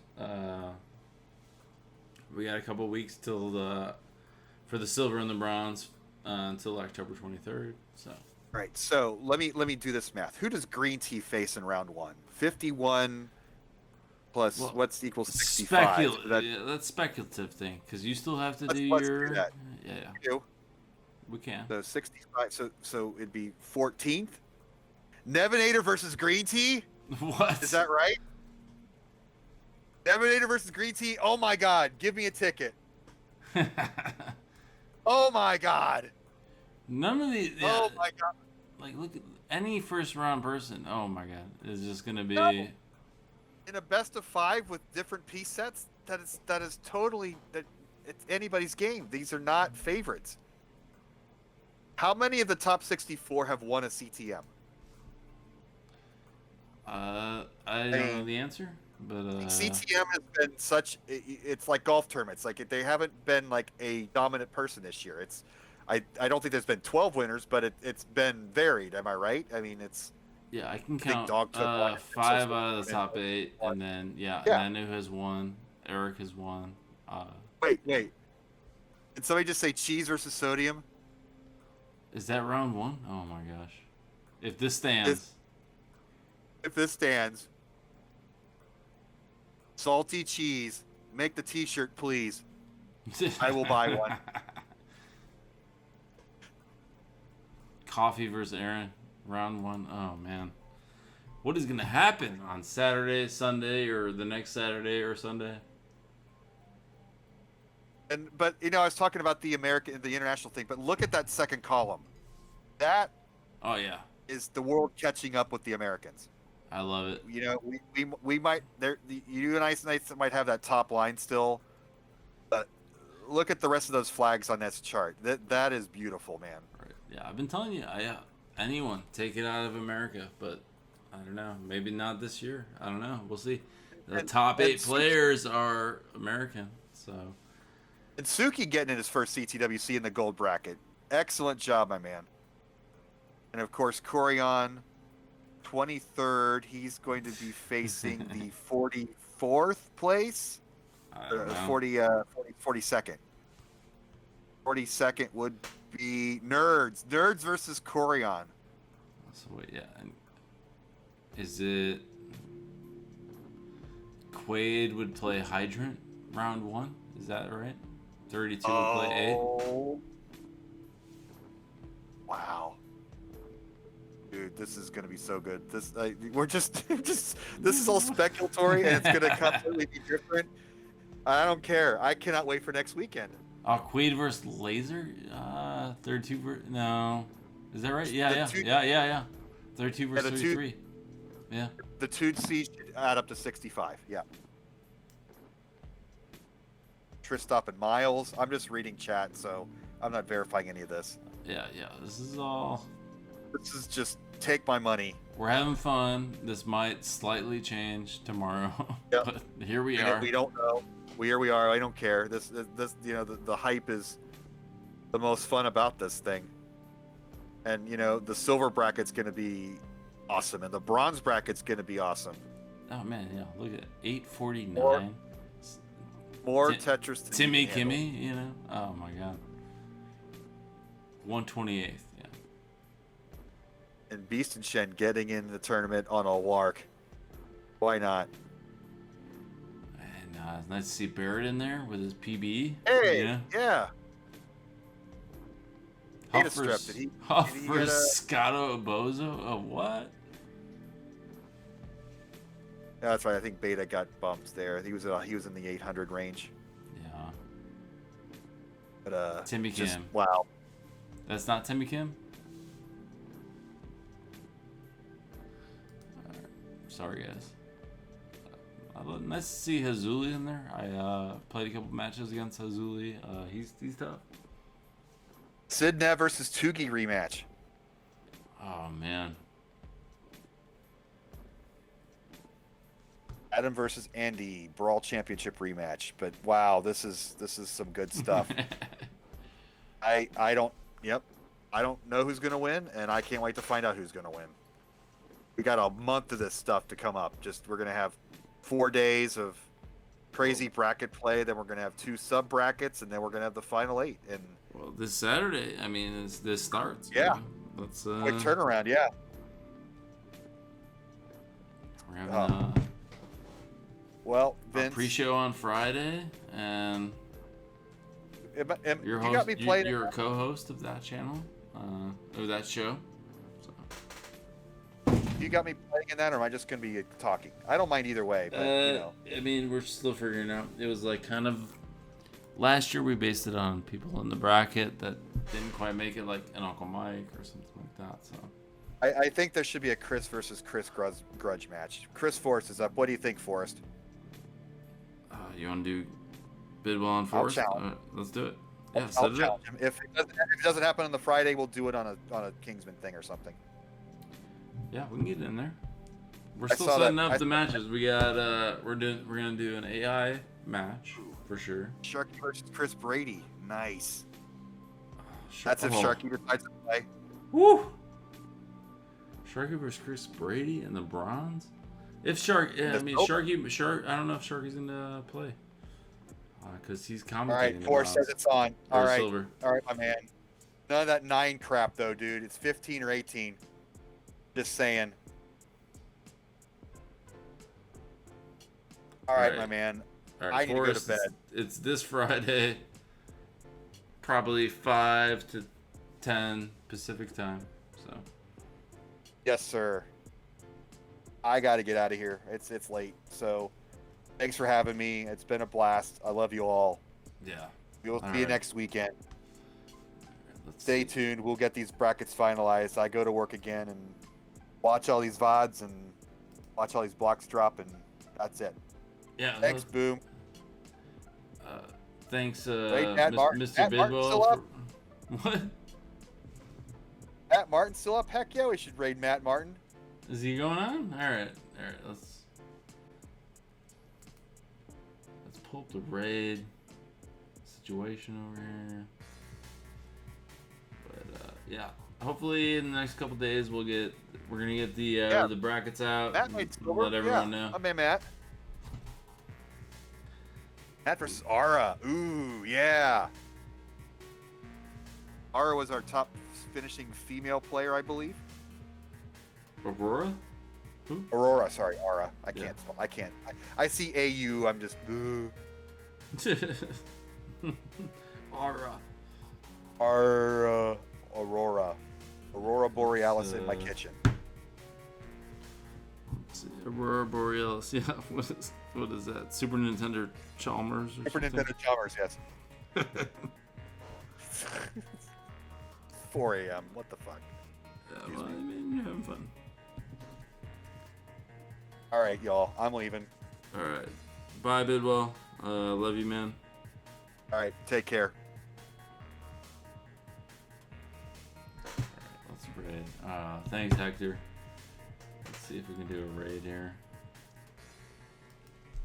We can raid our man, Rockout Rogue. He's got the setup going. Didn't just go in there, show him support, give him a follow, and love him up.